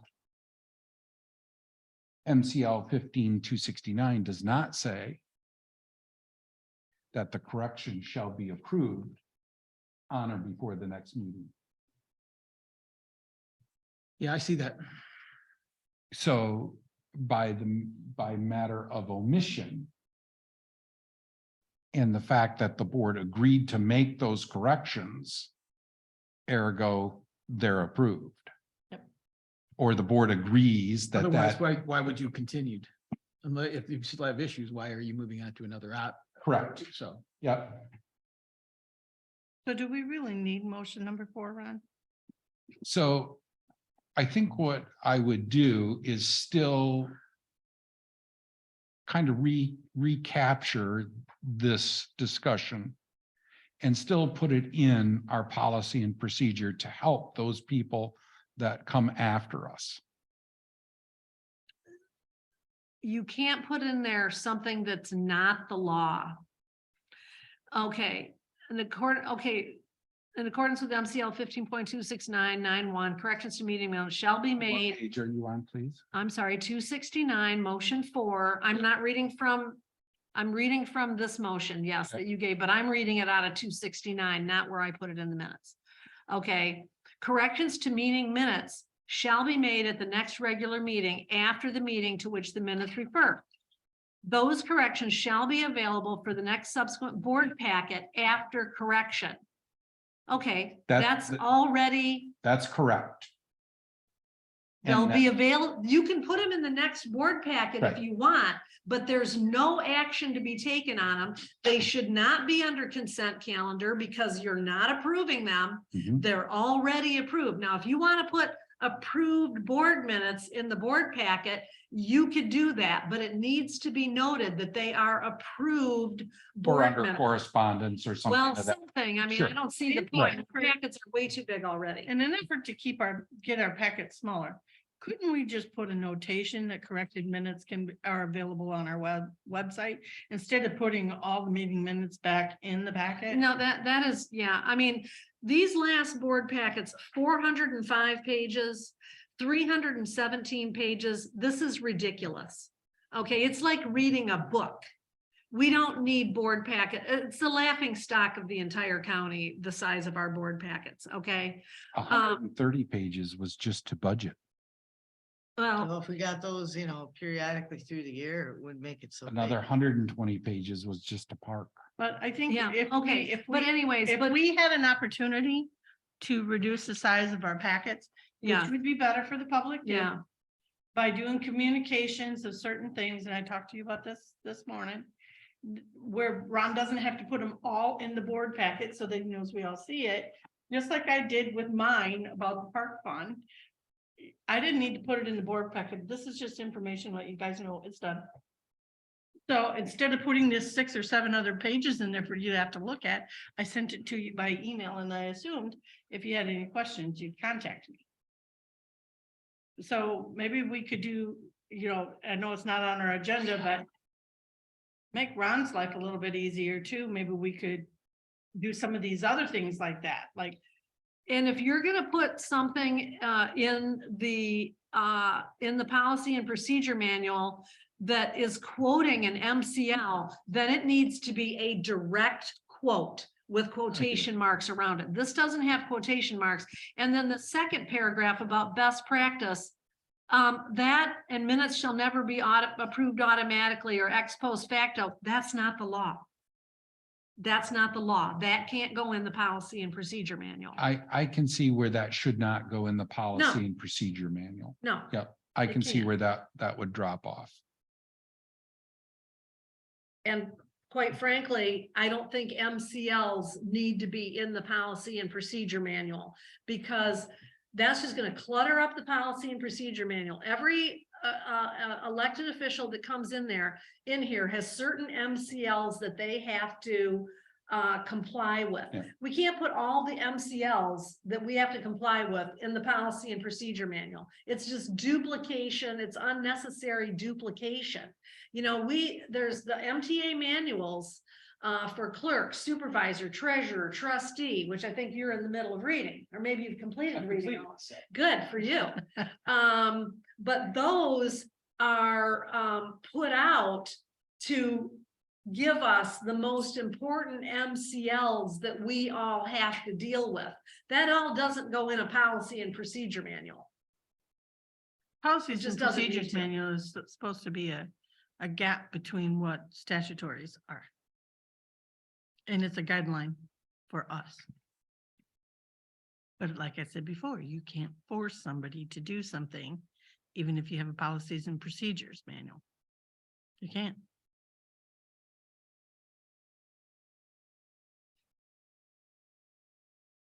You would hope people would cooperate. But there's nothing in the law that says you can force them. Nothing. As long as they're doing their statutory duties.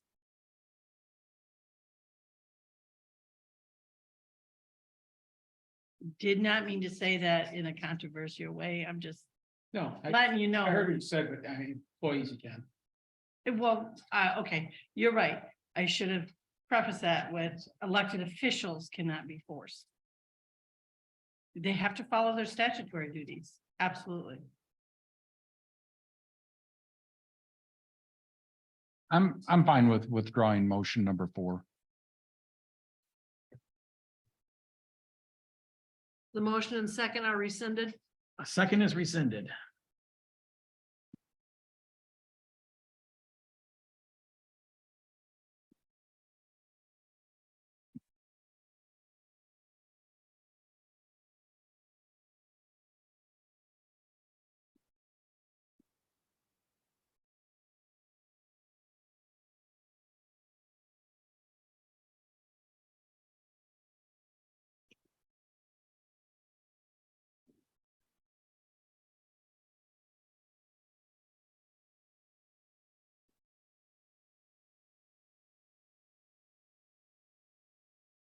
I'll make motion number 5. In accordance with MCL 4172A, subparagraph 5 and 6, the Whitewater Township Board of Trustees, not more than 21 days after a meeting of the board, shall publish the proceedings of the minutes in a newspaper of general circulation in the township. The publication of the synopsis of the proceedings prepared by the township clerk and approved by the supervisor, showing the substance of each separate proceeding of the board. You misspoke one word. Did I? Yeah, shall publish the proceedings of the meeting is the way this reads. You mentioned minutes, I'm sorry. so I just Yep. wanted to clarify. proceedings of the meeting. Yep. Thank you. I'll second. Motion made and seconded. Further discussion. What newspaper are we using? Traverse City Record Eagle. Why, Cheryl? The majority of the people don't get it if you do it online. The majority of a lot of people don't get the Elk Rapids News either. I can answer that, Heidi. Back in 2011, the board decided to go with the Traverse City Record Eagle because it had a wider publication in Whitewater Township, larger subscription base Have in you Whitewater checked that Township. recently? And they also decided that we could use the Elk Rapids News also. So there's two opportunities. I mean, that's the way it was set up. It is going to cost more if you want to do both. And only that side I realize. of that. the township gets Elk Rapids News. And This side of also- 72 does not, And also the the Record Eagle is a daily publication. right? And the Elk Rapids News is only a weekly publication, so you have far fewer opportunities to get something into the Elk Rapids News than you do the Traverse City Record Eagle. I think over the years, we have used the Elk Rapids News also, but I think it was based on what we were doing at the time, what needed to be published. And this is a requirement, and we have got away from doing it. We do need to get back to doing it, publishing a synopsis. It would be extremely, I mean, I can publish the full minutes. I can do that. I'm allowed to do that. Publish the full minutes, but it's gonna get really expensive. Really expensive. So the clerk has the option of doing the full minutes or doing a synopsis, which has to be approved by the supervisor. And the reason it gets so expensive is because our meetings are so long and our minutes are long. I think a synopsis is better. That's what several of the other townships do, just a couple blurbs. Well, I did check with the Elk Rapids News on a different topic, and I forget what it was, but they cover Williamsburg Rural Route 1 and 2. And then there's they don't cover 5 and 6, whatever that There's means. 5 routes. Yeah, whatever that means. But I think the two that are missing are the 2 routes south of M72. But yet I checked with some people on South Skeegamog Point Road and they get the paper. That's weird, And so, because when I've called them, they've told us we don't do anything south of 72, because I want to know why I wasn't getting one. well, you can You can subscribe. Yeah, you can subscribe. And they normally send out an annual envelope that says, if you like this, please contribute, and here's what we're asking. And I think it's like $25 or $35, something like that. You And could do that. yeah, I always do that. And so maybe that's how some of the people south of M72, but it's only one house that I'm aware of, Yeah, they're probably doing that then. probably. Yeah. So I really don't care. I mean, I hate to have the additional expense, But if like we're- Cheryl said, It's required, yeah. If it's required. we're not doing it, So we have to probably, pay for it. we probably should. And I think we all got maybe it was in our township focus, the new number now, instead of 50 million, it's 140 million corrected for 2023. It's way below what our taxable value is. It Yeah. doesn't matter. They adjust it up, but our taxable value keeps going up, so. Yeah.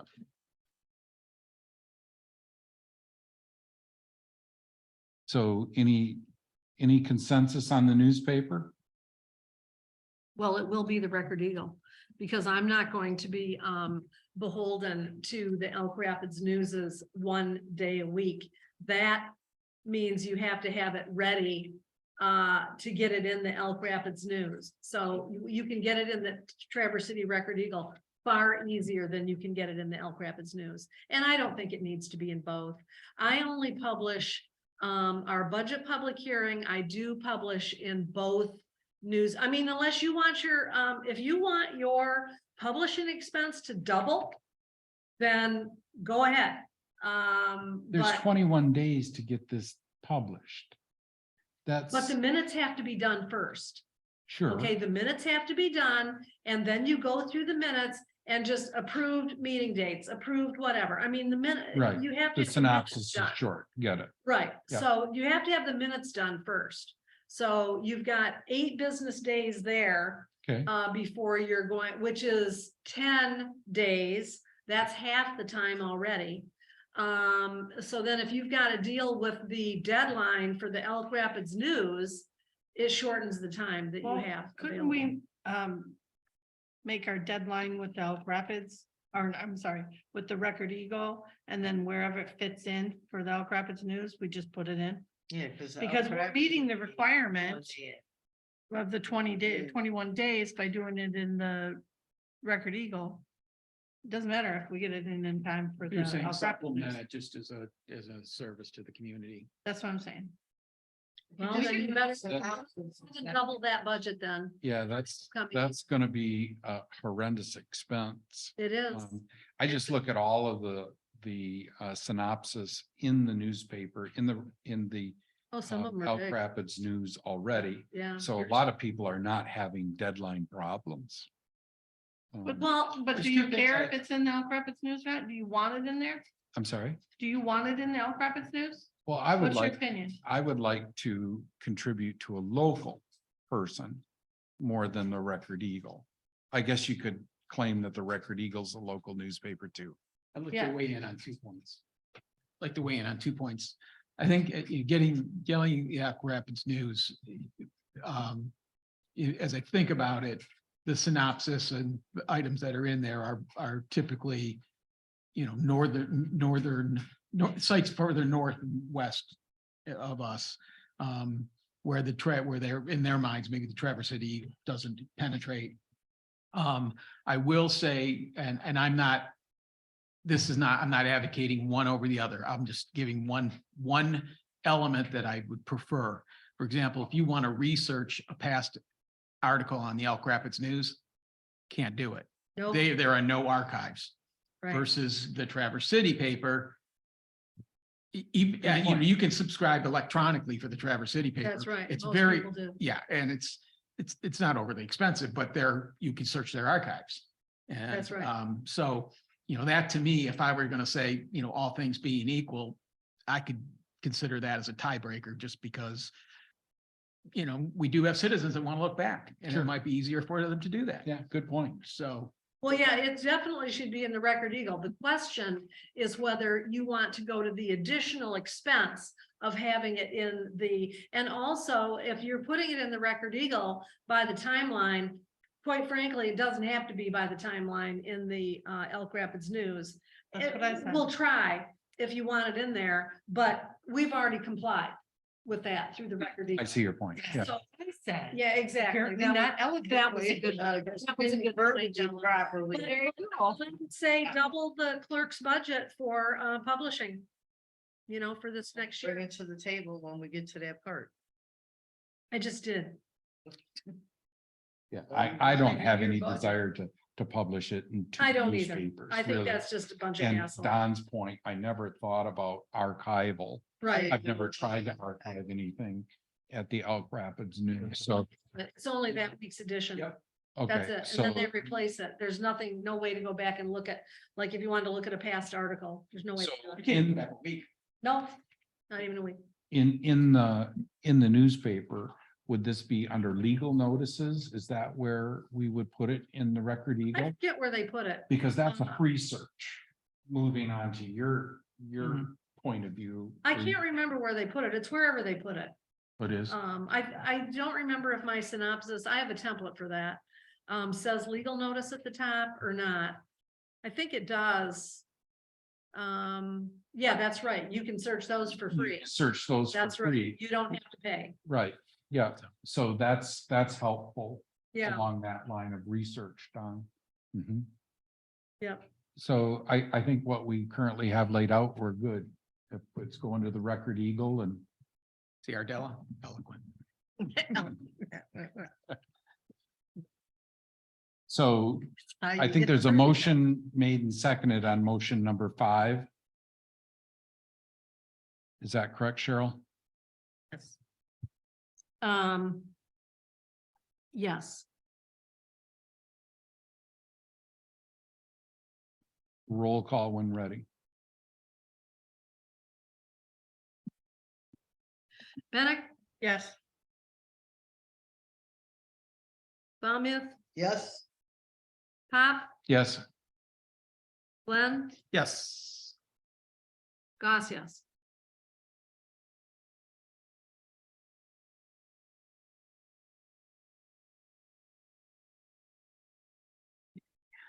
Motion number 6. Motion directing the supervisor to modify section 2.4J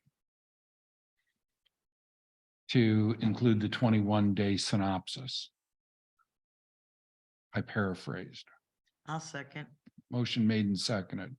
Further discussion. Again, I don't think it's necessary to put an MCL in the policy and procedure manual. That's just my view.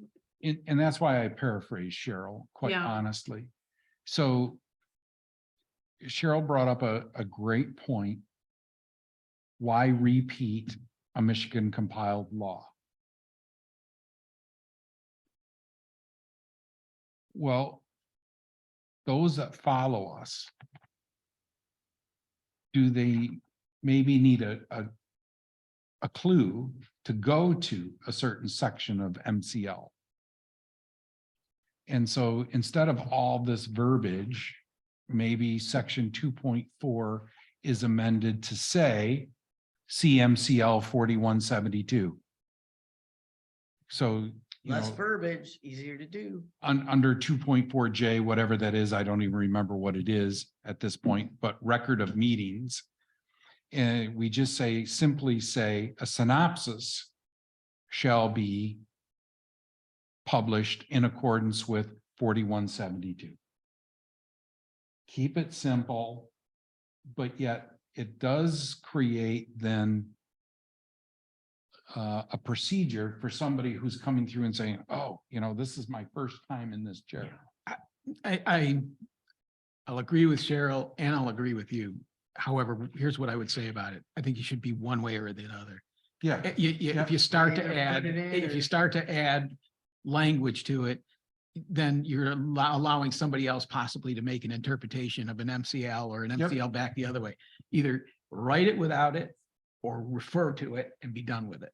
Yeah, I like Cheryl's recommendation that. I do too. You just say section 2.4, record of meetings, synopsis according to 4172A. Is that Yeah, that's exactly what I'm talking. Now we're not Yeah. worried about a misspell, a misword, exactly? some other buddy's interpretation, just there it is. Yep. So. My suggestion is it's not in there at all. Quite frankly, if the public wants to know what laws we have to follow, they can go to legislature.mi.gov and search that to their heart's delight. There's where all the MCLs are for everybody in the entire state. But we're talking about the people that follow us and, I'm talking about the people that follow us too. okay, That, when I was coming to board meetings here for 6 years before I got on the board, 6 years solid before I got on the board, Della remembers me. I do. I went to legislature.mi.gov all the time. So, if you want to put it in there, I guess you need to revise your motion exactly what you want it to say, because I'm hearing you want to shorten it. I just don't think it's necessary, but.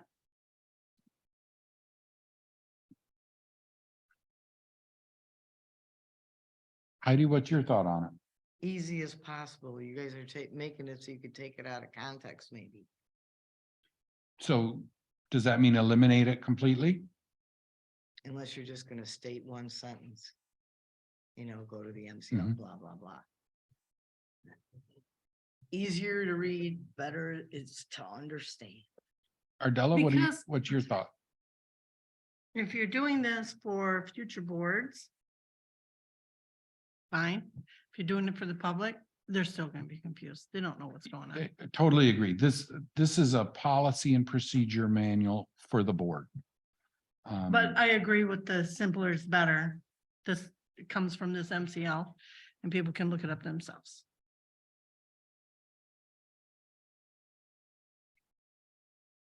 That is what you said, right? Mhm. Yeah. I think 41 is all township rules. It is. If But I you got remember sections correctly. 5 and 6 here. so Right. Under. 6 says the dollar amount that is the threshold. So I can go either way on number 6.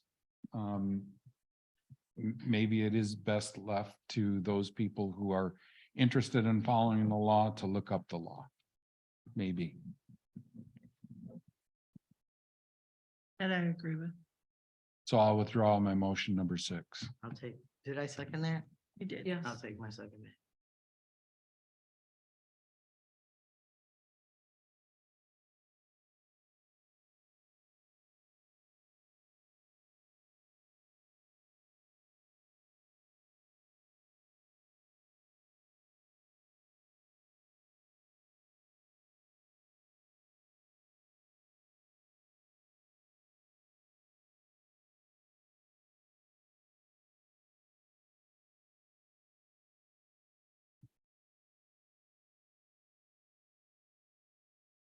I think that was the end of those motions.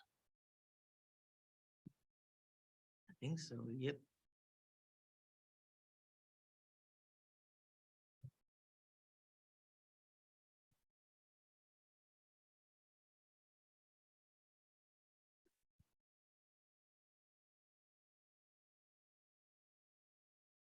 Back at page 272. I'll make a motion requesting township staff to increase the credit card limit to the credit limit on the township's credit card to $5,000. I'll second that. Motion have- made and seconded. Further discussion? Yes, I have a question. Cheryl, when you first started and you took over the credit card information from Carol, didn't this have to go underneath your social security number? Because Okay. you asked me if I wanted to be on the account and I said no. Yep. Okay, so when I got here, there was a credit card and through Fifth Third Bank and that the township had, and no one was authorized to use it because it was Carol took that out. And yes, you do have to have an individual's name. So the credit card says Cheryl A. Goss and Whitewater Township on it. Because you do have to provide personal information in order to get a credit card. And so that credit card, I wasn't even allowed to close that credit card. All I did was shred the card and never made sure it was never used again. Okay, and they probably did away with it at some point, but I called them up and they said I couldn't even close that credit card. So that credit card was useful to no one. So we didn't have a card for quite a while. And then we couldn't make any credit card purchases, do any registering online for education, blah, blah, blah. And then the board decided they wanted to have a credit card. And we decided that we would apply for one through Alden State Bank under my name with a $3,000 limit on the card. So you cannot, per Alden State Bank, you cannot just say, oh, even if the board made action, even if the board approved this motion, this would not be good enough for Alden State Bank to raise the limit on our card. A whole new card has to be applied for.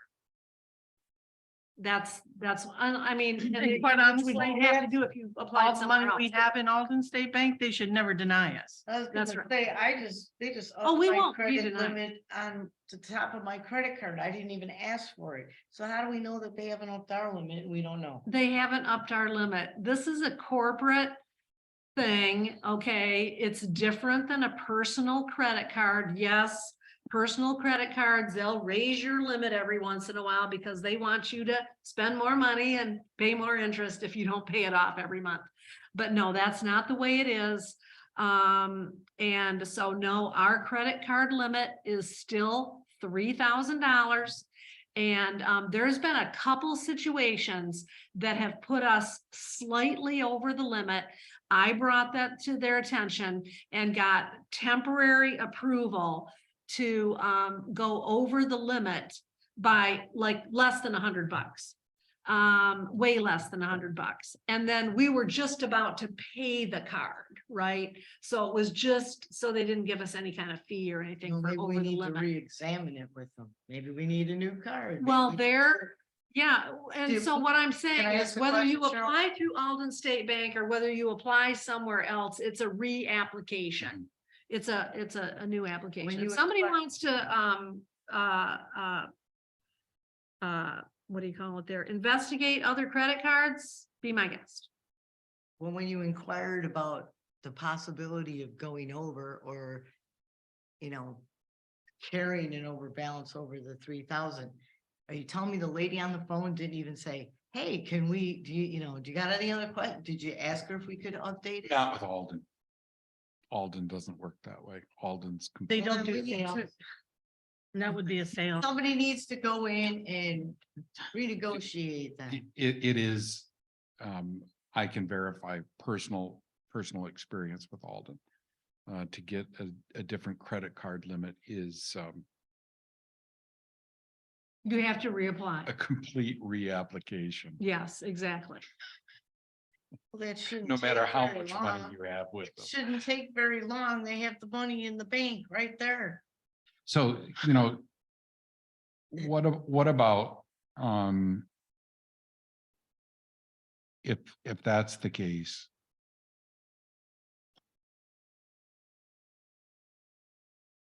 We're looking to purchase computer equipment from Amazon. And that's what we're looking to do. So what we could do is actually have a tax exempt, Amazon credit card. We're already tax exempt with Amazon. but Why don't we just get a debit card for the general account and we use it as a credit card? There you could. Yep, that's what I do. Can you for my do that? business. Yep. Yeah, That's what I do don't know for why my we business. couldn't. I mean, we all have debit cards for our checking, right?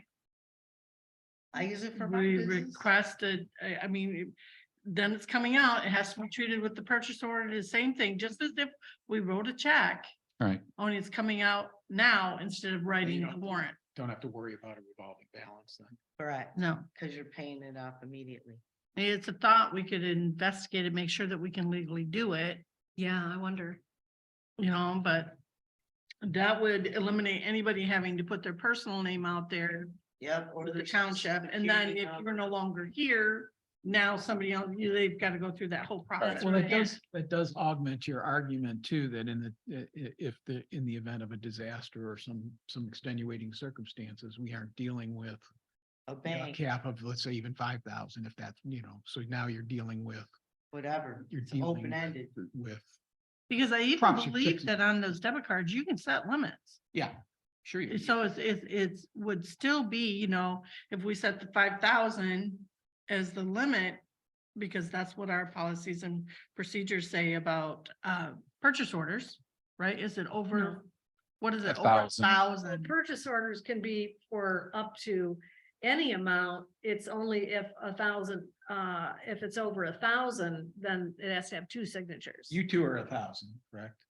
No, I'm 1,000. You're 1,000. If I'm it's 1,000. over 1,000, And then you're- Ron signs it too. I'm in the same boat you Okay. are. I have And to ask then- permission. Because, and then We have to capital make expenditure, expenditure. 5,000 have to have 3 bids, that kind of thing, right? Well, yeah, then you start getting into that policy and, Yeah, so, okay, so, 20,000 but- becomes well, close. yeah, right. Yeah, well, and no one has ever, those things go to the board. yeah, Those large purchases go to the board for approval, so that there's no question that only one person is approving, or only two people. In the case of over 1,000 is approving an expenditure. In a small township, that's the way it should be. It might think have she might be something to do onto with it. It Yeah. might not. I mean, I don't care. I just want a way to get the equipment that we need from time to time. Now, so you wanted to buy $4,800 worth of equipment. I believe that was like 4 units or 5 units, I yeah. thought it was 3 units. You wanted to buy It 3. was like $1,200, I think, all in per unit, so 3 of them would be. Well, I got the memo right in here, or the Yeah. email you sent me. It was a total of $4,800. Yeah, And I believe it was 3 tablets, which I'm not sure why we're buying tablets. Those things are pricey. We can get laptops for about half of what you can get a tablet for, and we'll be fine. I mean, nobody's doing any complex computing here. But anyways, but then the programs do get expensive. Well, Heidi That's- just brought up this from Policy Matters, page 75, and it talks about credit card, debit card, and other electronic payments. And they quote the act that allows this, and we do have a resolution for credit card usage. Mhm. We have that.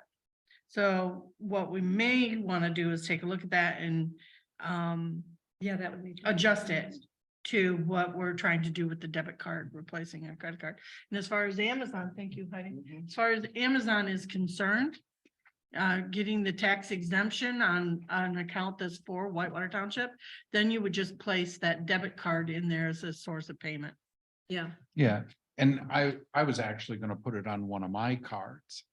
But the tax exemption did not show up when I completed the cart. That's because you we're think. tax exempt with Amazon.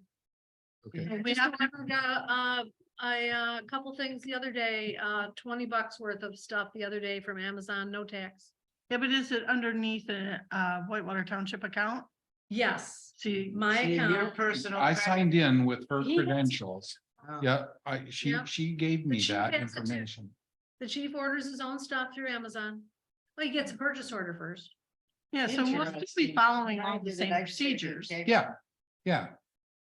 Like I say, I would have paid for it with my credit card, but the tax showed up.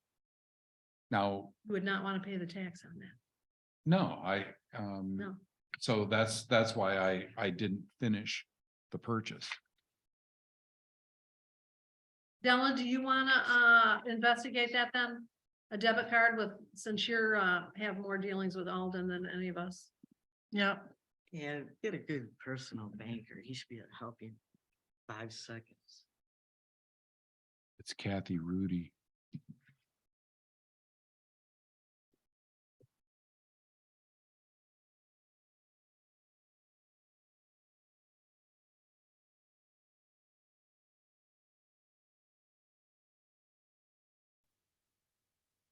And bring it back to you in February. Because anything we do with Alden State Bank, they do like to see approved minutes. Showing that the board has approved it, or we've updated a resolution or created one. Well, I think what I was referring to is that you would just find out whether a debit card, it's possible to get a debit card linked to the township's checking account. That's what I was suggesting, not that we're approving that today. Just No, I is it understood that, possible? Cheryl. I'm just Right. saying. Yeah. That I can do the investigation on it, bring it back for February. Do you want Find me out to call- exactly what the requirements are for doing Do it. you want me to call American Express? Could you bring it back sooner? Than that? Sooner than February? Yeah. Well, I mean, just the information. Right. I'll get a hold of them this week, if that's what you're asking. When's our next meeting? The 12th. 2 days from now. 2 days from now. We're sleeping here if we don't get out of here soon. And there's nobody that delivers good food, so we'll be starving. I got that's a pizza delivered here. Yeah, that pizza was terrible. Really? It was the most, I was so embarrassed. Don't get pizza from there. Okay, so you're gonna Yeah. investigate a debit card linked to the township's checkbook. With I'll see what I Alden got. and bring it back when you can. Just for you, I'll call my little friend at American Express and ask if they handle township. I'll say bring back in February. Is that all right? Yep. And if you're ready earlier, great. If you're not,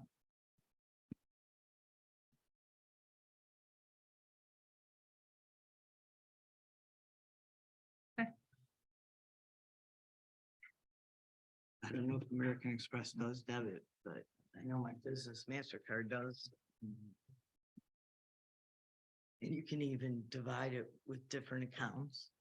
So like if you want one account to take this, you can have it on file, and one account take that, you can.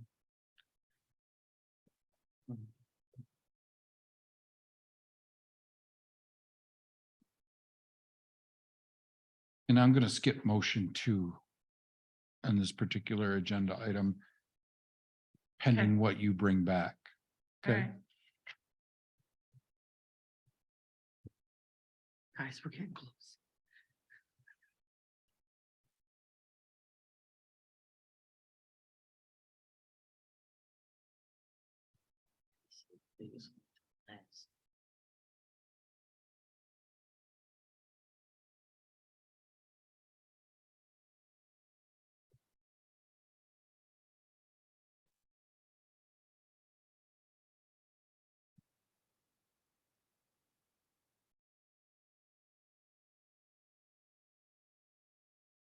does that bring us to new business number 6? Motion to discuss Whitewater Township Park operations. I'll second. Motion made and seconded. I be honest with you, I have not read what Don put together. I apologize, Don.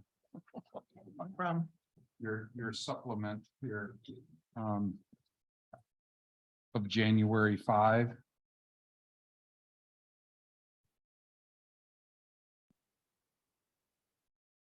I have 2 questions. Yes, ma'am.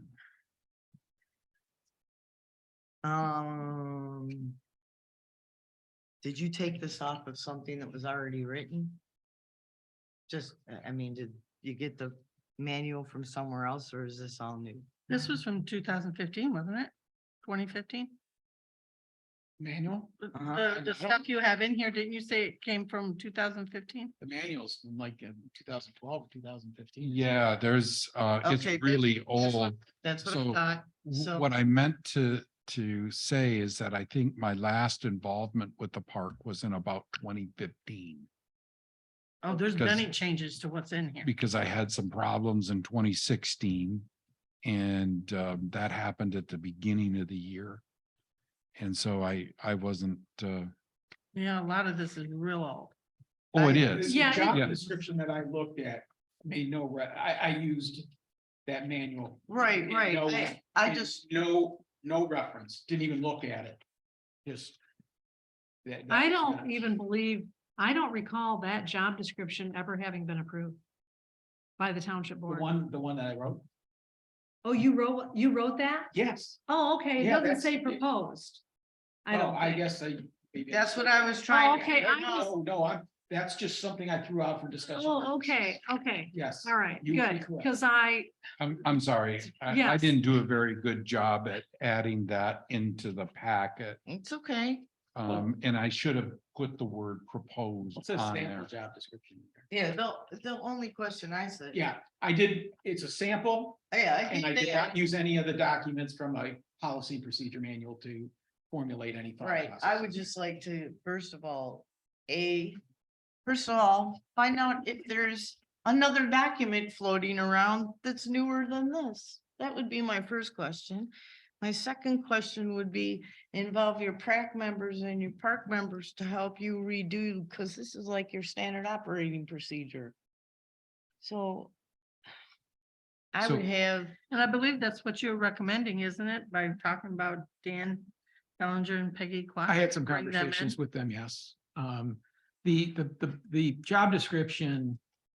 The job description was based on conversations, observations, my convenience store background and running stores and trying to whatever I could glean from sources on terms of park operations. And so it was just, I mean, it's a great, it's a it's a great start. Right. So. But there's just one thing that I noticed through here is you talk about use of common hand tools. Depending on what the common hand tools are, we have to be careful with that because we paid for like 4 or 5 years workers' comp for somebody that was using tools at our park. And Nice. we are Yeah, I'd like self-paid. to see proper training. I don't think it would have mattered. There are some things we don't want them. My opinion, we don't want them operating wood splitters or chainsaws. Don't even have, well, we have changed. Well, if we did, I wouldn't want any park ranger or manager operating. I wouldn't want anybody operating a chainsaw unless they're certificated. I think I So- took chainsaw out. Can we focus this discussion? Yeah, Um, please. So you put a lot of older manual documents in the packet. So there's a lot of those things have been updated, maybe not technically added to the manual, right? But a lot of new things, like we don't have pop anymore. They haven't had pop out there since I Right. was involved at the park. The pop machine disappeared long before that. To the job description thing, there was, I can't remember if it was in 2015, when I was first appointed, but there's that delineation of duties document that was, updated, I believe, in 2015, that really showed, that was updated to show a lot more of what the park administrator does. I'll have to dig that out. What did you call it, Sharon? It's called a delineation of duties document. And so there never has been, to my knowledge, a job description for Parks and Recreation Administrator, but you have one for Deputy Parks and Rec Administrator. I don't know exactly where that came from. But anyways, if you started from something or not, I don't remember us ever approve, or maybe there's an old job description for Parks and Rec Administrator. I don't remember now because it's been quite a few years. But anyways, I can supply lots of documents that are, updated things. Some of them we don't have probably written procedures for. And there probably should be written procedures for those, but I can supply, some of this is gonna be the same because that manual hasn't been updated. But I can supply, but I do know, for instance, that daily report, we modify that every year Sure. because of different things. And we've got a little ice inventory square on there. We got a wood inventory square, but we don't use that anymore because it's not, because we buy wood in bulk. And so you just can't go out and inventory the wood every So you day. need a You new know what I'm saying? standard operating procedure. But, basically. but yeah, there's lots of things. If you reading Don's memo, if Dan and Peggy, are given the opportunity to, help with, somebody, learning, things, details about the park, then they can update a lot of things.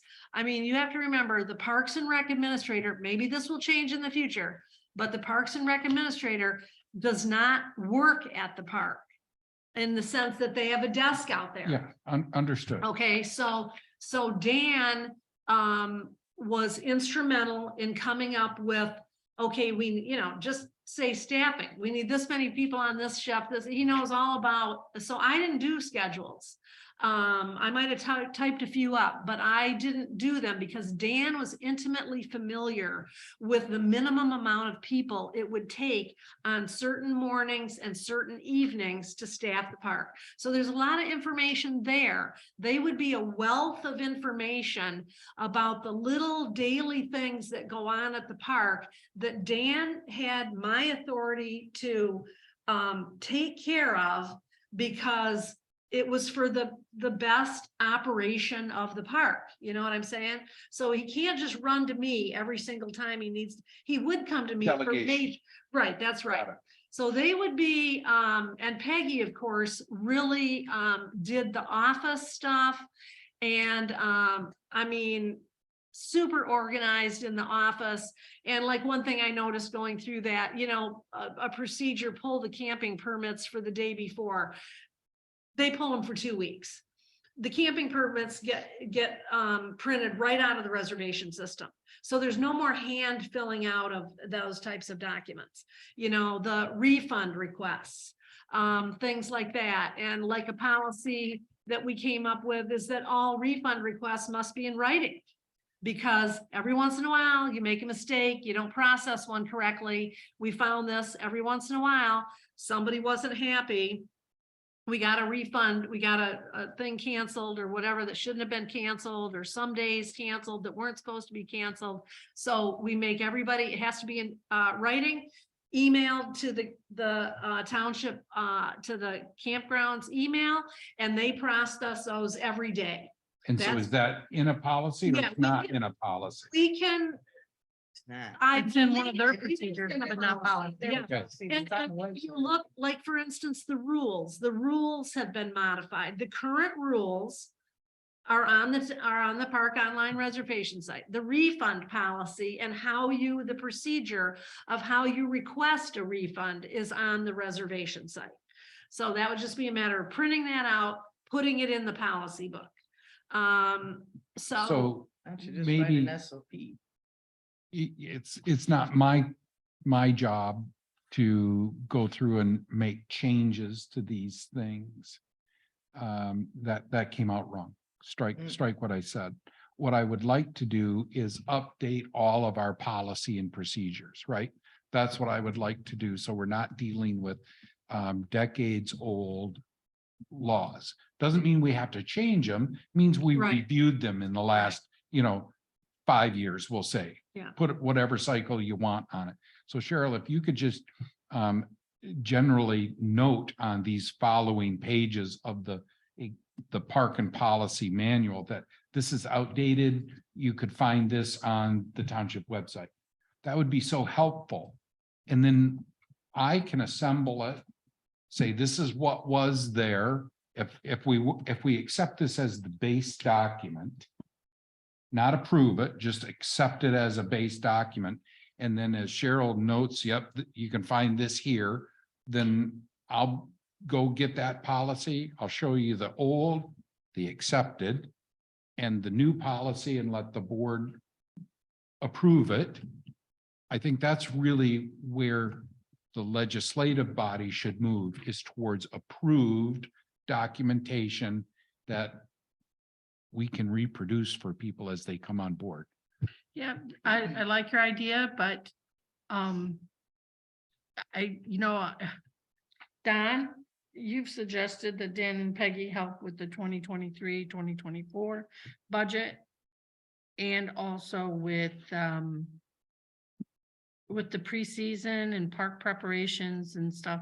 Doesn't it seem logical that we would bring them in for the procedure manual update, since they're the ones that's actually did it, have done it? I mean, it seems to me like they're the ones that would say, no, this is what we're doing. These are the forms we've been using. Yeah, but Cheryl's got a lot of that stuff right in her head. And so that stuff we could clear out, basically. And not only that, but if Cheryl gave you all the information, said, here's all the information, majority of it's old. I gotta sit up here. Okay, Don and the Prac and all the people at the park, they could sit down and update it, rewrite it. I mean, the PC's doing the exact same thing. Okay, We but then started we're- with our bylaws and we're doing an SOP, because on SOP is a revolving policy. My suggestion to bring somebody in that's been doing it is much the same of my example of people in Lansing writing MCLs that's never done the job. Right. So I would like people that's actually done the job and has proven to be done Exactly. correctly to actually be the initial conduit that puts information together before another committee or board. Well, that's starts what I'm picking saying. it They just, apart. everybody else needs to work as a team. Maybe you can Prac and the park can work together.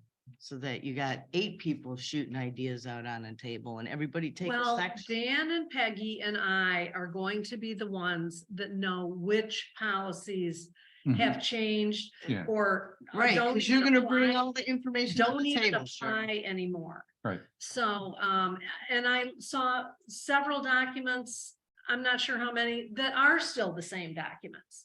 So I think I like the idea of having Dan and Peggy help out with this. You know, because they may remember some things that I don't Mhm. type thing, because they are working directly at that physical location. So I think that they should be brought on to help update this, the policy and procedure manual, and certainly whatever, because I created documents for them. They didn't create a lot of their own documents, maybe some, but the park computer is in the closet in there. We can get that out. We can see what's on there, because I know forms and things were left on there. I don't know if there's any policies on there, but certainly there's some forms on there. I know that. I just want a ground zero to start from. So if we have what we're currently doing as ground zero, that's a foundation to start from if changes need to be made.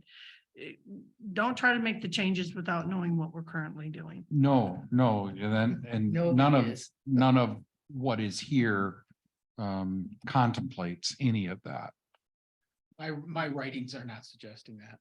Oh, I didn't think it was. Okay.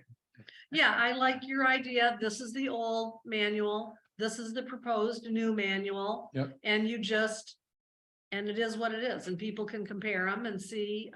I don't think this is a red line thing or anything like that. You have the old and you have the new, and you just see where they're at. Are any of these in Word that you know of? Many things will be in Word. Because Oh, yeah, the whole. I only have Many of PDF. these documents, if you look down at the bottom of some of these Some of them documents. have dates, some of them don't. DOCX and DOC Right. versus. Or even, what was the one before Word document? That was the Lotus one that. I don't know. I've never used Lotus. Yeah.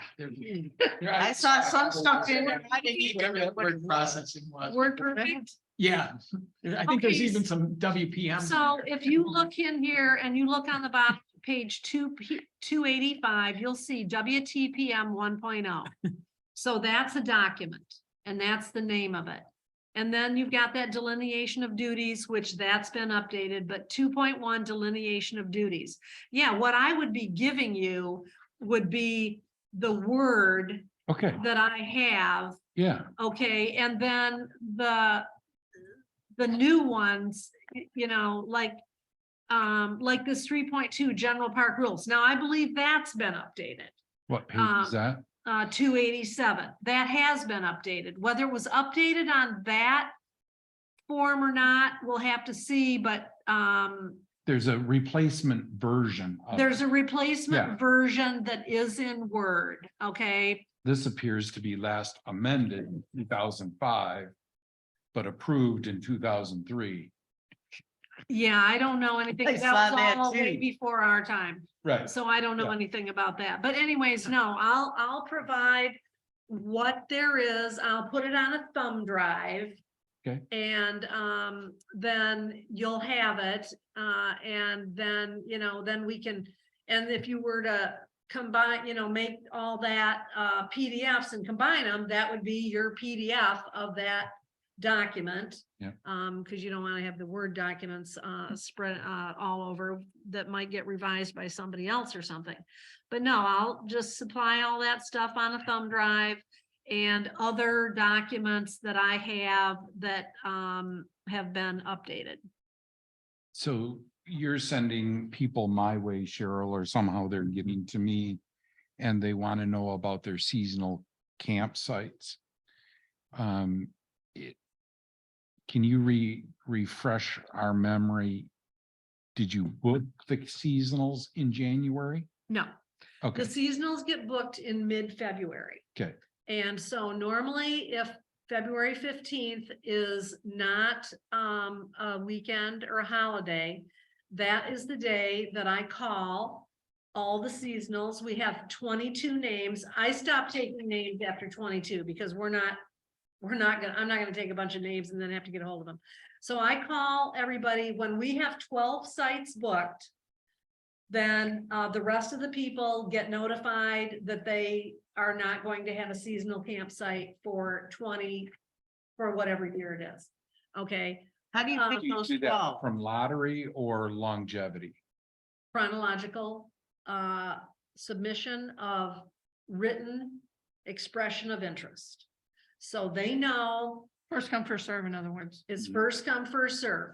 And so why I take 22 names is because they have put their name in anywhere since April 1st of the prior year. I don't take any, I didn't, you can do what you want. I didn't take any seasonal requests for the following year before April 1st, because I just didn't want to clutter my mind with the current year bookings. So April 1st, they can start emailing. That's what most people do. They email. Most people don't walk in here with a letter, and I won't take it in a verbal request. It has to be in writing so that I have a date stamp on when I received it. And I put those in chronological order of receipt. I actually number them up in the upper right-hand corner. I keep them in that order and I call them in that order. And, you know, we've had deaths, we've had things come up, financial situations, whatever. People will say, oh, you know what? Yes, I did want a seasonal site, but my circumstances have changed and I'm not able to book one this year.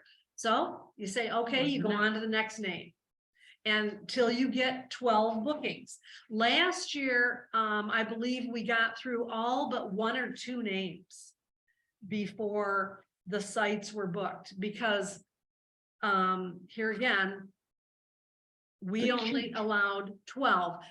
You don't really want to book, this is my opinion, you don't really want to book more than 12 seasonal sites. First off, you don't make any money off seasonal sites. They pay 1 reservation fee and they are in the park those 67 nights. That's how long the seasonal stay is. They arrive the Thursday before 4th of July. This was all the policy before I got here for seasonal sites. They arrive the Thursday before 4th of July and they check out on the Monday of Labor Day weekend. If they want to be in the park, other than that, they're vying with everybody else through the online reservation system for time before or after that. And so This has been in decision. excuse me. I just, So we don't 2005. book more than that because first of all, you really don't want your entire park to be seasonal sites. They often go home during the week and aren't there. And then you're going to get complaints. How come that unit over there, nobody's ever around? You But know, it's taking up a really good site. and that's another reason why I have seen them. stopped several years ago allowing the most popular sites to be booked as seasonal sites, because we got a lot of complaints from people. Well, they're not even here and they're taking up one of the best sites.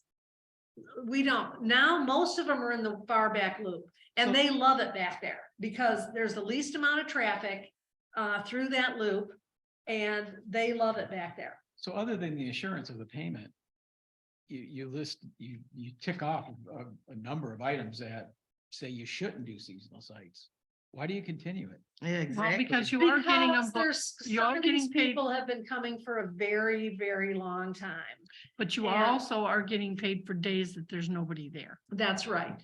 And that was, see, the park was never really advertised until it got its online reservation system. And when you have an online presence, people find you. We don't do any advertising and we get all kinds of business because of that. And our search engine is optimized.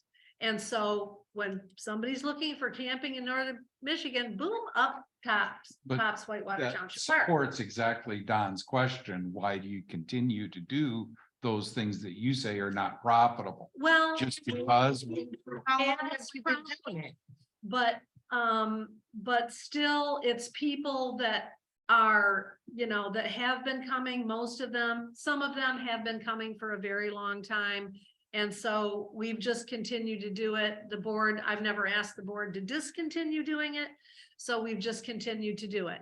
But it does, Cheryl, one of the reasons why we did continue to do it is because they are paying for days that people don't come, Right. like Yeah. midweek. But during that timeframe, I wonder how many openings we would have. That's my You question. do I want to still know. have a lot of openings during the week. You do still have Depending some on- openings that you don't have the walk-in traffic for, you know, or the drive-in traffic for.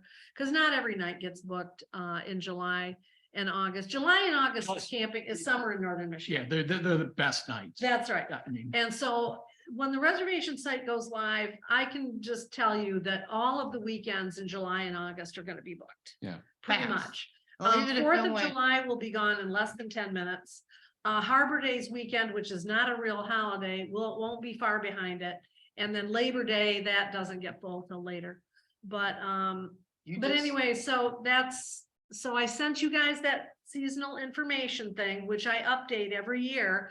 Because that's so that we hand that out to people who have questions about seasonal camping, because it summarizes the whole seasonal camping process. And instead of us trying to remember, okay, gotta tell them this, and this, here's a piece of paper that says how the seasonal camping process works. You know, another thing to consider is raise the rates of the seasonal campers. I know in the past, the thought has always been to reduce it because they're paying more days, but they are getting Primo. Well, No, they're no, getting- not they're getting the getting primo sites. guaranteed sites. Yeah, they're That's getting, what they're getting. they're only paying $3 less a night. It used to be 5, we changed it to 3. Oh, maybe we should not. $3 less, so $3 times 67 is what, $201 or something like that. So yes, but also you might have some of those nights that you don't have anybody on a site, any paid reservation on a site. Well, that's what I was saying earlier about they Increase fill in those days where there Yeah, is that's right. nobody. That's right. But I mean, if we're looking at it as a way to increase them being there, taking up available sites, they probably should at least pay what Well, everybody I else mean, is gonna and they're pay. lucky at the they- rate- at the rate you at the rate you charge for the season for currently, and we're gonna have this discussion later, Yeah. but it's $225 a night. I mean, a week. You're scaring me for a second there, Don. I was like, wow, what? Say Sorry, 5-star. So I'm saying you're there and it's costing you $225. Now, I'm not. But you're there in the best part of Michigan, in the best part. of I'm not, time. I mean, camping is different than, getting somebody, a house or whatever on the lake, but $224 in northern Michigan for a week on the lake, Come on, that's it's a gimme. pretty- The comments that I've received thus far, it's our summer home. We come up every weekend during the summer. Mhm. We know it's there. Mhm. Those are the ones that pop to my mind right away. 52 times divided by 2. But the fact is 0.84. that they don't have 0.84. an hour setup and an hour tear down every week. No, they're leaving their, it is their home away from home. And a Yep. lot of these people, they do have rather nice units sitting there. And so, maybe there's a benefit to them for not having to set up and tear down. But that might be getting a little into the budget weeds Yeah, for yeah. us. Yeah. I think the purpose of this business item was to look at the general job description that Don had put together, critique any changes, and let's get this thing advertised. And then his supplemental information, I would love to have Dan and Peggy back at the park. I will tell them that they're going to be too late for the budget process because the budget process is happening day after tomorrow. So, Yeah, and that's my, yeah, so. so, I mean, They've I don't never want, been super involved in that. I don't want to except- offend anybody is what I'm Right, trying to right. say. No, I probably, I brought that up and Sure. and they were upfront about that. They weren't involved. I said, well, no, if, if. right. But if moving things worked out, forward, if there is an item to budget for, Yeah, like one of the things I did budget for in park Dan said something about the pavilion needed Yeah. to be upgraded. So I think up to $15,000 in capital expense for pavilion upgrades, whatever the case might be. My And then- conversation, oh, I'm sorry. No, so I mean, I took what he said and used it in the budget, but timing just isn't gonna allow their Well, maybe they can involvement. actually come to the meeting if they want to and put Yeah. their input in. So I just didn't want to Invite them offend him. formally. No, they won't be offended. Dan has chased quotes for me before, Mhm. for various things, and that would be the extent of their involvement in the budget. Okay. You know, But and knowing just put the what, budget if together. he chased the quote for the pavilion, it'd be nice to know what he had. Even We though haven't it's gonna chased be any old. quotes for the pavilion, no. No. Yeah. So I think that's part of the Spark grant that money for the pavilion, I think is part of the. Spark we need grant. copies of those, so we do have that Oh, yeah. as right. board members, Send me right? an email. Yeah. Well, I asked Melissa and she said it couldn't be made because Sparks was online. And Okay, so you just hit.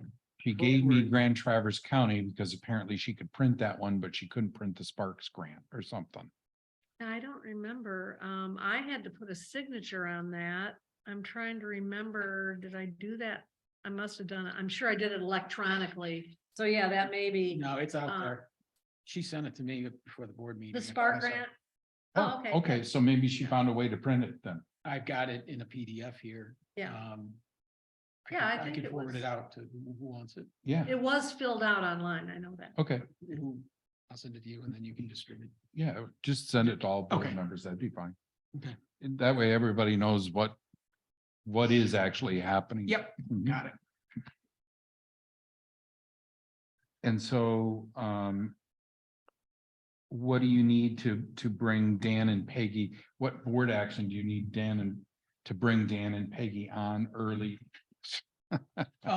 Well, I think we're Dan. Testing. Dan and Peggy. Nope, were- Nothing in there. And I would never, expected, they were just like, we're interested in being a resource and how, in fact, we're interested in working back at the park. But, right now, if you're asking me, and I'm paraphrasing, I was talking to him about budget. I was talking, they're like, well, would like to help, but we want to be paid. And I'm like, of course. Yeah. And I said, but I can't authorize that. I said, so I will bring a memo to the boards, basically outlining that you have interest, provided that you get compensated and, for Would you your be time. And- compensating them at $26 an hour? well, I have or the 18? hourly rate, Peggy said, Dan's rate and Peggy's rate. I don't think, 2651 for this fiscal year. for both of them. Yeah, Yeah, and so and so- that probably isn't gonna change this fiscal year, No, No, no. right? Oh, I don't think they would work for less than that. well, it Why doesn't would change. they? It doesn't, even if even if there's, I don't know, I'd have to look at the scale, but nothing changes to April 1st, right? Right. That- So that- what I'm saying is Yeah. right now it's Yeah. 2651. That's So I'm saying, I told Dan and Peggy, look if I can understand that you would be being compensated at your hourly rate to assist us in doing these things, would you be interested? And they were like, yes, what do we need to do? How's it? They don't, right now, I don't know that we didn't discuss number of hours per week. We didn't discuss exactly what that would be, but the first step was, we would like to be compensated. I said, of course, but not my authority. I need to get board approval for that. And then, assuming that is, then we could move forward with, what some tasks and things that we need to do to get ready. And they both did express, coming back to the park. But, their obvious concern was, what's the structure, how's it being managed? And I said, I don't have that answer. So they were just basically, yes, we're interested if we're compensated. We'd like to come back to the park, but we need to understand how the day-to-day is going to be managed. So. Mhm. And I think the information that's needed, first of all, when park rangers are done for the season, they become inactive in payroll. So that they don't print out on our payroll register with just 0 zeros. And so we would have to, I think the board would want to make a motion to reactivate them in the payroll system at their current rate And then the board would have to decide, is it, up to so many hours a week? I mean, obviously, they need to fill out timesheets, just like they always did with, what they did. And, generally what they did, not detailed. And then submit those, and then we would pay them. But I think what the payroll office would want to know is how many hours a week or a month or whatever. You got 2 months here in this fiscal year. And also the line item would have to be a budget amendment, I think would have to be done on the line item. I don't remember how close that came. I budgeted 80,000 and I think we spent 78 or something like that. I was thinking it went over. No, it didn't go over. Otherwise I would have brought a budget amendment for parks. I was thinking that our budget amount was 80 and it was 82, but it No. could have been 78. It No, could have you been can look at the 78. document. Yeah, It's yeah, right in the document. it's right. I would have brought a budget amendment. I look at every line item. Right. I can do the budget monitoring. So anyways, but that probably would have to be amended for this fiscal year slightly. But anyways, that's what we would have to do. We would have to have the board say yes to reactivating them in payroll at this rate for these many hours, if that's how you want to do it. Yeah, well, we don't really have any idea about the number of hours. And like I say, I'm getting a inordinate number of questions forwarded to me about the seasonal process and what's changing at the park and what they've heard, and basically rumor damage is Well, what's happening. that- And I'm not that's- going to forward stuff like that to Dan and Peggy. Yeah, well, no, no, but No. you need to familiarize yourself with it so you can answer those questions. That's why I sent you the seasonal. I sent all of you the seasonal thing. I'm off the I park don't payroll. have anything seasonal. I'm Yeah, I sorry. sent it to everybody. Mhm. I sent it Yeah, to you everybody in I email. saw it, When? Yeah, I just don't like know, 5 or a 6. couple weeks ago or something like that. No, just this past week they've been popping. No, I have answered, if they come in by phone, I'll give them a quick answer. Remember, I'm not on the park payroll Neither am anymore, I. so I know, but. You sent your but 2023. Anybody, and until they do, you would answer the questions. You sent your Who said that?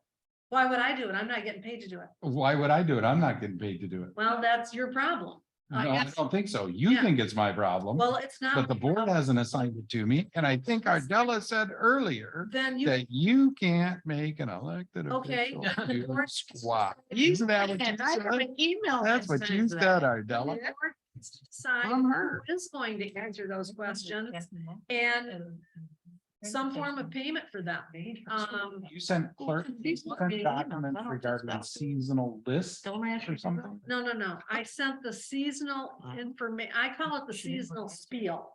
But that's not what it's called. It's called seasonal camper information or something like that. I sent it to the entire board in email. I can't remember They don't exactly give what you it opinions. was, but it, Yeah, and it's when I the could have missed season- something. I mean, you have to understand, January 1st, things ramp up. Yes. Yes. She sent that out. January 1st, and I've told you guys this in the past. Okay. Yep, January 1st, things ramp up.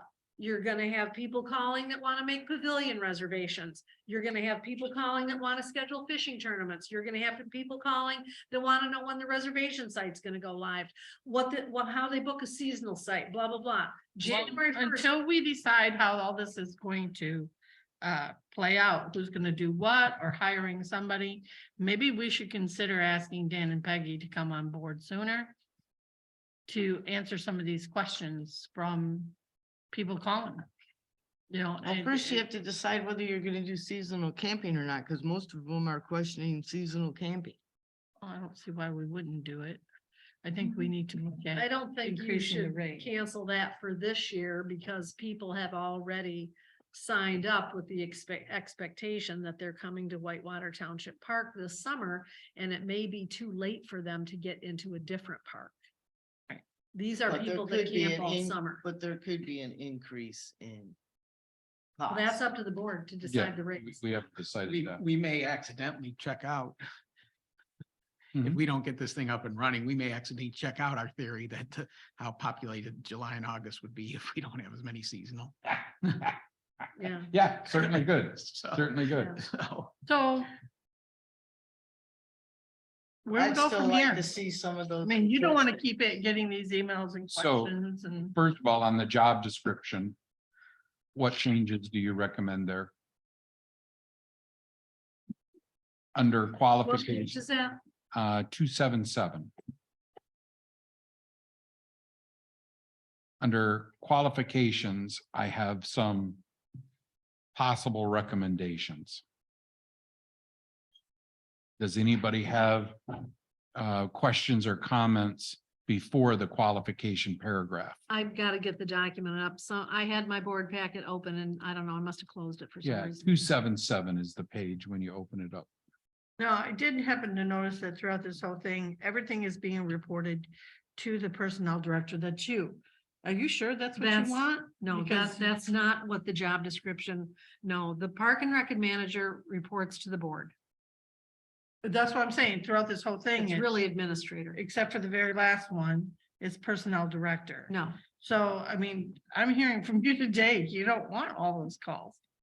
So, I wrote this. I as a know. Jump off point. I because know. There wasn't. so that's something that I think is gonna need to be addressed, because as it is now, the park administrator reported to the board as a whole, not that's to any right. one person. That's right. So, So um, that was one of the things that jumped out at me. Yeah. can we address that for a minute? For sure. I saw this as an interim to the administration position. In other words, subservient potentially if we decide to have another administrator. So this person is really an employee, That's what the Parks and Rec administrator is. but if we Was an don't have employee. one, It's just a different name for the same position. I right? mean, why would you want to change manager to, I mean, in Well, my Can opinion. I Go ahead. weigh in on that? Because the man, this job you said earlier as administrator, you weren't in the day-to-day type of stuff at the park. Well, I I'm wrote this with the generally intent aware that that of the person day-to-day would- operations. Oh, right, I got that. Yeah. This one I was expecting this person would be hands-on in the park. okay, So they wouldn't be in an office. They would be, they would float, doing, maybe dealing with some reservations, but their primary would be out in the field, out at the parks. okay.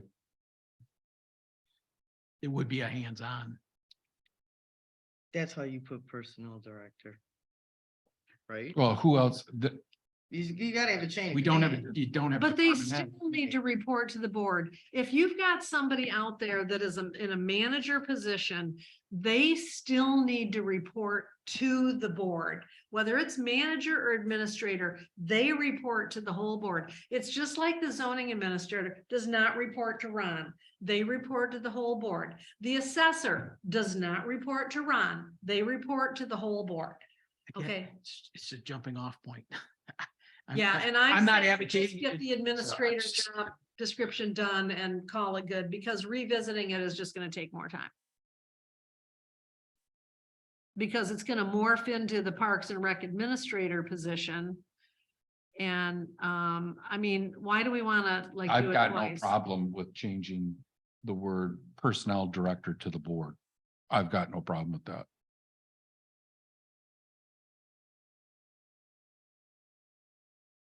Yeah, that needs to be changed in all locations.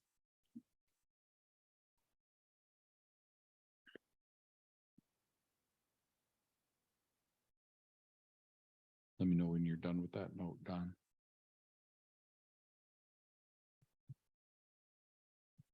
Okay. Are there any other changes before the qualification paragraph? And here again, just my input, but I don't think it should be manager. I think it should be administrator. Let's just get this done.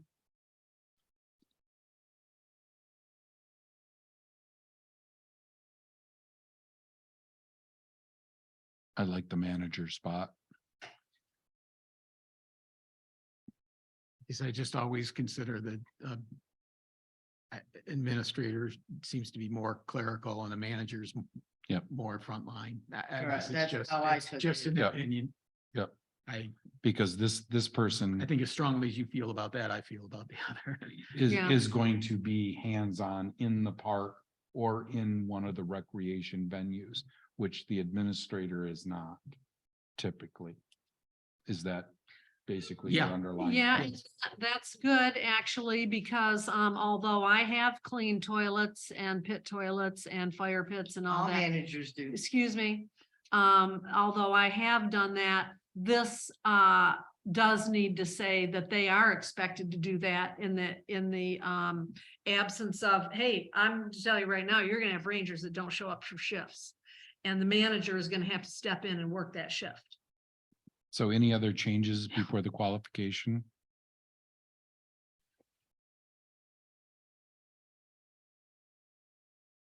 So my observation is on bullet point 1, 2, 3, 4 down from the top. Possess the necessary skill set to coordinate the daily operation is my Okay, got it. is my recommendation for consideration. And again, we're focusing on the day-to-day hands-on meat and potatoes type operation in contrast to what an administrator might do.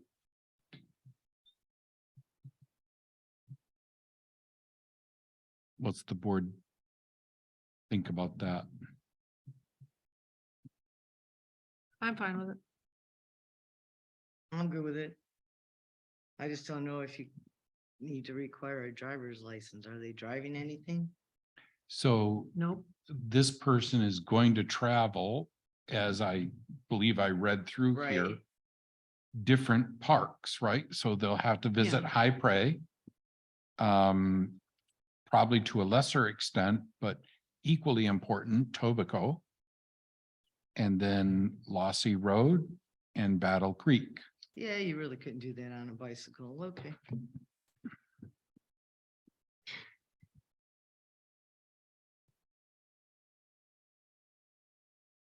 If some smarty pants could call Uber, but okay. My next question, still in the qualification section, falls to the last bullet point. Ability to understand and carry out specific oral and written instructions.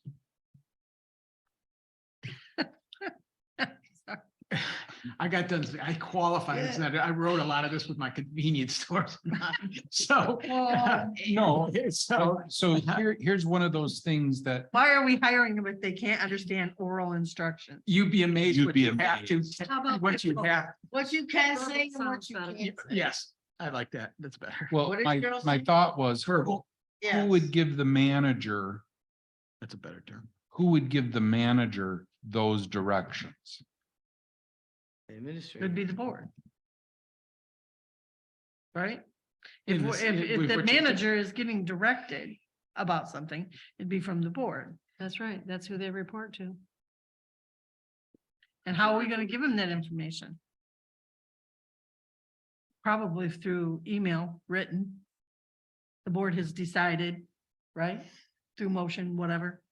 But they will also be following the park policies and procedures, and those are written instructions. Correct. I see. Okay, Gotta be able to know how to read. Okay, I have a problem with the bullet point from the bottom, working knowledge of types of use of common hand tools, materials, standard equipment used in facilities, maintenance work, including safety precautions. I don't want them out there turning wrenches. Because where they think they may have the skill, maybe they don't. Okay, Even to can build you, a picnic what, table. Steve, look, Cheryl, Ardella, I need a name tag for her too. Turn yours around. Del. turn yours Could you read- around, could you- Della. Could you read work environment and see if maybe that placates a little bit of what your concern is? It I hear does. you, but read read Yeah, that work environment. We occasionally operate small powered equipment such as string trimmers and mowers and blowers. I have it highlighted, Don. Oh, you do, okay, Yeah, I went through this. okay, great, okay. So I could see where you're talking about. Do we do mowing and trimming, or is that done through our? No, well, the service? major mowing is done by the lawn maintenance contractor, but the township does have the park does have a small mower. And sometimes, for instance, if the contracted mower is doing like a once a month mow in the campground thing and they can't get to something because somebody's on it, they can't get to it while they're there. When that person vacates the site, they'll take the small mower over there and get it done, you know? Based on observation, in that and shed, there's- I thought I saw a stringer and a blower in there. Oh, yeah, we have a weed whip Yeah. and we have a blower. So that's, Yeah, that's. we have my a power observation. washer. Oh, I didn't have that one. Yeah, they have a power washer. I've seen them Power operate washer. power washers, put picnic tables together. That's why when you said wrench, I'm like, well, then who's gonna put together the picnic table? Well, If you can't use a wrench, you know, You- usually. You and I could probably have a lot of stories about workman's comp, I guarantee you. So, The problem is though, normally you train someone before you give them the responsibility. There's to a do pole saw. something. what? So, Oh, Pole saw. well, the thing is though, Heidi, my experience is you go through the training, but you're not standing there babysitting them. I And- completely get it. You and- then sign off. You're either trained to operate it or don't touch it. Yeah, that doesn't Then happen. what, then what are you gonna do with the equipment that's already there? Who's gonna watch the picnic table? I was more along the lines of the chainsaws, the wood splitters, the more dangerous equipment. And I don't think that a manager that we hire should, if the boiler breaks down, they pull out their tools and start trying to fix it. Exactly, right. I would, that's just gonna cost us more money. Well, I think this person can be expected to perform maybe minor repairs, but certainly not major repair work. I mean, they're gonna have their hands full managing the park and people and all that. At least be able to assess what the issues are so that we can call in for the appropriate amount of help we need. I'm listening to you. I'm just looking for words in here, so.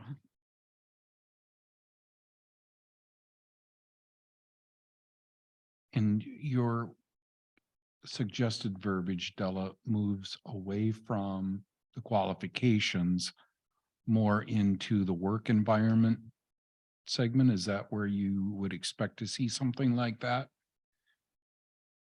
Well, you may have a manager that would be really good, but if they see here that they've got to have common use of hand tools and we don't list out what they are, they may think, well, I don't know how to use a drill. I don't know how to use a chainsaw or something. So maybe they don't apply. So So if you're going to say common knowledge of types of working knowledge of common hand tools, maybe it'd be better to say common knowledge of assessing of. Well, I mean, to me, and I'm not, so the shed doors coming loose and I need a screwdriver and I can tighten it up. Yeah, I mean, that it's, okay, there's some nails down by the dock that are popping up. So I use a hammer to, No. Those are minor repairs. yeah. And Major would be you're putting PPE on. Although if you're using a blower, you should have eye and ear protection. Well, then maybe you should say facility minor maintenance work. Not where are you at on that? used in facilities maintenance work. Instead of, because that's pretty encompassing, maybe, Used in minor facilities maintenance work. yeah, something like that. Okay. So they don't think that they're going to be having to Yeah, run any big equipment or any. What paragraph is that in? It's the qualifications. It's the second from the bottom bullet point. So working knowledge of the types and uses of common hand tools, materials and standard equipment used in minor facilities maintenance work. Maybe not drop the word work, just minor facilities maintenance, And safety precautions. including safety precautions. I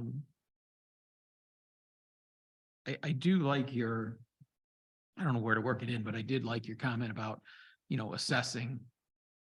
Well, any good assessing. manager should be assessing first before they even decide what they're gonna do. Otherwise, you end up with a bad plan. But to her point about the boiler, Yeah. I don't want somebody just tearing into something because they think they know what they're doing. yeah, I stated a holiday end type, so, Yeah, my uncle. Hey, what's wrong with Sister's Holiday cousin Inns? had a boiler. I think I know what I'm doing. So you're inserting minor before the word facilities and you're deleting the word work? No. no, I was not deleting the word work. We just Oh. bantered that about. Okay. Minor will be inserted before facilities maintenance. Yeah, I got that one. Yeah. Okay, yeah, minor. Okay, yep. Okay, Here. we'll get to that. Okay. I'll get to that, yeah. Thank So you, Don. under bullet point number 2, could we work in the assessment angle? Bullet point 2. Ability to assess and communicate efficiently. Yes.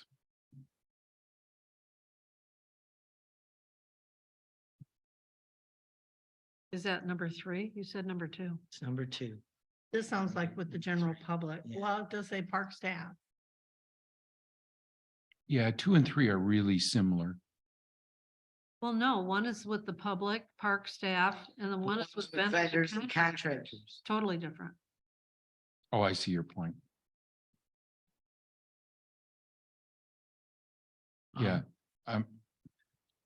bullet point 3, yes. Okay, so what do How you about want? this? How about this? How about on the 4th bullet point? Possess the necessary skill to coordinate the daily operation and assessment and assess maintenance of township recreation. Needs, Assess needs, maintenance needs. yeah. I like that. Possess the necessary skill set to coordinate the daily operation and assess maintenance needs of township. township recreation places. So you're inserting assess before maintenance and you're inserting needs after maintenance. Yeah, isn't that, I thought, I Yeah. got that from you, so, Agree with that. okay. I'm just confirming that was Yeah. what we.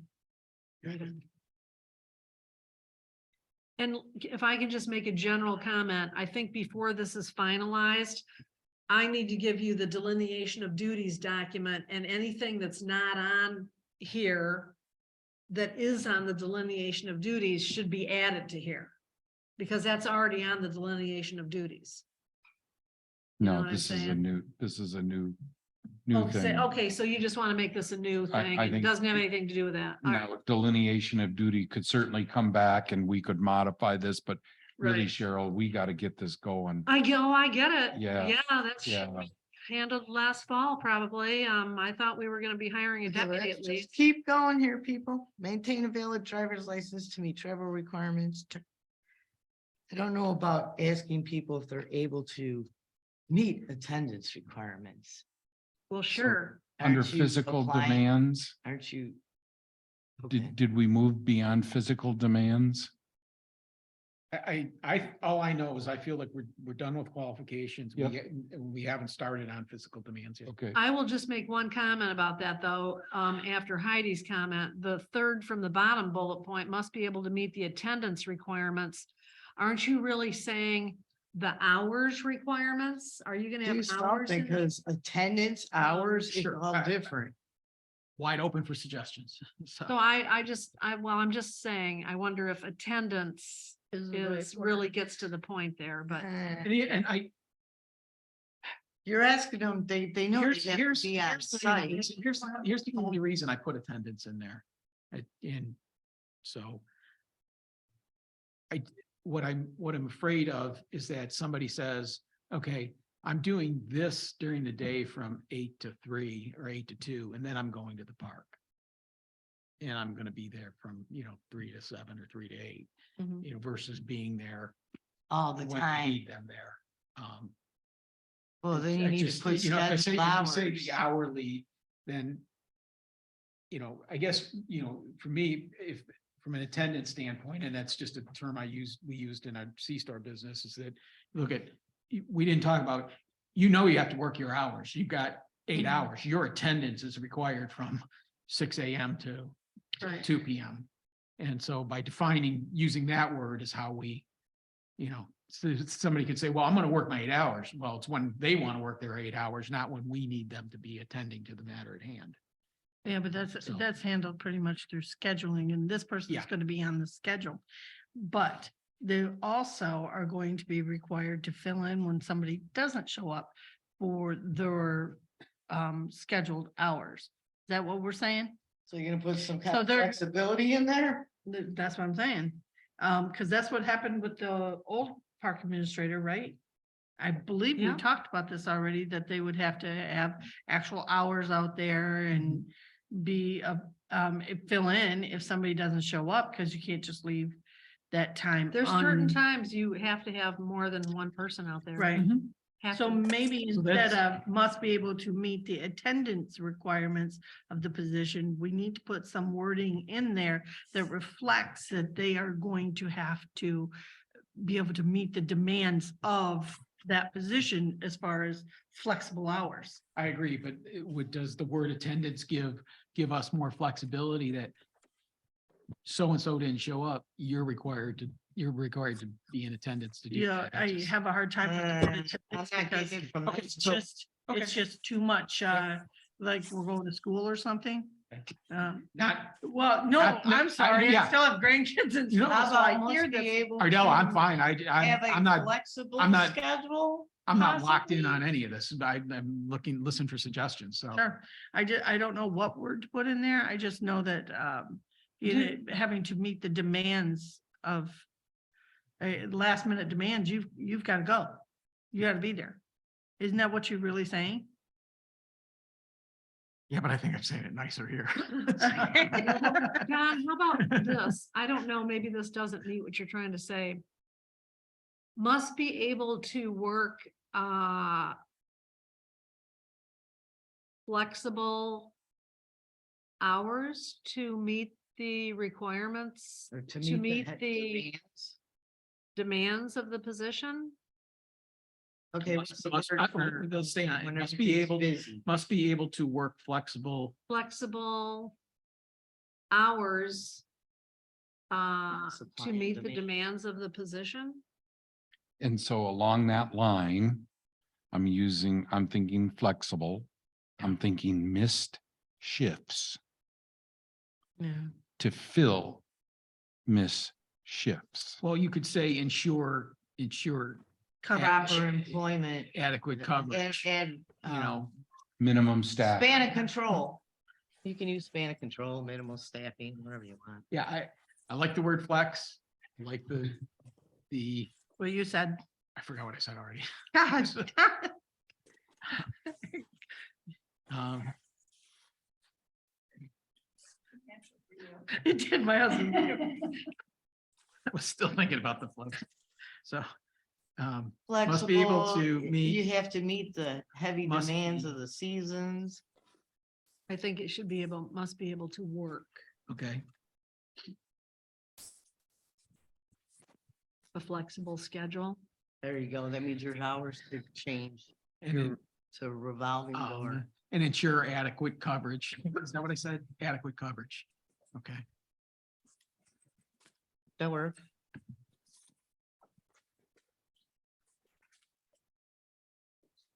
Hey. What? Could you I'm read that sorry. back to me when you get it? Must be, I put must be able to work a flexible schedule to ensure adequate coverage. And then I don't think I heard any more after Okay. that. Flexible and that's schedule. when I said replace coverage with minimum staffing. There you go. To ensure Minimal minimum staffing. staffing. Yeah. Yeah, but is that minimal staffing every day? I mean, you gotta remember, people take the stuff out of context, Must so. be able to, Minimal staffing of what? Of the Me- ranger station? must be able to work a flexible schedule to, Ensure proper employee coverage. That would cover I like the everything. minimum staffing, to ensure minimum. but of what? Well, um, of the park, right? Yeah, staffing. Requirements. Yeah, do you have a span of control? Or no? Like if you have three kinda hundred like that people, you gotta required. have two managers or, Kind of like that required.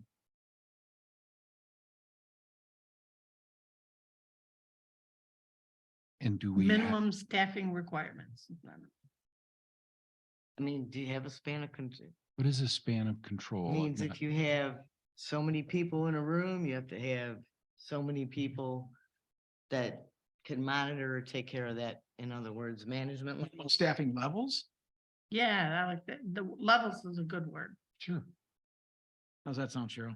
I like, Must be able to work flexible, must be able to work a flexible schedule to ensure minimum staffing levels. There you go. I think Yes. that's good. I like that. Good thing I remembered that. So are we done with qualifications?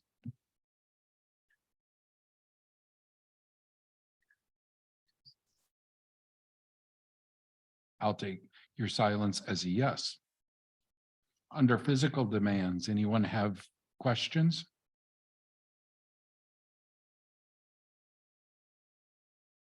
Instead of move, put maneuver with possible device.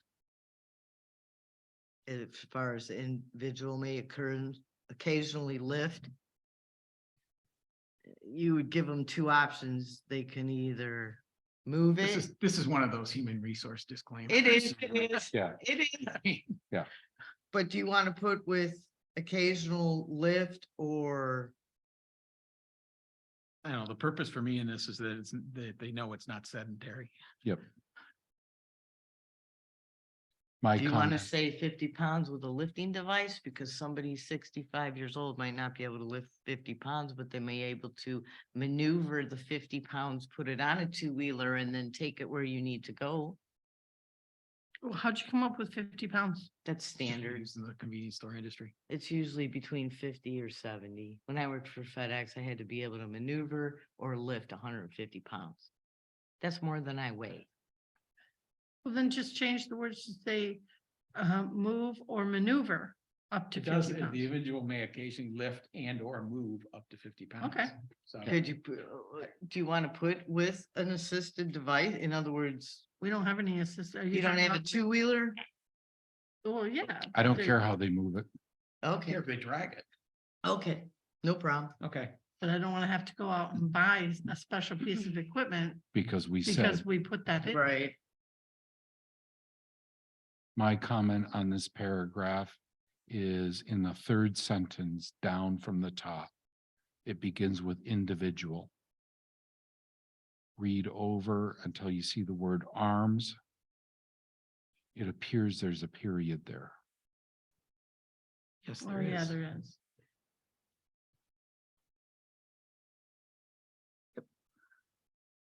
Sorry to be nitpicky. Oh, thank you.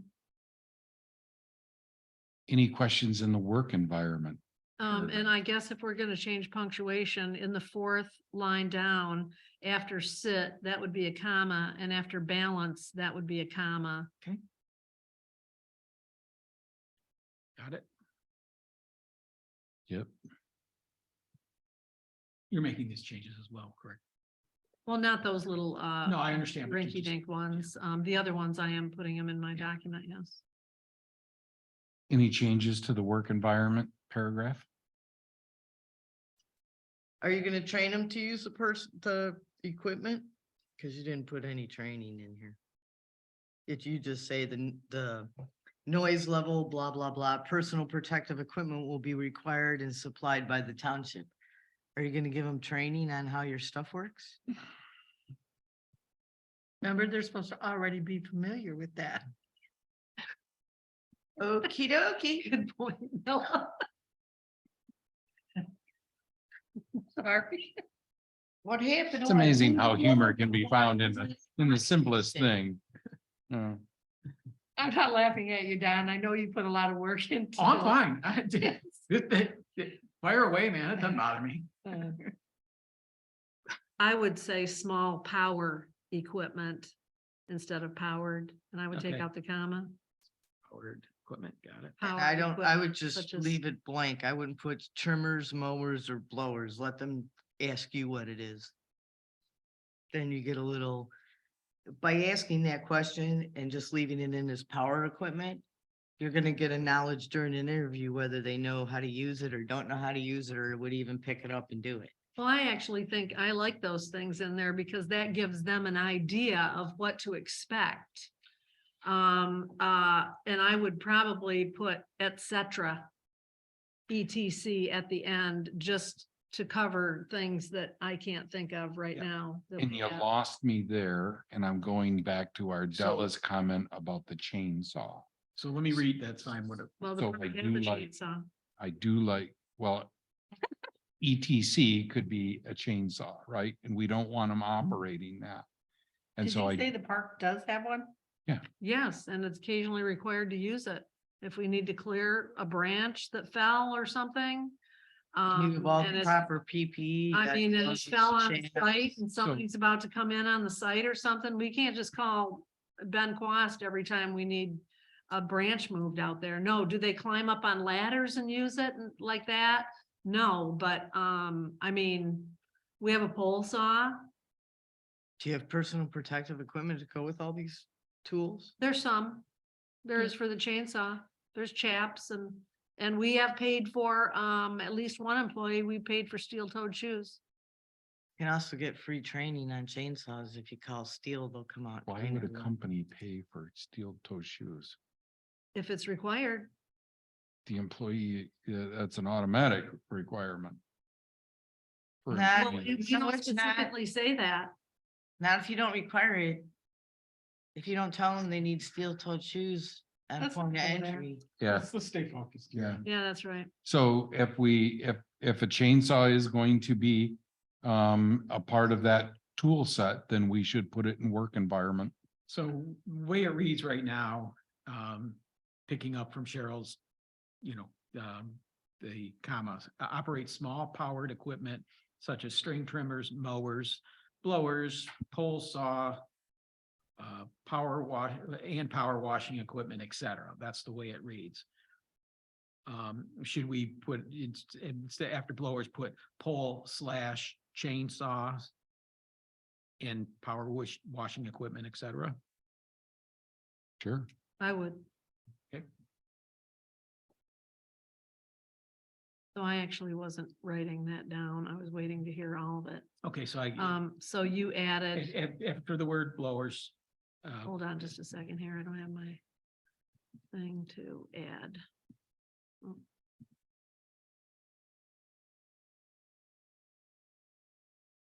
Okay, so go ahead. blowers, comma, Why is this not letting me type? Wants to go to the thing before. Okay, add what now? after the comma, pole / chainsaws. Power washing equipment, et cetera. Right, and you're changing powered to power. Yes, I did not get that. Thank you. Yeah, drop the ED. Really doesn't need the comma there either. Small comma? power equipment. Oh, I took the comma out. I Oh, just did you? drop Okay, the yeah. ED. Right. Okay.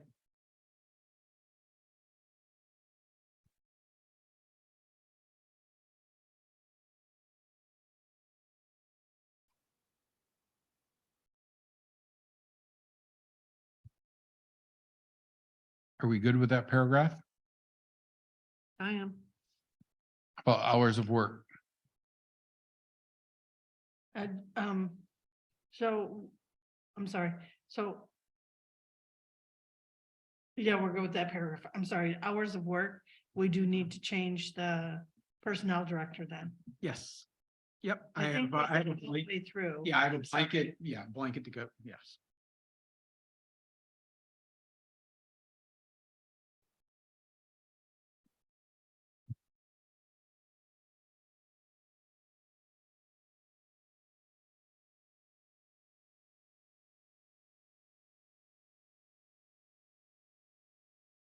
And so my only comment of this paragraph is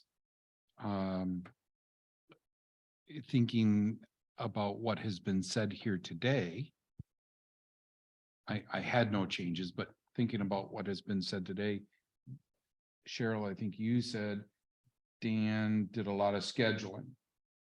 If Dan were to fill this position, for example, do we want any? We seem to list some more duties here under hours worked, and my thought was, should we include any interview hiring process, anything like that? But due to this late hour, I'm thinking we You let it go. If you go to the next page, essential duties and responsibilities, number 2, create and administer the park employees' work schedules. And I do believe I have something in here regarding reviewing or interviewing. Let's see. Yes, 12. 12, yeah. And that interview and recommend park employees. Now, that's the one we're gonna have to modify, I would think, a little bit. Because now it's gonna be to the board, so interview and recommend park employees to the township board. Yes. The only question that I had, I know you guys are jumping ahead, but hours of work, the only question I had in this was during the November through March period of time, the Parks and Recreation Manager will perform duties related to park and recreation needs as assigned by the township board. Where are they going to be doing this from? Because the Yeah. ranger station will be closed. And space is of a premium in this office. I mean, we have no place for people to work. So we need to address that. Are they going to be working from home? And calling it in, phoning it in? Where are they supposed to work? That we've not talked about that. I mean, obviously, probably during the time that, I don't know, maybe there's not enough room at the ranger station either. We need to address this. Yeah, I would expect in those times that they would be floating in and out of here.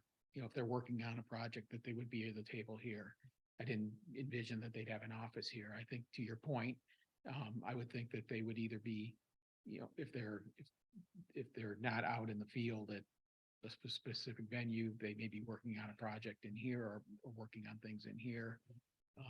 But I do get your point. They're gonna wanna know. It's, yeah, yeah. No, I hear you 100%. I just didn't think that. I mean, I don't know if it's gonna hold up what we're trying to do here today, but it needs to be on our radar. We need to think about this.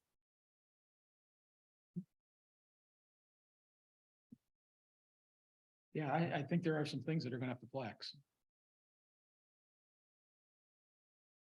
Well, and you're gonna have to get them a computer too, because the other computer that's at the park, I mean, that has to be available to rangers for answering questions about reservations, going in and processing changes to reservations, printing out campground permits, various things. So they will Bill's have to got have. that handled all the state bank. Yeah, right. That's right, I have that in my Yeah, notes. they'll have to have their own PC, no doubt. During the work season, during the season, why couldn't we have a camper out there? We wouldn't necessarily take up one of the spots, but early April or so, the person could probably function in the ranger station. But closer to June, when you start having a lot of people come into the park, the ranger station would probably be too busy. Then what are you gonna do? Make it a trailer? Put a little trailer out there? it's a thought, construction sites use office trailers, right? Why couldn't we use a camping trailer as an office trailer? Or an office trailer? Or you're upgrading your ranger station anyways, add some room. I don't think that's in the bid. Nope, probably not. Matter of fact, I'm pretty sure it's not in the I'm bid. pretty sure it's not either. Yeah, You can get those FEMA trailers really cheap. especially the ones that are upside down. I'm not talking about those. You, Like you. but you brought up have to something, redo it. There'll be a lot of work to do with it. They just, the Well- trailers you give them sometimes need work. Right, right. But you brought up construction trailers like you see on job sites, that's an office inside. Mhm. So maybe something like that versus a camping trailer. I would think. Well, it'd they be less won't, they expensive. won't need a lot of room. They won't need, as much room even as the ranger station. Well, what I was thinking is that during the off time, why couldn't we pull it here and park it in this yard? And they could work out of there. And I was thinking leave it there and store the stuff that's in this building there. Oh, the park stuff that's here, store it over there in the trailer in the winter. There you go. But that's likely for a different, Well, the only park stuff that's here is just electronics and batteries and stuff that can't overwinter in an unheated building. That's all that's here. And that goes out to the park. It's just here temporarily while there's no heated spot for it.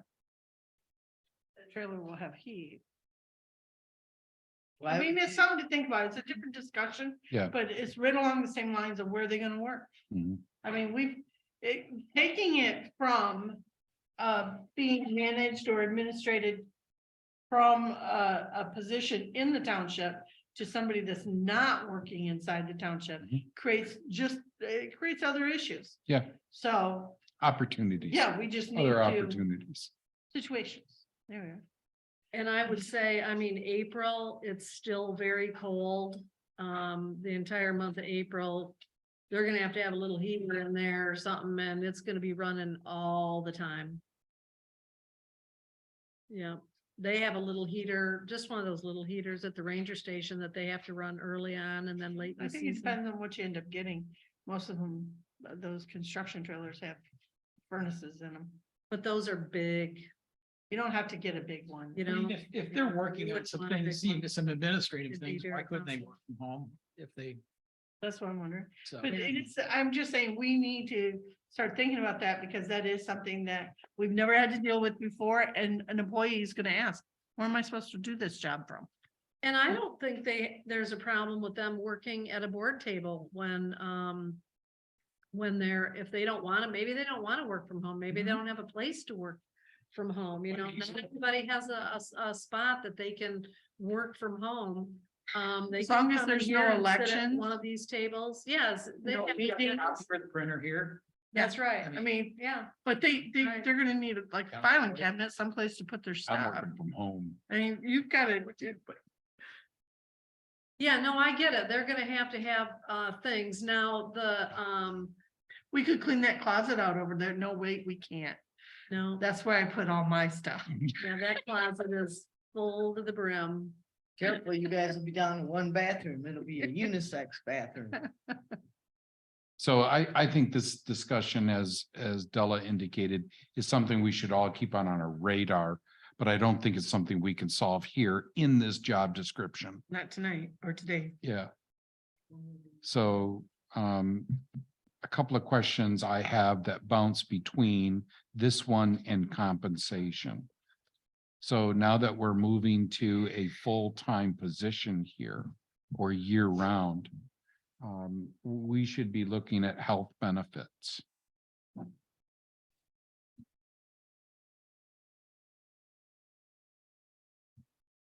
To attract somebody reasonable, we're gonna have to provide health benefits. Well, can you provide health benefits to one person and not everybody? I mean, That's where I ended it, right there.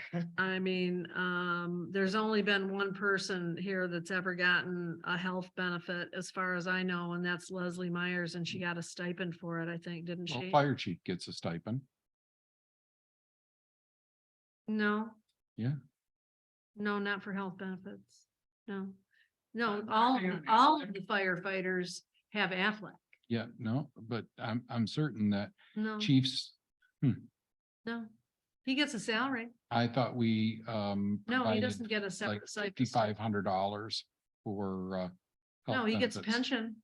He's full-time, so he's eligible for the pension Hmm. benefit, 10% of his salary. Okay. He doesn't get a health insurance benefit other than that. He is on the Aflac, but that's very Right. minimal. So I mean, if you're gonna do it for this person, you gotta do it for all the park employees, as far as I'm concerned. Well, Yeah, we do it have for to do it for all full-time. full-time people. But we don't have full-time firefighters. And And we're it's done not for them. supplying them health benefits. We're doing the Aflac. Yes, we are. That's We're Aflac. supplying them with Aflac. That's not, That's not health. that's not, What health. That's supplemental. Yeah, Oh, I It's get different. it. Well, I get it, And but they it would be covers a- health issues. The It health covers insurance medical. and Aflac are two different things, Cheryl. Yep. They really are. Aflac just helps you. It doesn't. Okay, pay well, that. all I know is we pay that for the firefighters and not just Chief Flynn. So to me, if you're gonna have this, some kind of something health, you don't just have it for a park manager, you have it for all the park employees. I don't know how you're gonna get insurance for one person. Because the firefighters are not full-time, they're not even hardly part-time employees, they're paid on call. And so Park employees work a lot more hours than firefighters do. we could certainly include them on the Aflac.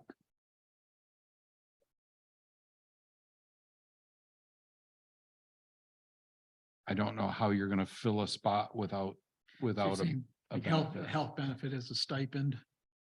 And then supplemental with Aflac. Is that is that what I hear you're saying, or is that, I don't want to put words in your mouth, that's what I'm. No, asking that question. I'm actually thinking of an actual health insurance policy.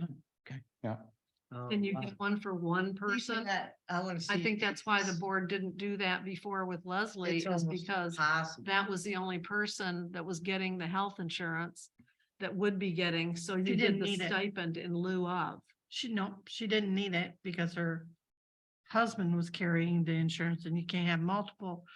But they gave her a stipend to be able to pay her portion of her husband's. Okay, yeah. So that's, and she was also the only full-time employee at the time. Yeah. Chief Flynn is considered our full-time employee. Mhm. We don't have any other full-time employees, do we? During the summer months, people working out at the park, they're working full-time, Yeah, but it's a 2-month thing, 2-3 month thing. It's not year-round. it's several months. Yeah. Yeah.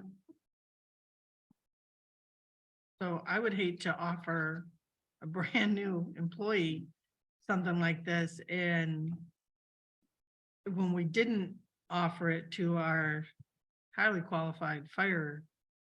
Do you know how I think many- if you review the records, he's got that covered. And I honestly thought that's why we provided a stipend to him. We do not. And we do not pay a premium. For anyone's health insurance here, we don't have health insurance, period. I'm surprised on a position like this, you'd offer health insurance. You don't get health. Take a look at the because of market blue- out there I right get now. that, I get that, but here in Michigan, you also have something called Blue Michigan. And it's easier for people to get health insurance on the open market up here than it is in other places, believe it or not. Just my opinion, because buying it for one person it's gonna break the bank. Yeah. It's that's like looking sure. for somebody that's got a DUI, trying to insure them. And they got a DUI on their record. So just in case we can't fill this position, what's the board's next move? We gotta finish this first. Can you, instead of. If we're not going to supply a competitive wage No, I. and any I didn't say that. benefits, and we're gonna require them to work all summer, Okay. I just want to know what the board's plan is when we don't fill this position. Okay, It's the same thing with park rangers.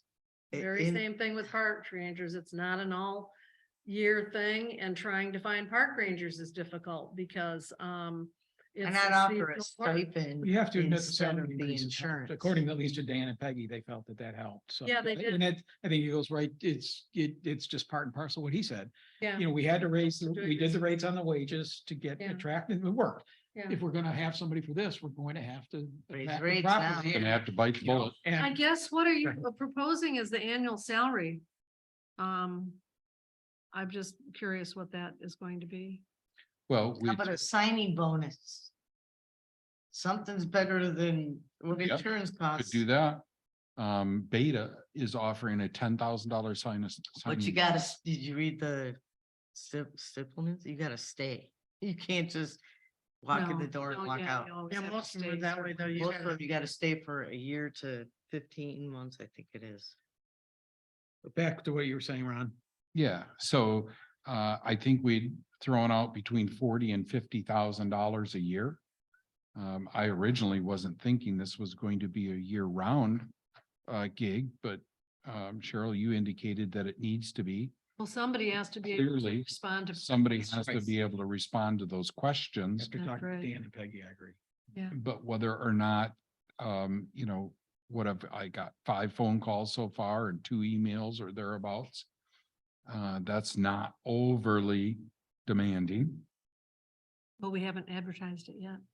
No, I'm saying inquiries about the park. Oh, about the deputy park administrator No, position? inquiries about the Park park. camping. It's Oh, not camping. me. Oh, yeah, yeah. And you haven't gotten them all. So why wouldn't you why would you just forward some? Well, because if somebody's got a quick question, I'm just gonna answer it. Oh, okay. You know, if I got can it. answer it in a minute or Sure. two, I'll Got it. answer it. Thank you. Got it. But, you know, yeah. Mhm.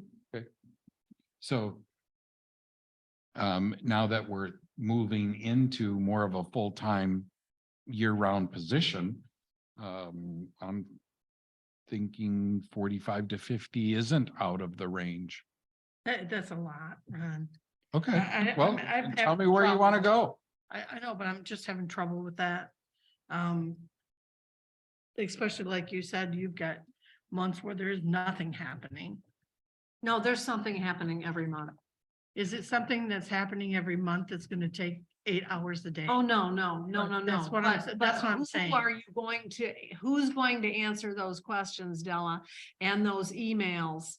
Who is going to do that? Somebody needs to be available to do that. The Park and Rec Administrator job is a year-round position. I'm the one that has answered all the calls and all the emails, even when the park was closed. Just because the park is closed doesn't mean those things stop coming in. I'd like to add, there's some other dude and just, it's off the cuff, so don't hang me by it, but, for example, let's say we wanted to refurbish or redo the pavilion, okay, in the off season. That project goes to this person to start working on, who are contractors, what are costs, what are designs, Yeah. what are other types of things. That's a And year. they're working on, maybe we decide to upgrade some electrical from 30 amp to 50. That's a project for them to work through and develop all that for us. And, because it's directly related. And I'm not just picking on the campground. There could be other things that we use their time to say, this is, who here has the time to do that? I mean, it can be cumbersome, and if we're paying this person, and it's time well spent and money well spent, because Full-time we're putting it rangers, into a revenue 55. generating facility. So Full-time that's just, rangers, I'm not saying that's their sole function, but between what Cheryl's saying, I think there's other things to fill that gap. It's $55,140.80 if you pay a park ranger $26.51 to do 52 weeks a year. I might have done 53 because I counted vacation. A week's vacation. How many hours? I did 40 hours a week. Okay, so 2,050 annual. It's round numbers, You say now. 2050. 2040? Yeah, Would you say 2040? I said 2050 for some reason. But that would be 52 times 28, 40, it's 2080, 2080. 2080. Okay. So it's right in the hunt.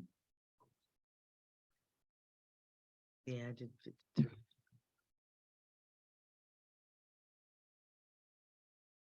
Cause you're already making more than McDonald's. You're already, if you're paying them, you gotta pay them more than your highest paid ranger. Not necessarily. Okay, but Okay, okay. They won't, Well- have the- well, unless they come with experience. I mean, I think the salary should be somewhat commensurate with their skills and experience. When we created the fire chief job description, we set the salary anywhere between 55,000 to 70,000. And so we have the ability to go up on that as we feel we need to keep the excellent fire chief that we have. And we've been giving him a 3% raise every year consistently. And so I think, yes, it should be a range. Where it should start, I'm not really sure, but I think somebody needs to throw something out, because if we get this in the paper and somebody calls and they, you get the call and they want to know, what does it pay? You need to be able to tell them this is the range we set up. A lot of people, that's the first question they have. Mhm. Better What's it pay? benefits. along those same lines, though. Like what Heidi was saying about that bonus, you have to be here for a certain amount of time to get it. You can do the same thing with the wage level too. You're here a certain amount of time, and then you prove that you can do the job, then we'll bump you up. After 90 days. or It's like a something that. probationary time. That's the And purpose. we've of a- done that too in the past. Yeah, and that's the purpose of a range. To Cheryl's point, the wider the range, the better it is, because it gives you all sorts of flexibility in there.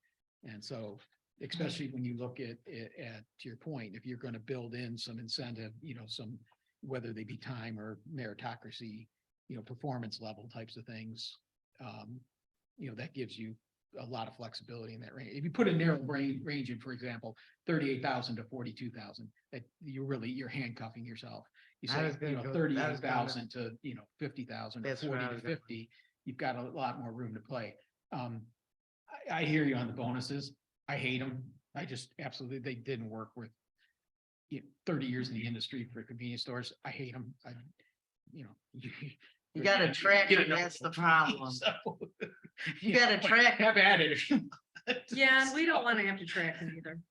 So I wasn't suggesting doing bonuses. I said along that same line. Like a stipend. Where, Right, performance metrics, yes, I think that's a solid idea, that works, because it becomes goal oriented for them to improve, so I completely agree with that approach. Do you have an idea? I mean, this is your proposal. What's your idea? I'm between like 38 and 52, but that's me going from the beginning of the range to the higher range. So, and keeping in mind, this is the most we've ever talked about paying a park administrator. And when the public sees that we're paying this much, well, we paid 6,800 or 7,200 in It's the a past. completely different job Well, description. that has to be very well communicated. Otherwise, you're gonna have some people very upset, because that's additional money taken out of the park fund that could be used for improvements on the park. So you have to understand there's a perception that'll be seen if you do not handle it properly. So. what? Spit it out. I don't have a suggestion. We had, Let's just suppose that you hired because we've got the deputy park administrator job description out there at 35 to 45. Is this manager position subordinate to that position? I think that deputy one goes away in my mind. It's what I was thinking. I was thinking one or the other. Well, But you we've need to already double got staff. application for that. So That I know of. Just move them over to this. one. Yeah, just move them over. So I mean, that's what, and if you're gonna, and if this is just, I'm not saying just, if this is a manager position, okay, that's going to, will you have this position when you get a Parks and Rec administrator? If so, is that the manager gonna be subordinate to the Parks and Rec administrator? Are you going to do away with the Parks and Rec administrator? Those are all the questions I have, because if this position is somehow subordinate to either one of those positions, if they're kept, then they should make less. So For the If this operational, position works theoretically, you won't need the other. why would you need a parks administrator? Well, well, I don't know what your thinking is Oh, there. yeah, well- So what, I don't know if you guys have already talked about this or No, what. no, no, no. If so, you haven't let us in on it. I don't know where this. Wrong. Sarah, please. I don't know. Yeah. I don't know. Well, you two seem to know. Well, I just asked seem to him, know what's his that. operational Excuse me, need? I wasn't. we both had employees. Questions. Yeah. Is this position ever going to be subordinate to another administrator position, whether straight say no. administrator or deputy administrator?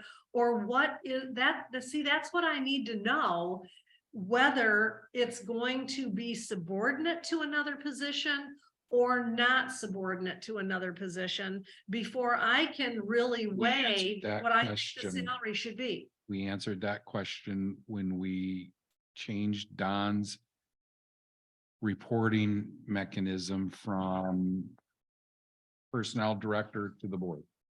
So Okay. somebody who reports directly to the board is not going to be submissive to anybody Can I ask- except the board Okay, themselves. but- Can I ask you a question?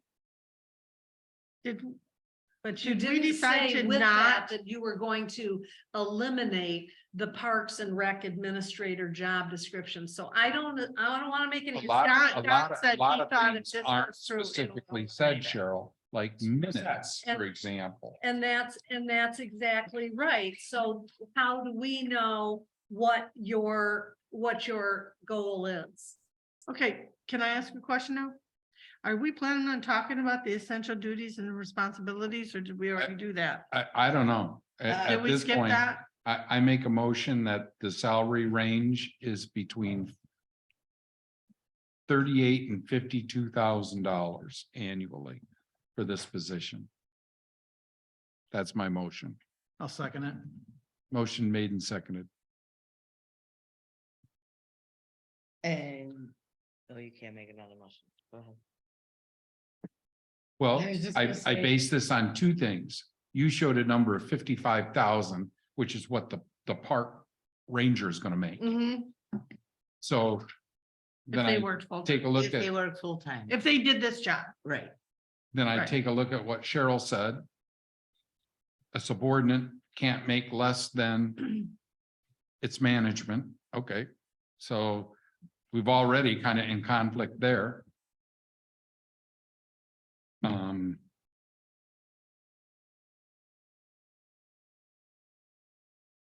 So we can go higher. We can go from 50 to 60. I'm sorry, I think I missed something. Where did you get 55,000 for a park ranger? I took the park 52. ranger's highest rate, times it by 40 hours a week, times it by 52 weeks. If you add a week's of vacation in there, it's to 50. And that's faulty because they don't work. I realize that, sure, but A how much full-time overtime do they make? Park rangers aren't going to work a full year. but she was saying that if you take the top wage now, let's say we hired Dan for this position. Right. And Mhm. I'm not Yeah. saying he would. No, no. I'm just saying, let's say we hire Dan or Peggy for this position. This is the wage you're at now. If we made it a full-time position for them, that's what it would come out to be. That's all she did, And right? if Mhm. they I were just to think accept this full-time- Right, position, they would be taking a pay cut. correct. Well, maybe But- not, because it would But be they full-time. don't work 52 weeks. But they or would even be if they were 50. doing this job. This job, yes. That's what I'm Well, saying. that's what, But you can't compare a 52-week position to more like a 22, or, I mean, they work from April through about the end of October, April, May, June, July, August, September, October, 7 months. Do they work more than 7 14 hours? They do sometimes, but they also work less than that many weeks too. So She, just to come up with this number, Cheryl, that's all she did was take their current. okay, I just wage. don't think it's realistic. That's my point. How is it not realistic? If they apply for the position, you need to pay them more than they're making now, or they're not gonna take the position, because I would stay a park ranger. What's not realistic is They the don't make that much. $55,000 a year for a park ranger. You're never gonna pay that. Okay. Forget it. Move on. So I believe the motion is for 38 to 52. Was it seconded? I did. Yes. Motion made and seconded.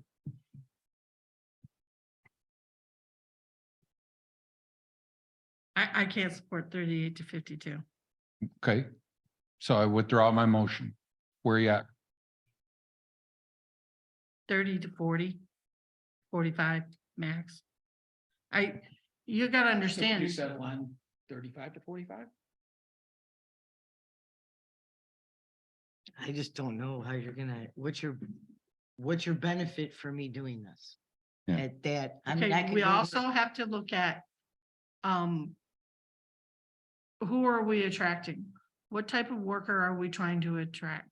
We trying to attract a young college person that's looking to make 60, 70, 80,000 a year, and this would be a step down for them? Are we looking to attract a retiree that's got tons of experience and lives around here, this would be an ideal job for them? Maybe they don't want to work full time. Maybe those off hour months, they know they're going to get paid for 40 hours, but they're only going to be working 10. You know, so that all equals out to them. Yeah, in summer months, they're gonna be working more, you know. It just depends on the individual. Who are we trying to attract here? Because if we're going 52 to 55, we better have somebody with a college degree and has been Right, doing this for a while. You know, that's already got experience doing this. Otherwise, why would we spend that much money? We want an innovator, somebody that's gonna know how to do all this stuff, how to change things, how to go out looking for those proposals you're talking about. We can't just hire anybody and give them that much money when we don't know if they can perform. Well, you interview.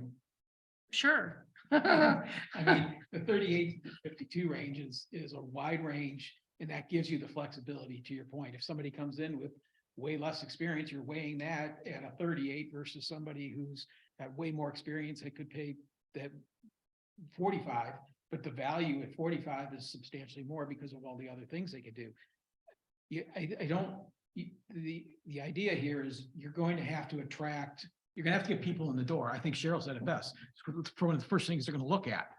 So, you know, if we interview some people that come in based on a 38 to 52 range, and we just go, I mean, that's where we're gonna find out whether we're right or wrong. We're either gonna find out that we're not attracting anybody, or, you know, we are getting some really good people in this range. It's hard for me to imagine, you know, that for 30,000, we're gonna get somebody with a skill set that can lead, manage people, maybe think a little bit independently, maybe have be able to think critically, analytically. There's a lot here to see, and that's why I think the range has to be there. And In your park rangers, I'm sure Dan's a teacher, so he has a degree. Peggy, she works for the sheriff. Does she have a degree? So you're already, you know what I mean? Cheryl, you had your hand up. Well, my only comment is that now that I understand better, that it sounds like there will not be a park and rec administrator or a deputy park and rec administrator person, then I think we take the salary that was going to be paid to the deputy park administrator, to the 35 to 45,000, and we just put that here. If you get somebody exceptional, you start them out at 40,000 or something like that, you know? But, you know, they got a lot to learn. They got a lot to learn. And we are asking a lot of them. They got a lot to learn and they're gonna learn a lot of it just by being at the park. You know, I can support the 35 to 45. I'll be a no vote on 38 to 52. That's just my Also, opinion. when you put it out there, it's gotta be made clear they give up their summers. And that's gonna limit the people, Yeah. because they will have no summer. I will echo that sentiment of this is selling your summer. I grew up in the hospitality industry. My folks had the resort at the south end of Elk Lake. And we got to go water skiing at 11 o'clock at night. That's what we did. And remember, half your pay is a view of the bay. Half your pay is a view of Elk Lake. So, So I was told when I got up here in Yep. 1979. right? Right. So, you know, we can, I'm fine if you want to start out 35, 45, I'm good. You know, that position was a deputy position. This one is not, but I'm to move beyond this because we really need to get this out there. Either that or we can continue this in committee and then not open the park. I mean, that's up to the board. Boy, you sure sounded like a senator or a congressman there. We Well- can move this to committee. I mean, that's really what we've done here. There isn't, At the top of the scale. Is there, There's no- is there any room to move to a 39 to 49 range? No, not with me. Couldn't we just start? I mean, you can always start them out at the top of the scale. The top of the scale at 35 to 45 is more than the 38. So you start them out at the higher end of the scale. With Chief Flynn, we started him out at the lower end of the scale. But you know- There's something here to keep in mind. We are the controllers of this document. Right? We're the controllers of the budget. Let's say we hire somebody and we hire them for 40,000. And we find out that they're just phenomenal and they're doing all kinds of good things for us. So in order to keep them, we can come back and we can make an adjustment to their employment agreement. Put an employment agreement together. That's what we used to do.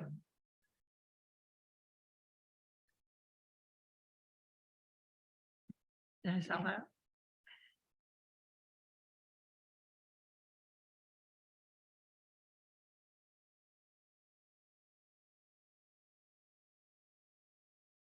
my honest read of this conversation, it's a stall tactic to harpoon the process. Not me. it's absolutely not. Not Let's, me. let's get a Not me. motion on the floor and It's make just it. get a really- vote. Let's I'll- move I'll on. be I honest already with you put one guys. out. Ron, And let's I'll have a be vote honest. on it. I just have a hard You time rescinded it. with this amount of money. I get it. I mean, that's just me puckering up here. I have a hard time with that. Mhm. So for me to even say 35 to 45 is a concession on my part, has absolutely nothing to do with anything. Make a motion, Cheryl. In your ad that you're gonna put out for this position, you're going to require that they give their salary requirements. So right there, that's what we did with the fire chief. What's your salary requirements? And we weeded some people out that wanted, 80, 90, 100,000, stuff like that. That was above our salary range. Okay, you're not gonna pay that kind of money. We knew we weren't gonna pay that kind of money. So you're gonna ask them what their salary requirements are and Probably not. I have no intention. you of should. that. You should. I That have helps you every- weed people out. That I have helps you every waste. intention of I would advertising. never- I would never do that. Yeah, I have every, The township has done that in the past. yeah. And it's helpful to weed out the people who are unrealistic. When you read the about newspaper and wage. say, oh, they're gonna pay you $1.398 to work your summer away, that pretty much weeds out those free thinkers. Yeah, okay, well, let's. Make a motion. You've spewed a couple of numbers, make a motion. Spewed. stated. You've spewed a lot of things. Oh, too. I have. Yes, you have. Let's go. Okay, well, okay, I'll make a motion. By gosh. The salary range for the Parks and Recreation Manager position be set at 35,000 to 45,000 annually. Second. 35 to 45, is that what you said? That's what I said. You don't want to put a signing bonus on there? Don doesn't like bonuses. Alright, well, a signing bonus, is a one-time thing. Well, Up to then you. you're gonna have to come up with what the rules and regs are for the signing bonus and all that. That's gonna be just delay getting this out there. There can be a new motion made at a separate date. That's my motion for today. Why can't you do the 35 to 45? To, and leave some wording in there that the board needs to come back and revise that. We have that leeway. Yeah. You know, Why can't we do that? last year, we thought we were gonna pay, well, no, the year before, we thought we were gonna pay Rangers $13 a year to start, and we found out after about a month that we weren't gonna get anybody at $13 an hour, so we went to 15. That was in 2021, and then in 2022, we went to 17 for a starting wage, and we got employees. And how's this any different? We're talking a 38 to 46 range to get people in the door that are qualified, that have a reasonable skill set, that are not being drastically overpaid by a couple $1,000s, but the impression of value and what they can grow and learn into it is a better quality product to start with for what, a couple $1,000s? And if, Because these are management people. They, Ardella said it best. We're asking a lot. You've said it. they're gonna Taking away somebody that's not, they're gonna be busy. Learning the job. they have to also oversee the employees. That's not just That's somebody the- going out and, Exactly. you know, and I'm not gonna demean any position that works hard in labor, but there is a certain nuance to this. And As that's. soon as you it's- put Well, manager. what's your after suggestion, it. Don? He asked I'm for at 50. 38 to 46. That's only $1,000 over what's here.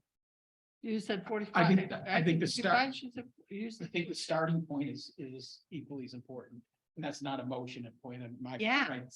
but the 38's within that range. So So it's the impression of what it's impression of people to get when they say it's, So when- because this is a manager position. We're declaring it in the statement. It's a manager.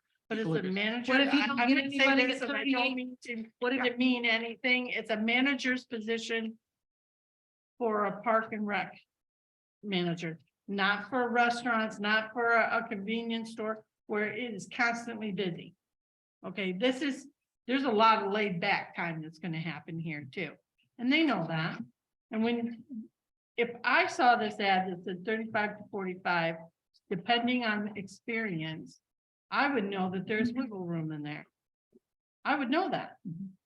And Cheryl said something consumer with, how did you phrase it, Cheryl?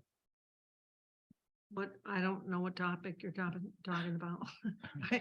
I said something Yeah, about the salary, yeah, consumer with. commensurate with ability, experience. Commensurate with experience. Yeah. So, That could be in the actual advertising. and I think that's still should be there, yes. Yeah, I think so too. And so we got a motion and a second. I'll call for a roll call vote. What's the motion? Motion is between 35 and 45.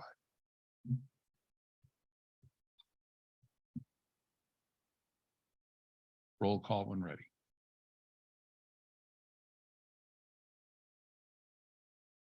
Pop, Yes. Bennett, Yes, Falmouth, Yes. Goss, yes. Glenn, No,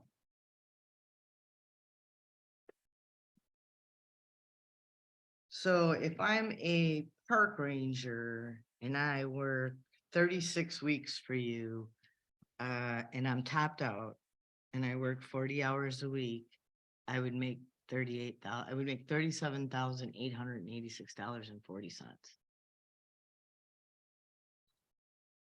And I just took from April, I took April to October times 4 and I added 2 weeks.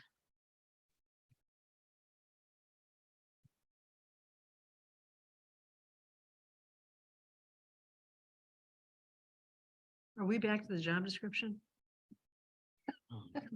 No, I think that was the And I end, have wasn't it? Or We we have- still have the duties to go over, I guess. Do we? Well, Yeah, we I need to mean, get this out, as Yeah, we- otherwise, honestly, we are potentially missing the 2023 camping season. Okay, Every so day that we delay. the only thing I see in here is again, the personnel director needs to be changed to township board in, Yep. I think, 2 spots. got that? And of course, I have highlighted the repairs and things, but we've already covered that conversation. So I don't have anything else in here. And if you need steel-toed shoes, there's other alternatives to steel-toed shoes that are multi-purpose for shoe sizes, which aren't as expensive as steel-toed shoes. Obviously, I don't have any changes. I'm pretty happy with what I wrote. I didn't really find. I'm anything fine with it. I mean, it's a great starting point. And we're gonna learn from the candidates that come to us how we need to modify this a little bit. I think. Absolutely. I think, and I wish that Dan and Peggy could have probably commented on this, and they'll be able to later on. So this document is probably more revolving than in stone. Evolving, I should say. So is that, I do want to, I hope they do understand that for expenditures, they will have to put in a request for a purchase order with the clerk. Should be part of the training. Okay. Yeah, I think Okay. we're gonna have to work through that on Okay. several fronts. Okay. Because, for example, like, Maybe that's part of their orientation. yeah, according to my agenda, that was the last item. so are we going to make a motion to accept this job description with amendments? I will make a motion to accept the proposed job description for park manager as amended in discussion here today. I will second that. Motion made and seconded. Further discussion? Roll call when ready.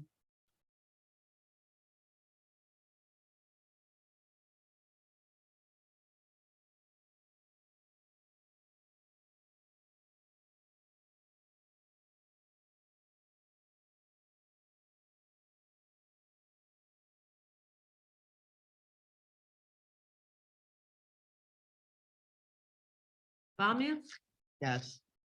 Ross, yes, Glenn, Yes, Bennett, Yes, Yes. thank you, everybody, for your feedback on this.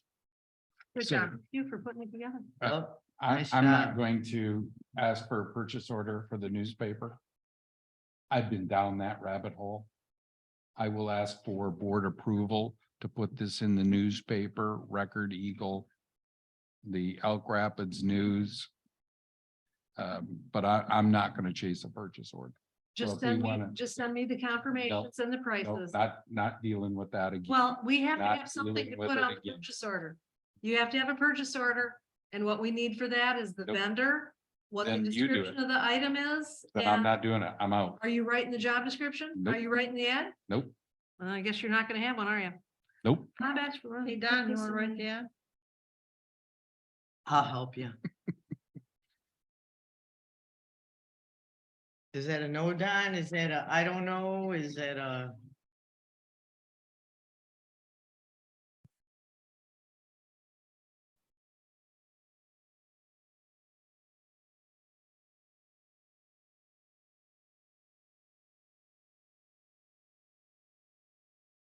Typically, they're very short.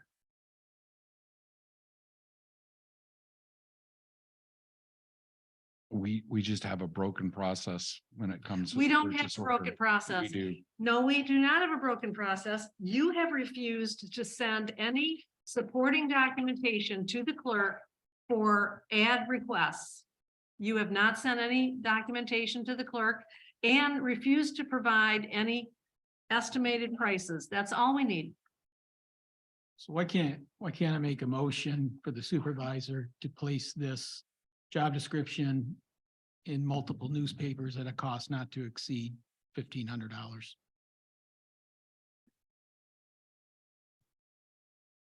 I'll second that.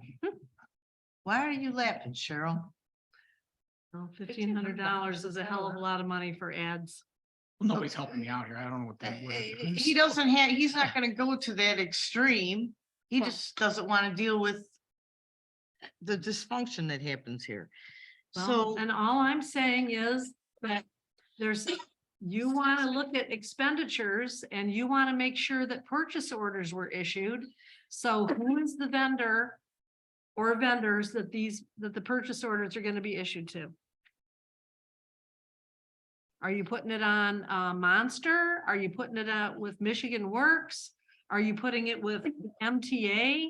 You know, you can post positions with the MTA. All I need to know is where is it's going to go? So I can make out those various purchase orders. Or do you want to email me with that? And you just have to keep track of what the prices are going to be so you don't exceed $1,500. I don't know how many places you're putting it but purchase orders do have to be made out for all goods and services. That's a township policy.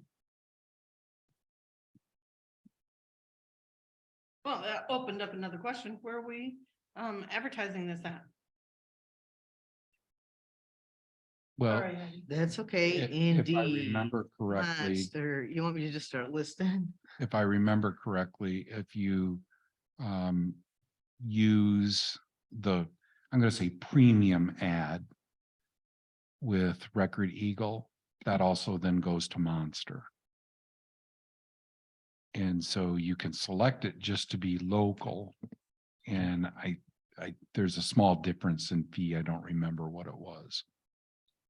With the Elk Rapids News, it just obviously is completely local.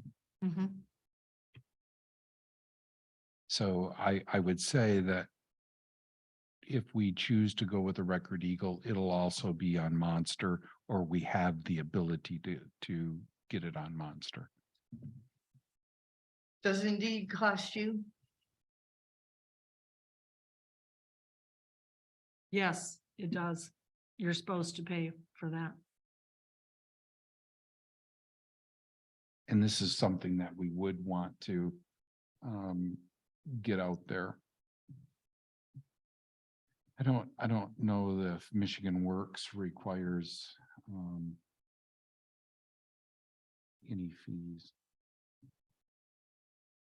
I had researched a page that we could set an account up on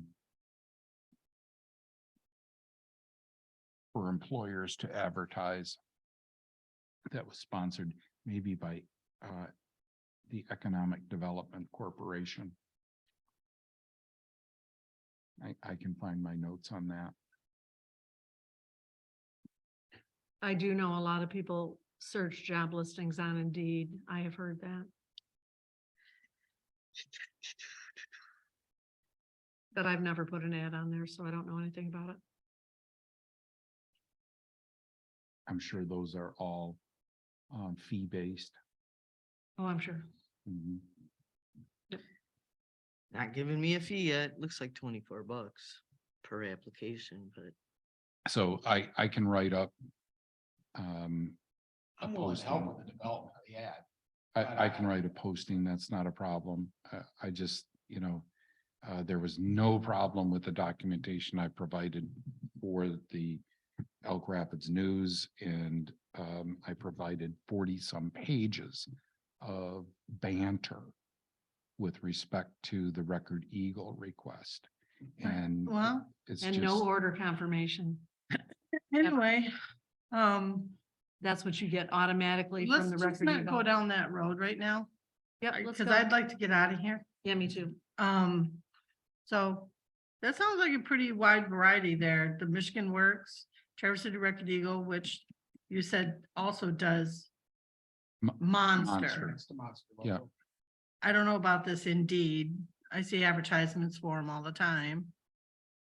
They're expensive, I'm still trying to figure that out. but maybe also post it on MTA. Like I could post it on the community connections for the treasurers. You could do it for the supervisor and you could do it for the clerk. And you know You guys what? could do it for the You trustees. could also do community public connection gets broadcasting. everybody. You can also do public. I don't get broadcasting I'm next never week. posting there again. No, you posted something, you didn't get good response on? Oh, I made one, said, yep, I'm interested in electronic records, Yeah, and that generated 300 emails. Oh. 300. You You can put gotta be free kidding me. ads out there on public service radio also.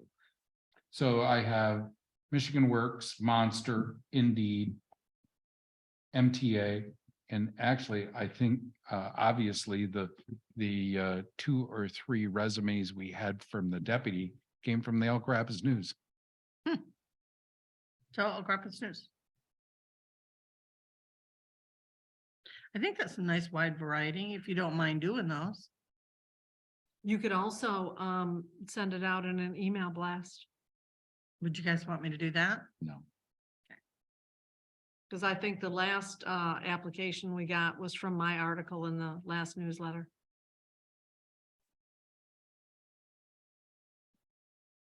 Where I mentioned the job description for Deputy Parks Administrator being open.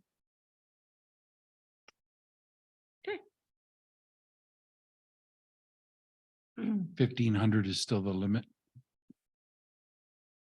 That was the motion, right? Again, Did you do a motion, Don? I did. And I think You wanna- Heidi I seconded it. second it. You wanna Mhm. up it? Well, a- now that we're talking about as many, should be, yeah, I want to pull Well- that motion back. Take it off. I'll take mine back.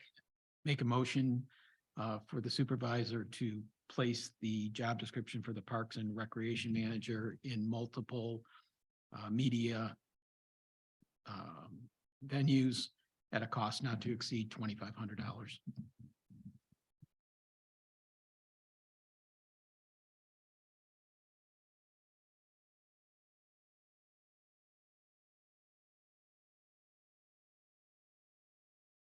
And FYI, 911 in Grand Traverse County is out of service right now. That's why the phone. Are I just you, made a new motion. are you Yep. paying attention to the Yes, I motion? seconded. Said, Fran, we're good. Did- She sat over here and silently seconded it. Yeah, I didn't hear it. I'm sorry, I missed it. Sorry. I'll I felt second it. it. I I'm heard sorry. 911 ring though. Well, 911's out of service right now. So if we have a heart attack here, start pumping. We're ready to vote on this? I'm I ready. think that's a reasonable, because if I remember correctly, the Record Eagle ad was around $253. So I think that's very robust. Roll call when ready. Goss, yes. Glenn, Yes. Bennett, Yes. Pop, No, Bowman, Yes. You should try to be contrary. Don, I'll also forward you some stuff motion on, passes. on free public service announcements if you're interested. so I believe that brings us to the end of our agenda. Any board comments or discussion? Yes, I have one. Sorry.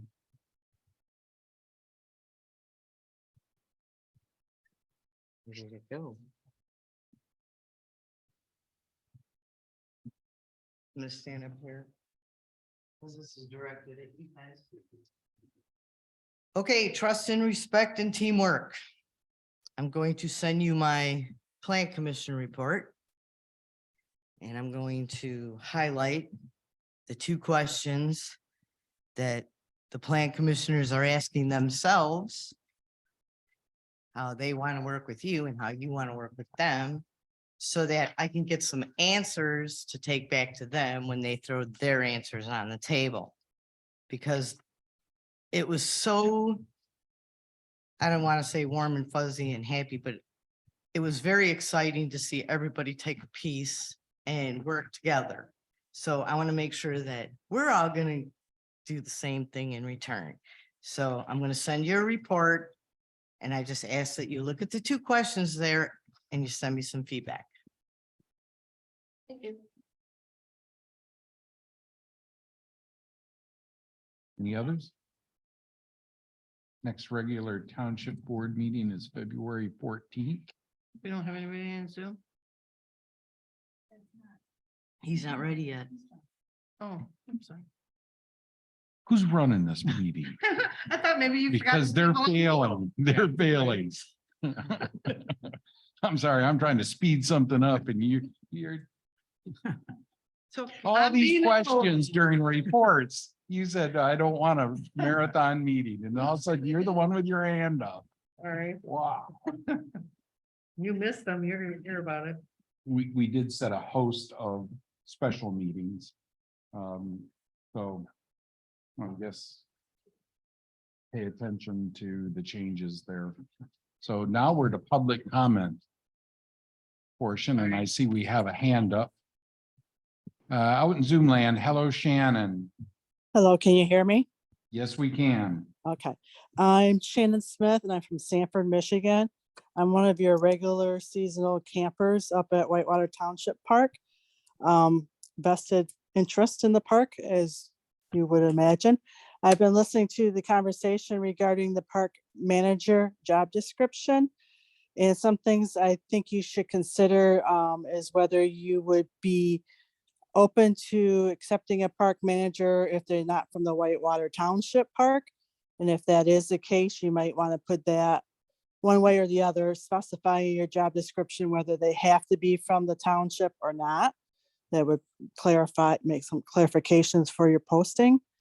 And then also in that job description, would that manager be required to attend monthly board meetings? I think would be another good add to your job description.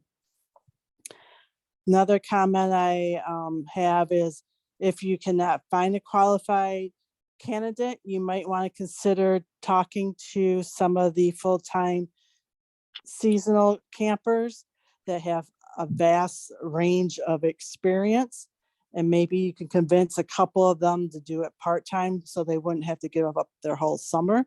They could coordinate between two part-time managers. Just a thought if you couldn't find anybody.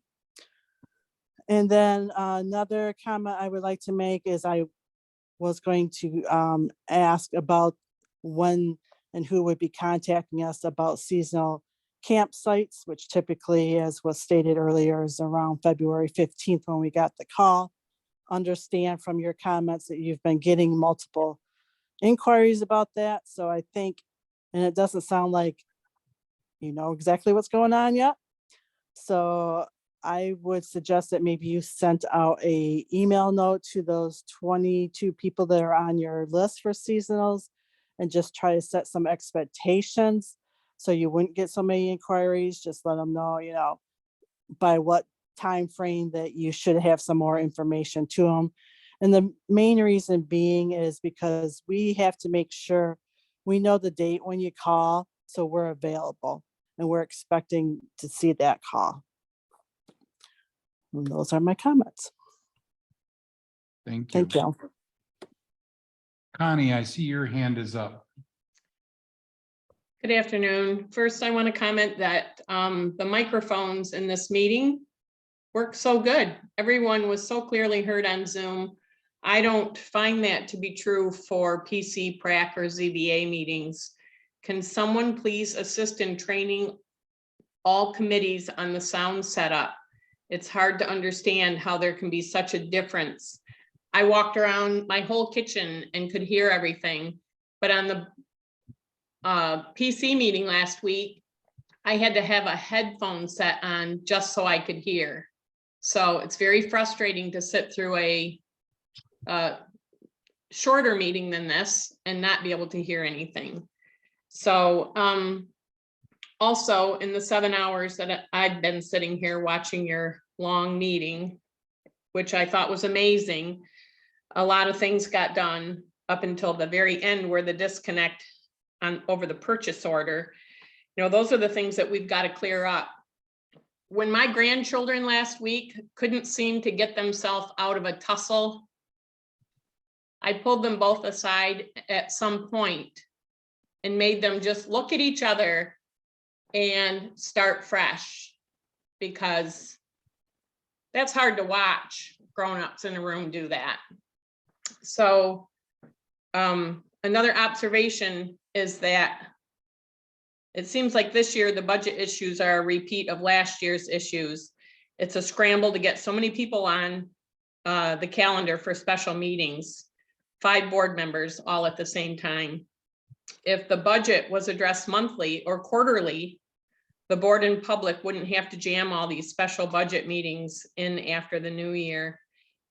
If the special meetings are so costly to the township, then addressing the budget more regularly might help with our trustees and the financials and create a smoother process. Fresh new year, 2023, a time to reflect on things that need improvement, a time for change, a time for unity and teamwork. Let's do this. As always, I'm here if you need my help. Thank you. Have a great night. Thank you. I see no other hands up and no one in the township hall. Okay. You don't normally ask, so. I was gonna say, Lois, just And I get get up to there. just There's jump nobody out there. I normally get to just jump up in between. On the planning commission, because I thought of it while all that was going on, and I think that it's very important that the planning commission knows, so this probably is more directed to you for them, but almost everything that is brought up that needs to be done is already part of Muni code. It's already something that's paid for. It's already something that's partially done. Are you talking? Oh, never mind, I'll see you later. The Muni code that's already here in our township. 3% increase. Oh, because you guys are starting in on budget. Oh, And hi. Can I call you back in a minute? All right, bye. You didn't mute Connie. I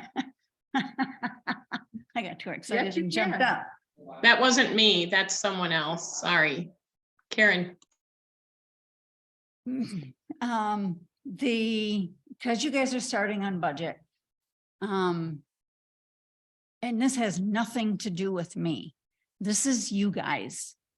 But it is absolutely whacked that every 4 years you get a 3% increase. You have lost ground for your positions for 12 years. You are never going to get somebody to fill the positions when you keel over or say you've had enough, because it's not worth it. And during those 12 years that you have been on the board, your requirements have gone up significantly. And Have you been looking at my budget? no, I work here Hey, you a can't lot. talk to her, remember? I'm sorry, this is public comment. It's been a long day. Anyways, I just think that it's really, really important that you guys make either a big jump for yourselves or for the people that's coming after you.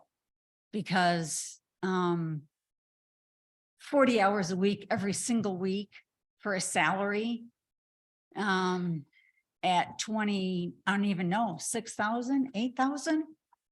that is so unrealistic. And you are not going to get anybody. And maybe you don't want somebody to want the job. At some point, you're going to. And since you're doing budgets, I just thought that this was a good time to bring that up. Thanks.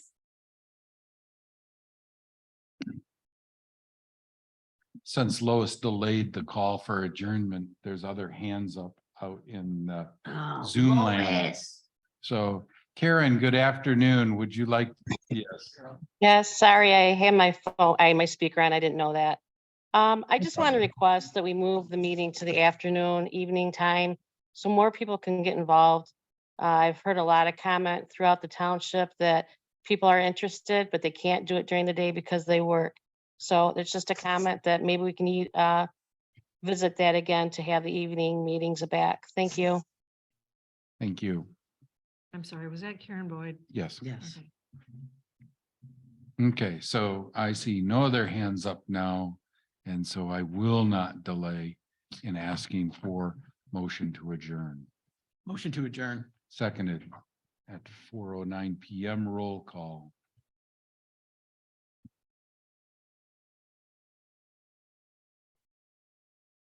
Glenn, Yes. Pop, Yes. Goss, yes, Baumia, Yes. Bennett. Yes. Sure, you were gonna say no. I was thinking, I said, you're thinking Did you about almost think about?